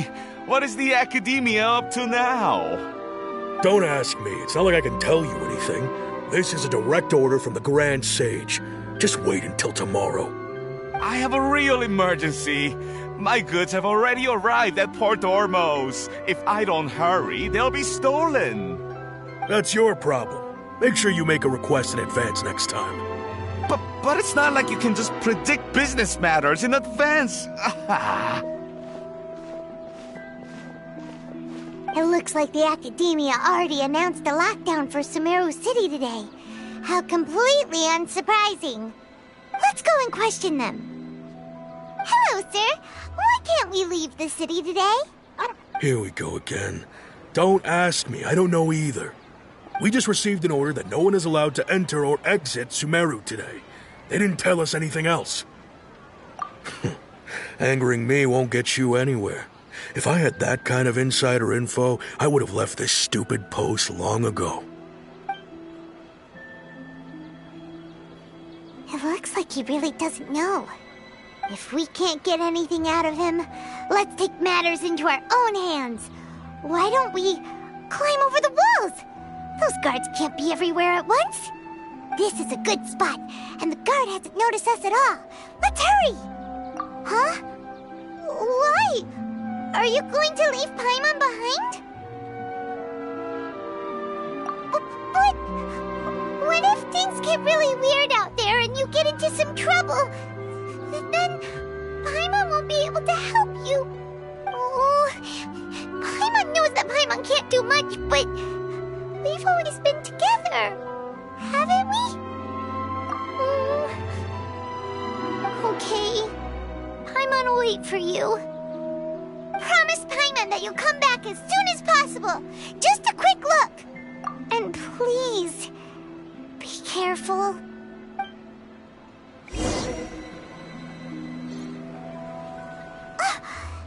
Memories! Traveler!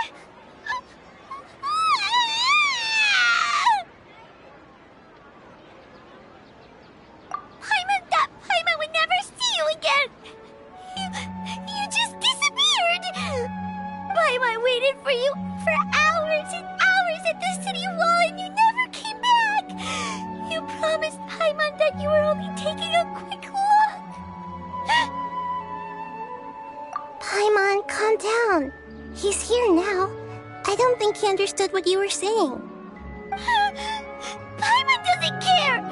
Paimon wanted to go look for you, but you also said that Paimon should stay!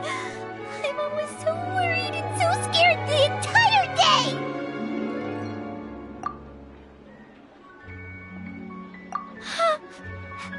Okay. Paimon will forgive you. The most important thing is that you didn't actually disappear.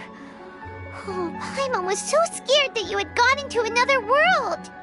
Okay, Paimon, can you tell us your perspective of what really happened yesterday? I see. Using two people's different perspectives. After that, you left the city. Paimon kept her eyes on you the whole time, but then you disappeared in an instant.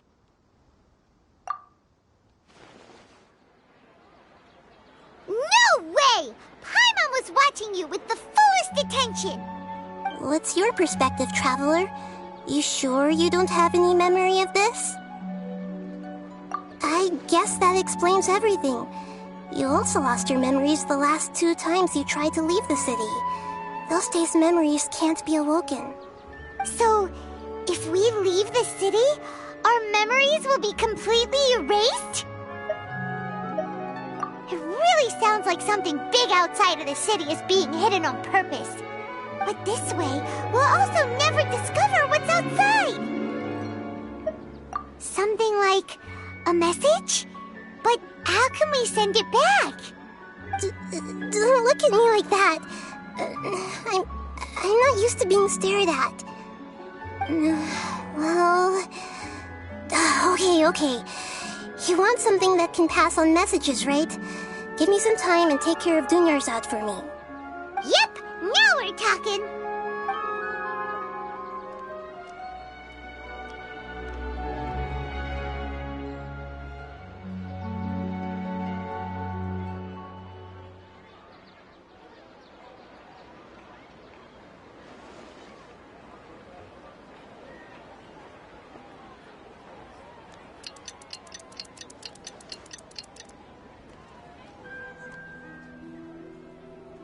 on. Here you go. What? Isn't this just an Akasha terminal? I made some little changes. Akasha terminals are already capable of sending messages. I just tweaked it so that it could connect to any node. To make something like this? Nahida, you really know the Akasha like the back of your hand. Anyway, we can use this now to record a message, right? Yep. I'll help you save the messages. It should be pretty easy to use. I just can't guarantee the user's status and signal coverage when they're outside the city. We'll never know until we try. At least we're taking the initiative now. Let's go then. Let's expose those sages. All right. Paimon isn't as worried about being separated since it happened once yesterday. But Paimon still isn't happy about it. Okay, see you tomorrow, Traveler. That covers everything that's happened so far. Yes, although the signal was choppy and had some interference, we still managed to receive 2 messages from you when you were outside. Okay, now that you understand what's going on, let's hear the messages together.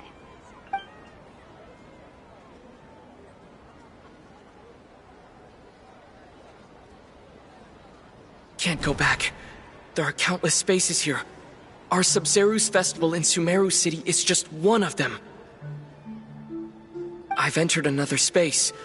Before me are flowing sandstone and howling fish. Impossible and surreal sights.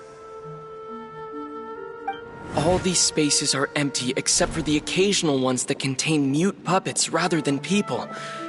I can't sense any human presence.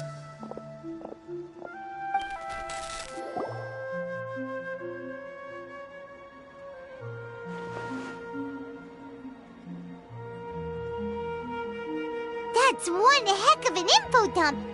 It sounds like you left the Sumeru city space when you set foot outside of the walls. But everything looked completely normal when Paimon was looking out from the inside. That's unbelievable. And if we take your word for it, the other spaces all had very weird contents. There's another part here. We only received it last night. These spaces have been disappearing one after the other, absorbed by something like a sun in the sky. And now, even the final space has also disappeared. Behind me, a lot of spaces just appeared again from thin air. I get it now! Those spaces are actually...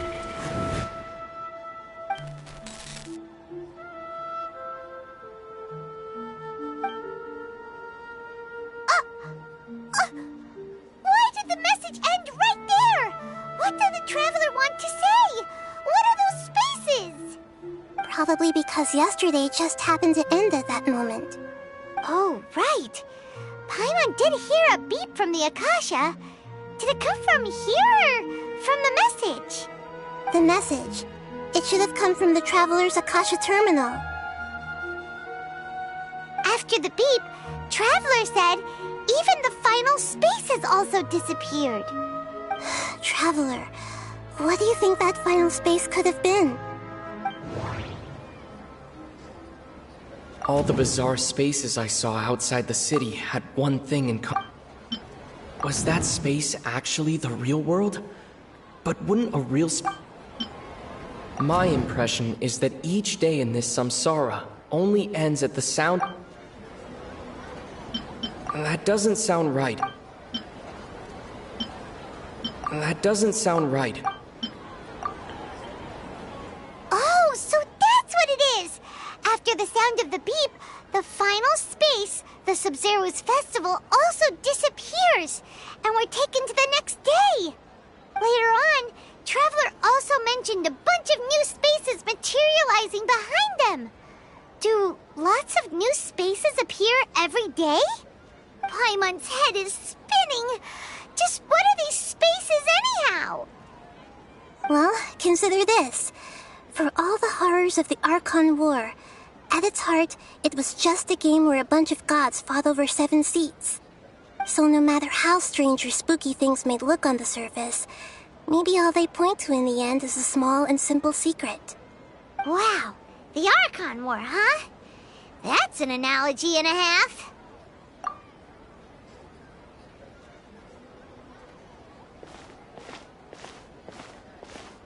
Hey, where are you going?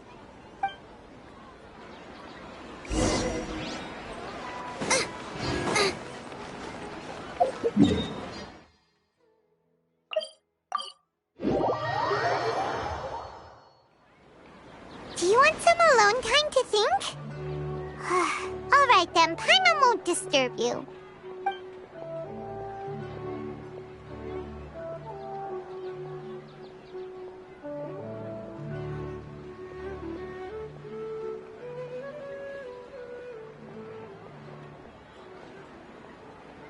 The dance of Sabzeruz is about to begin. I'm going to go watch it. Okay. Why don't you go ahead, Dunyarzad? We still have some other stuff to do first. Okay then. See you later. Have you figured it out yet, Traveler? Time is ticking away. Awesome! What is it? Paimon wants to know. Oh, wait, no. Let's meet up with Nahida first. You can tell us both together. This time, we're gonna get to the truth.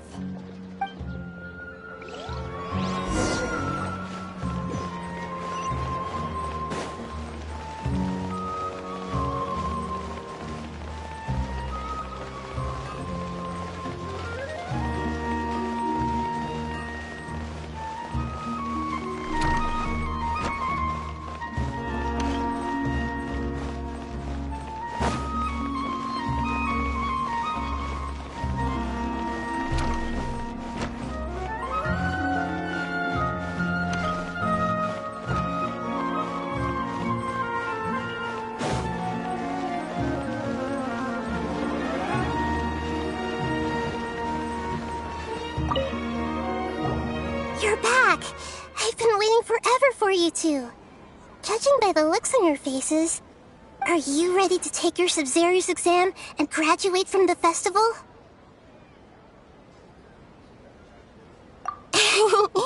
Okay, first off, have you discovered the hidden truth?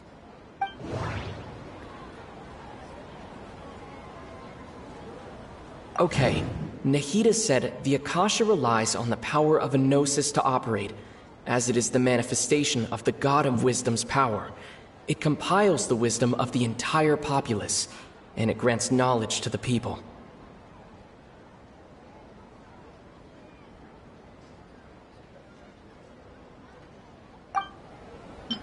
We've already experienced the Sabzeruz festival many times, and the day of the festival seems to be in a perpetual samsara.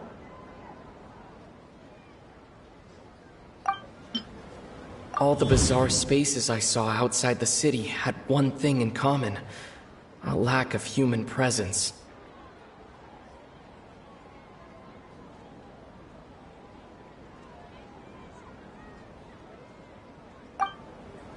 Those spaces remind me of dreams. Like the one I had in the Avidia Forest, except these have no sign of human presence. The moon, illusions, and lies. What do they all mean? People in Sumeru don't dream. What a strange phenomenon.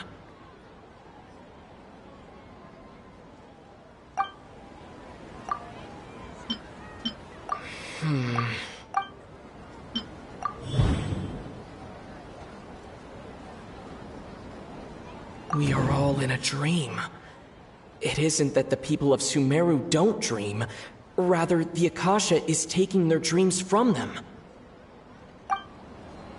People in Sumeru think they don't dream, but the truth is the Akasha steals their dreams without them knowing it.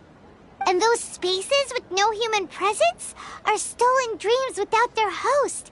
That would explain why they sounded so weird when he was trying to describe them. Huh. So people in Sumeru do dream after all. In fact, we're all in one big dream together right now! Correct answer. Now, how did you conclude that the Akasha is capable of this? The Akasha relies on the power of a gnosis to operate. It is the manifestation of the God of Wisdom's power. It compiles the wisdom of the entire populace, and it grants knowledge to the people. Oh, okay. Those dream-controlling creatures in the forest also get their power from the Dendro Archon, right?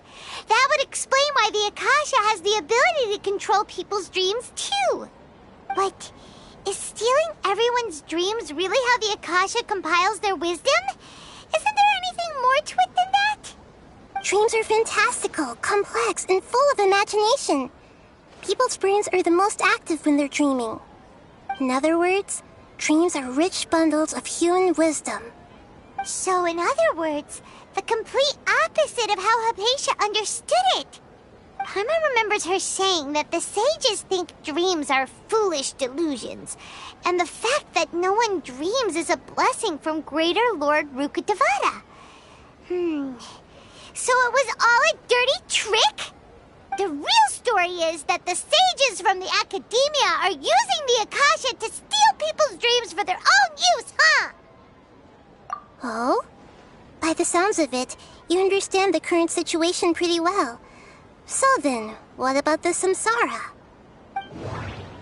The beep is a prompt tone for Akasha operations. We still hear it every night, even though we removed our Akasha term. Those spaces kept disappearing before my eyes. But as soon as those dreamscapes kept vanishing. But as the Grand Sage said, "Go celebrate the birth of that god to your heart's content." My mind feels... We've already experienced the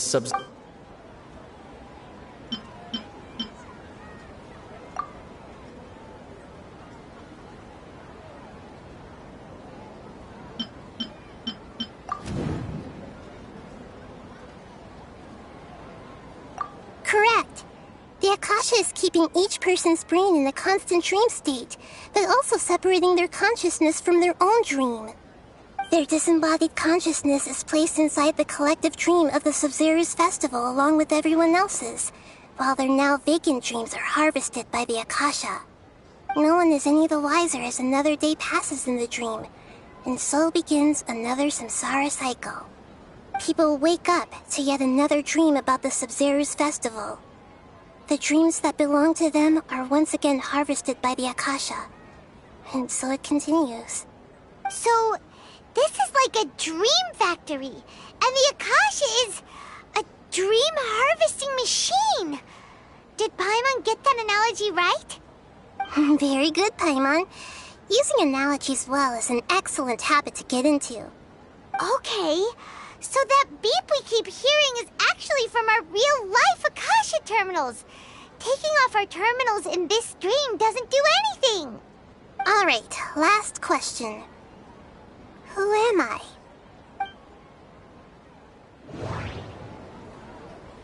They say that alchemical divination is the Dendro Archon's divine revelation. So then, if Nahida has referred to herself as the moon... Now that I think about it, wasn't a... So you noticed. I thought that one would be the hardest question. That's why I put it last. That wasn't hard at all. Even Paimon guessed that. Everything about you is different. We just didn't want to expose you is all. Now that you mention it, Nahida, you've been hinting to us since the very beginning.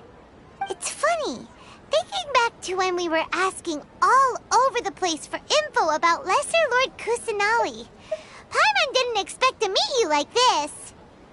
Yes, those can wait until we're back in real life. On the other hand, I'd be happy to answer any more questions you have about here and now. You asked me this question before. My answer was, it would literally blow your minds. Now that you know this is all a dream, this answer should hopefully make more sense. Have you heard the saying, don't wake a sleepwalker? Likewise, if someone suddenly had told you all this instead of you learning it on your own, your notion of reality and dream would be thrown into irreversible confusion. I couldn't expose you to that kind of risk. That's why I could only give you very subtle hints and some suggestions. Long story short, I'm really sorry I had to keep you guessing. Firstly, this dream we're in is completely based on reality. People have already experienced this Sabzeruz festival, so it would be very difficult for them to find anything that strikes them as surreal. Secondly, you're probably wondering why people don't have any memories from earlier samsara, right? That's because people don't remember their dreams most of the time anyway. And in any case, their actual dreams are being taken away from them by the Akasha. So whenever they wake up in this dream of the Sabzeruz festival, they don't remember anything from their previous identical dream. That reminds Paimon. Traveler had a dream when we were in the Avidia forest, but couldn't see what it was about after waking up.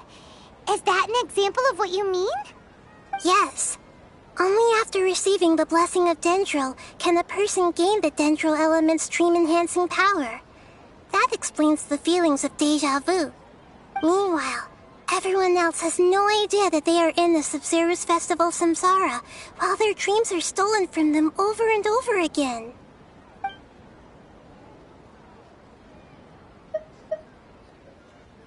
Can humans really keep dreaming forever like this? Will it ever end? And if so, when? You might say your mental fatigue has already answered this question. Eventually, there's only so much that people can tolerate. Especially those whose health is compromised to begin with, like Dunyarzad. This relentless exploitation takes an even harder toll on them. People's lives are at stake here, and nobody knows a thing! We've got to put a stop to this!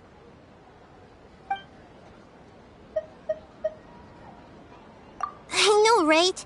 Why did they have to base this dream on my birthday? Could it really just be a coincidence?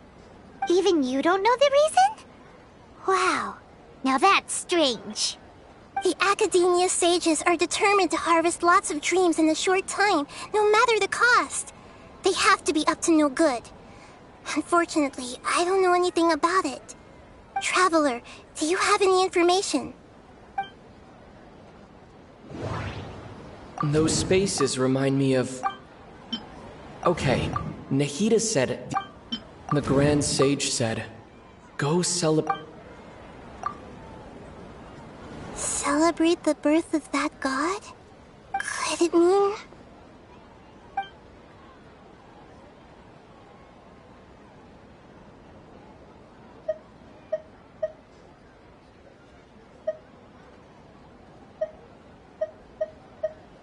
deceiving the people of Sumeru with no regard for their safety.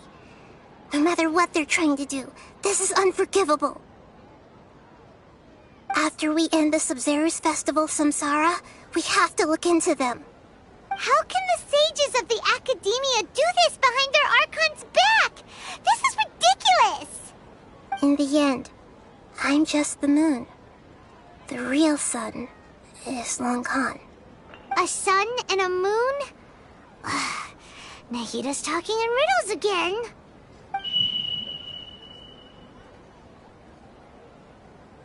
Oh, we're out of time today. I'll tell you how to break free of the samsara tomorrow. See you then.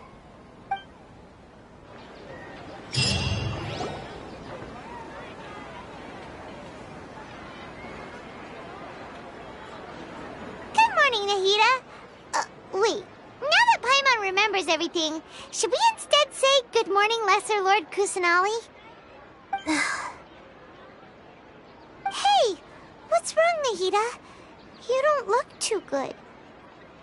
I'm afraid that what you're thinking right now is correct. Did Dunyarzad already disappear? No way! Are we too late? The real Dunyarzad's consciousness has indeed disappeared. It can no longer endure the constant dream harvesting. Paimon can't believe it. Wait, so what about that other Dunyarzad? Just what is she? Is she also going to disappear? She's actually something like a puppet, but not completely. The real Dunyarzad's consciousness could no longer keep playing her role in this dream. So another Dunyarzad appeared to replace her in the dream. Just like the grass and the trees, that Dunyarzad is just a building block of the dream that helps to keep it going. But personality-wise, she's nothing like the real Dunyarzad. Puppets are stiff, and can't copy a living person's vitality. After all, they're just there as filler. You know, speaking of which, the old Dunyarzad might not have been too different from a puppet. Dunyarzad truly believed that she met you within her consciousness, and it was you who inspired her. So you do remember her after all. Yes. Back then, her family was overly protective of her. No one cared about her personality or thoughts. It was as if she only lived to stall her Elazar. I just gave her a little wisdom so she could look at life in a new way. So that she could be her own person. But even so, she's still... far from it. I'm still a long way off from being a real Archon. I couldn't even save her. If I were a competent Archon, I wouldn't have let my most faithful follower die at the Sabzeruz festival with so many regrets. Please don't beat yourself up over it, Nahida. It's the sage's fault, and theirs alone. I'm not beating myself up. All I did was to rationally observe the distance between myself and a real Archon. Don't be like that, Nahida. Even real Archons are still allowed to be sad.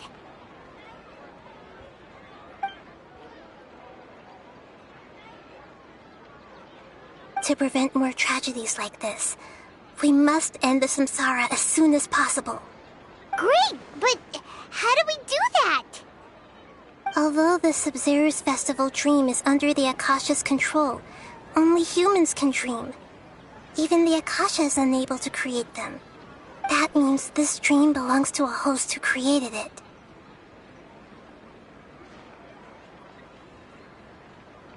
Huh? So, how should we find that person?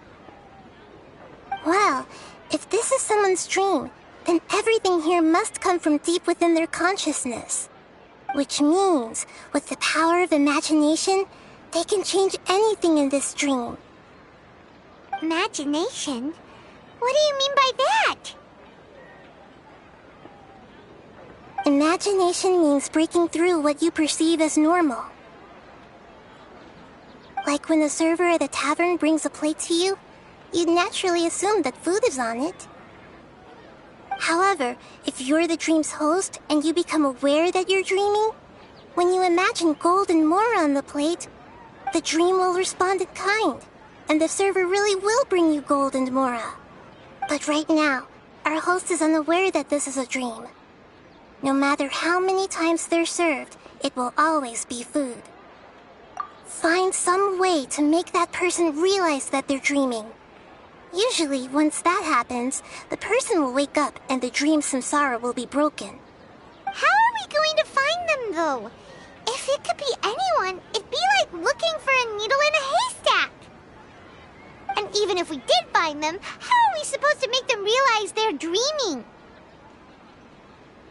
After all, like you said, don't wake a sleepwalker. It's extremely difficult, yes. But the only ones who can do it are you two.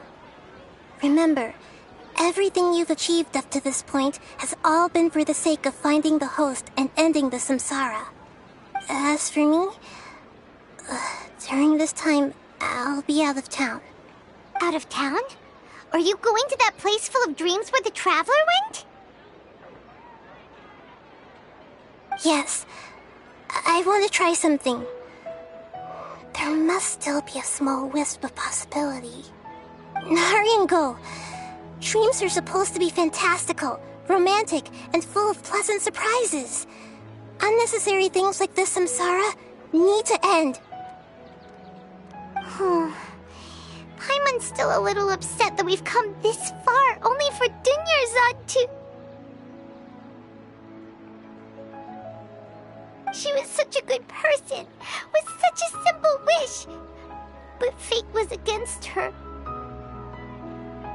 Yeah, saving Dunyarzad is what kept us going this whole time. But we mustn't lose hope, Traveler. Dunyarzad would definitely want to see us save everyone else. So let's break the samsara for her sake. Paimon's wondering, do you think the sages would get one of their own to be the host of this stream? Feels like it would be easier to control it that way, no?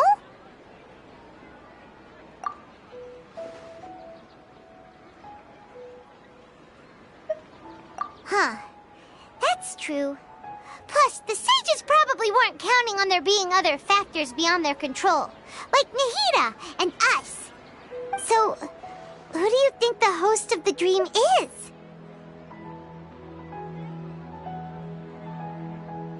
Oh, that would make sense. Ferris, the Knight of Flowers, is a symbol of the whole Sabzeruz festival, right? Pretty core character. Let's go ask him some questions, shall we?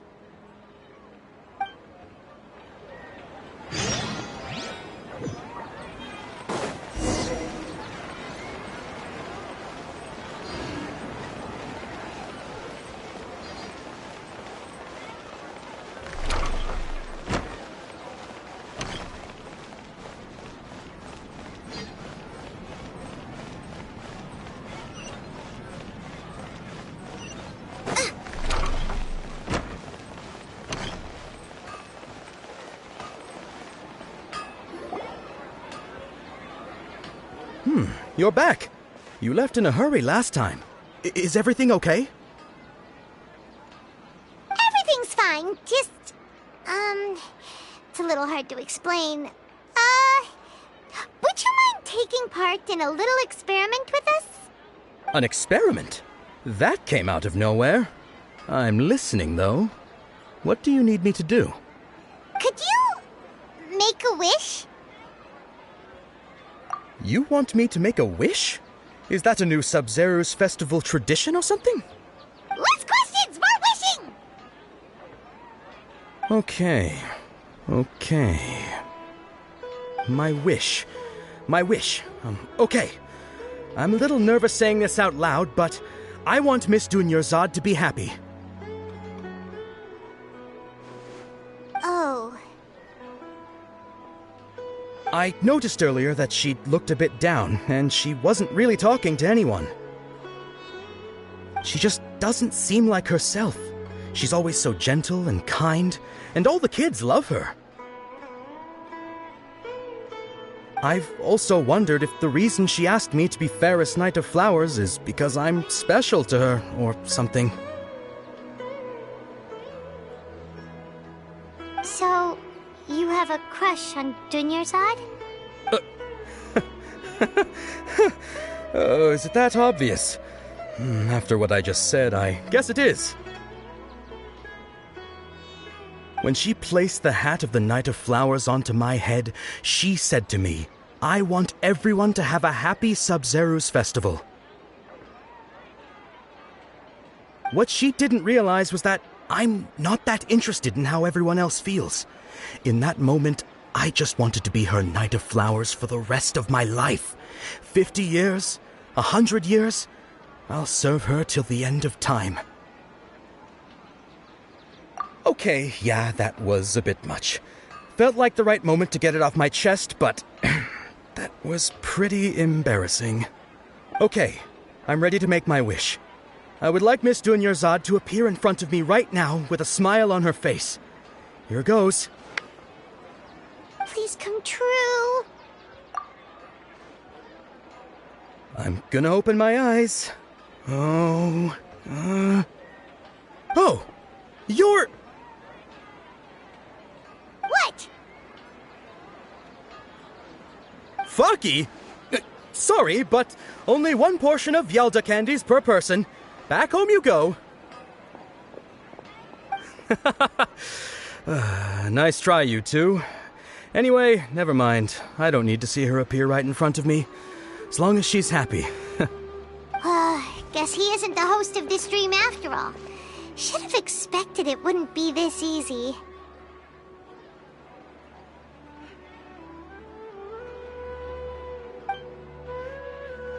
It seems like everyone who knows Dunyarzad loves her, but none of them has any idea that she...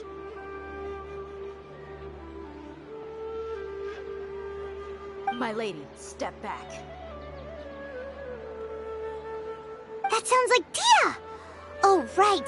This is when Dunyarzad bumps into the kidnappers. Huh? But Dia can handle them. Hey, Traveler!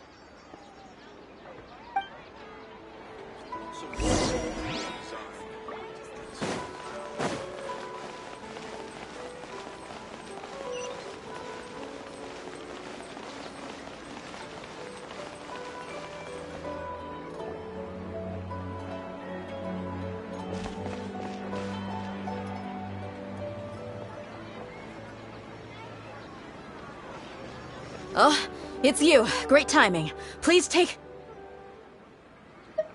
Hey, this is my job. The homie Yannis pay me, not you. You... fine, alright. Knock yourself out. Why are you so worked up anyway? It's not like I don't trust your fighting skills. Anyway, watch yourself.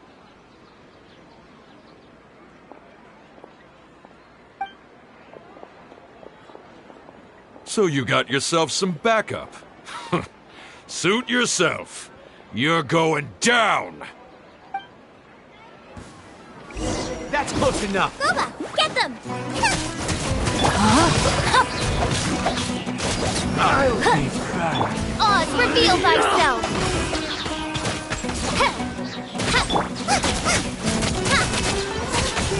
Racy at the frying pan! It's the fire! Howard!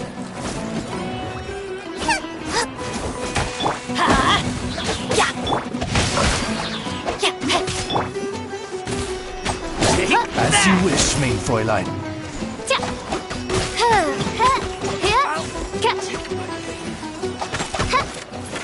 Everybody stand back! Witness the power of Gua! Nice and spicy! I'll be back. Traveler, were you just taking your anger out on those guys? You and Nahida both. Dunyarzad wouldn't want to see you two like this. Oh, and speaking of her, Paimon just remembered something. Remember how during the first Sabzeruz festival, before the Samsara started, we came here with Dunyarzad because she wanted to pick something up? She said it was because she had forgotten something. Okay, so Paimon's memory is working so far. Anyway, Paimon also remembers that she is staying somewhere around here. She pointed it out to us the night before the Sabzeruz festival. Yeah, even if it's only a tiny clue, it'll probably still help us more than this needle in a haystack search.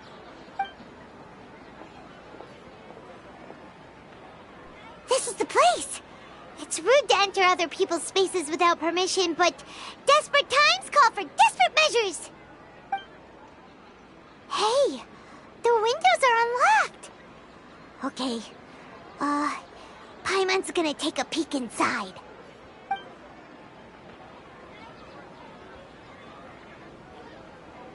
This was only a temporary residence, so there was pretty much nothing inside except this book on the table. Should we open it?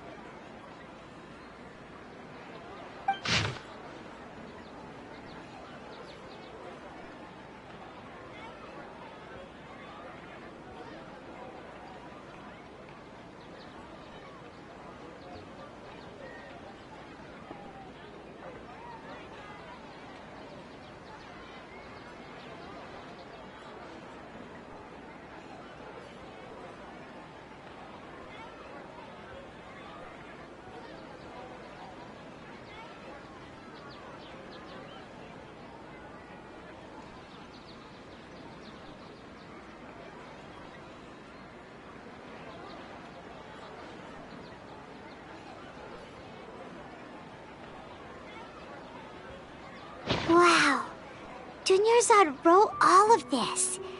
Sounds like she was always thinking of us even while we were away. Even though she was also busy preparing for the Sabzeruz festival and had all her health problems to worry about. She must have wanted to give this to us as a gift on the day of the Sabzeruz festival, right? If we hadn't found this book, we never would have known. But now that we know, we can't even thank her. Hey! Where are you off to now?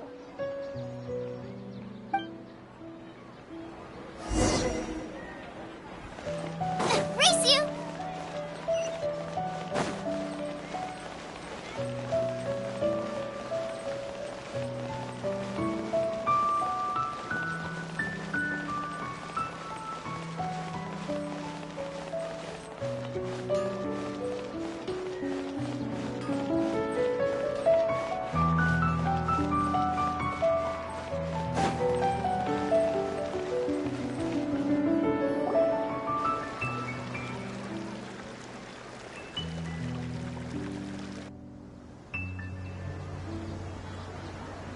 It's Dunyarzad's puppet.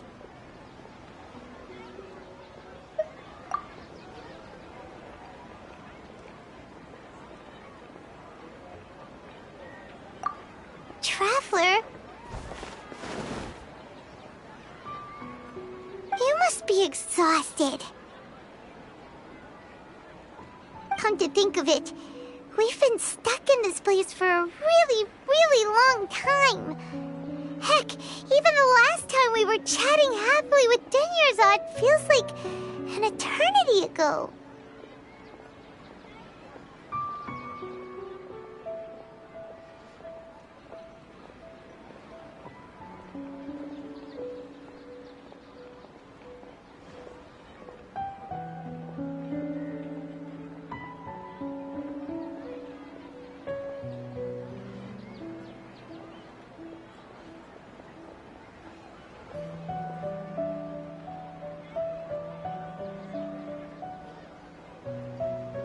Paimon still remembers when we were sitting here, and the way her eyes sparkled when she talked about Milu's dance of Sabzeruz. There will always be frustrations in life, but I know that the point of living is not to leave behind any regrets.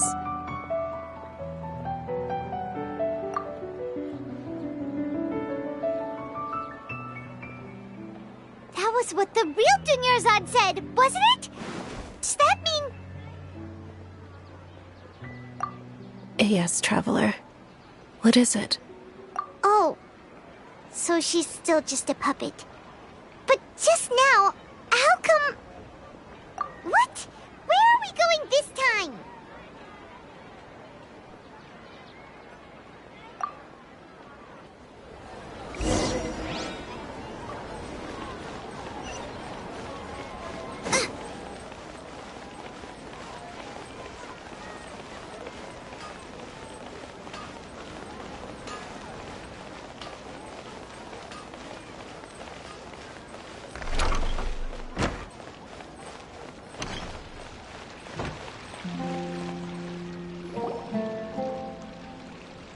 If you continue to resist, we will have to order an investigation into every single event organizer.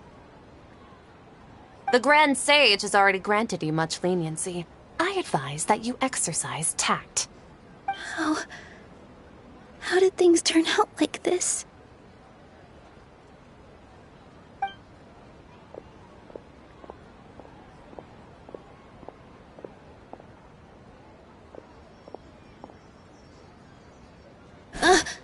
Traveler? You don't have to get involved. He's a sage from the Academia. I don't want to drag you into this. Traveler? Traveler? What the heck are you doing? If you get arrested by the Academia, that's another day gone to waste!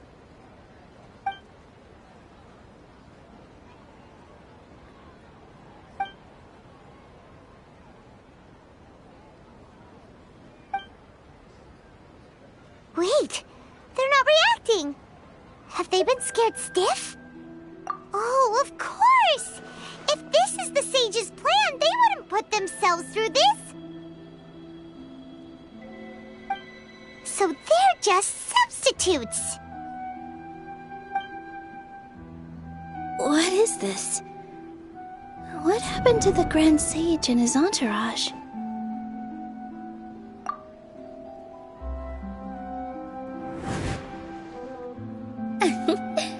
Like I said, they symbolize the goddess of flowers. It's just a shame that all the real Padisaras went extinct after her death. Yes.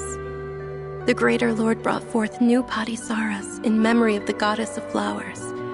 But she ultimately could never truly replicate that beautiful shade of purple.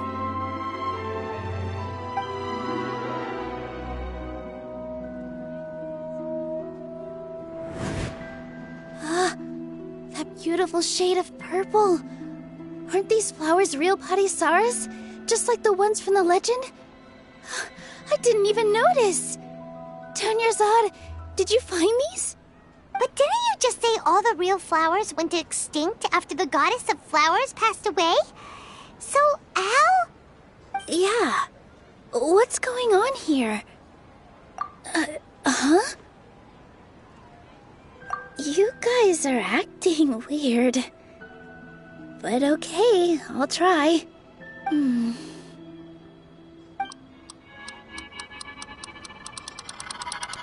Hey!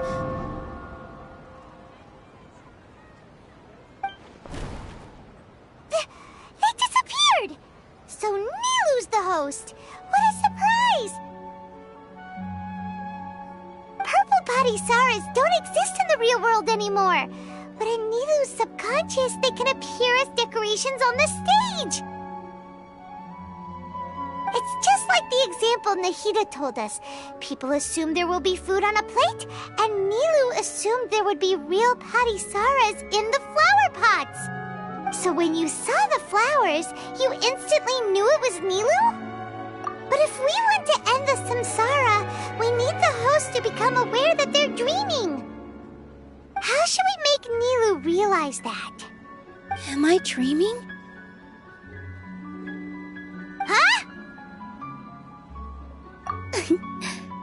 So I'm right. Is this Lesser Lord Kusanali responding to our celebration of the Sabzeruz festival?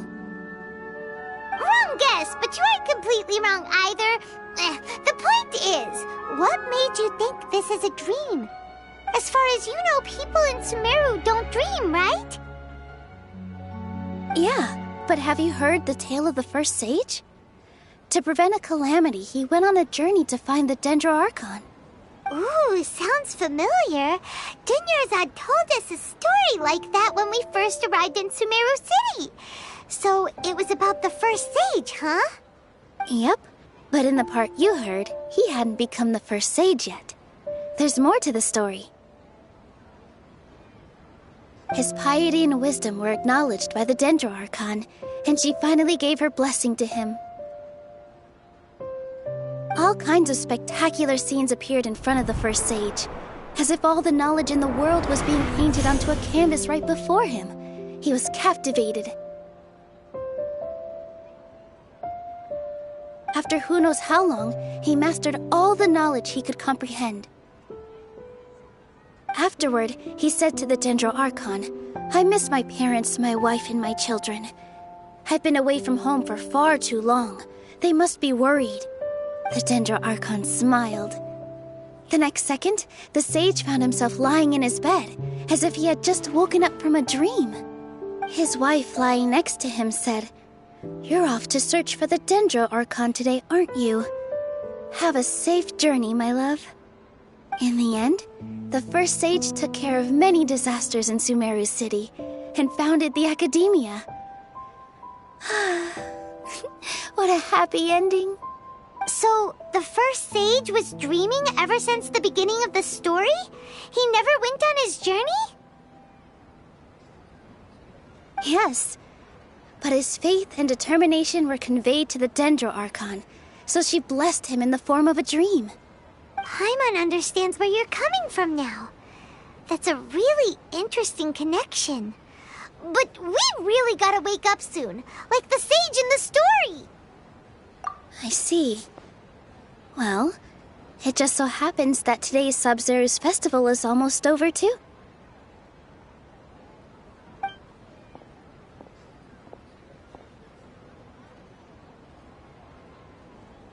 Since we're in a dream, let's make this final dance of Sabzeruz as beautiful as we can.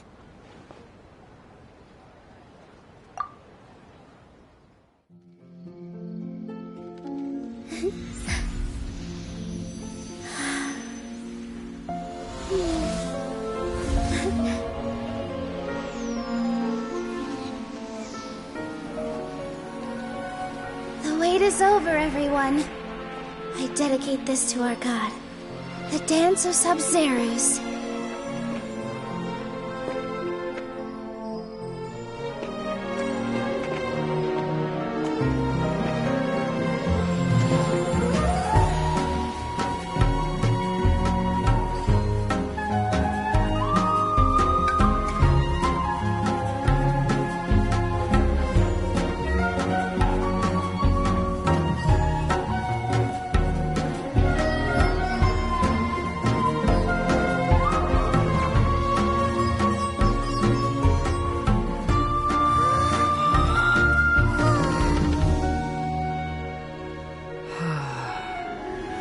I'd be lying if I said I had no regrets. I would have loved to see Nilou's dance.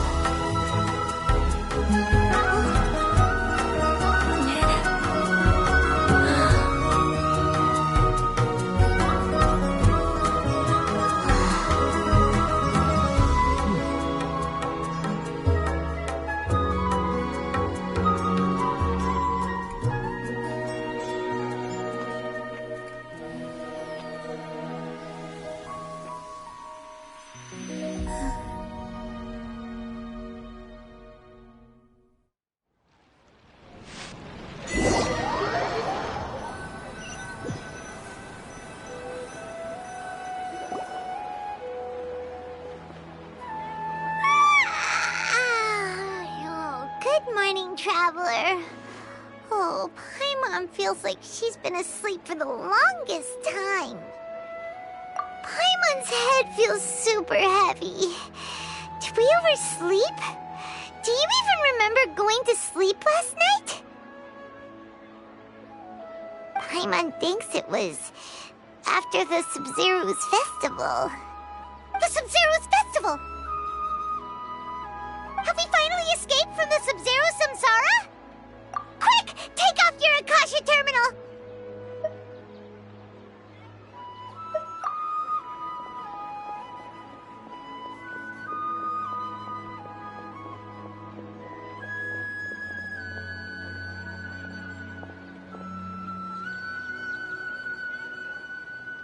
She's not in her room. What happened?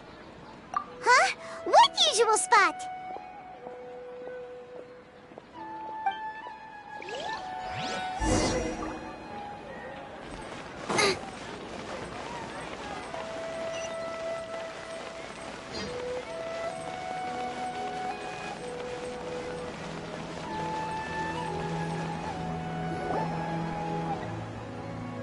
Well done, Traveler and Paimon. And thank you, Dunyarzad, for organizing the Sabzeruz festival for me. I'm sorry, who are... Dunyarzad!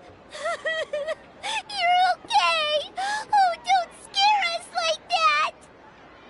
Oh, Traveler Paimon. I have something amazing to tell you. I just had a dream, and I saw Nilou performing the dance of Sabzeruz.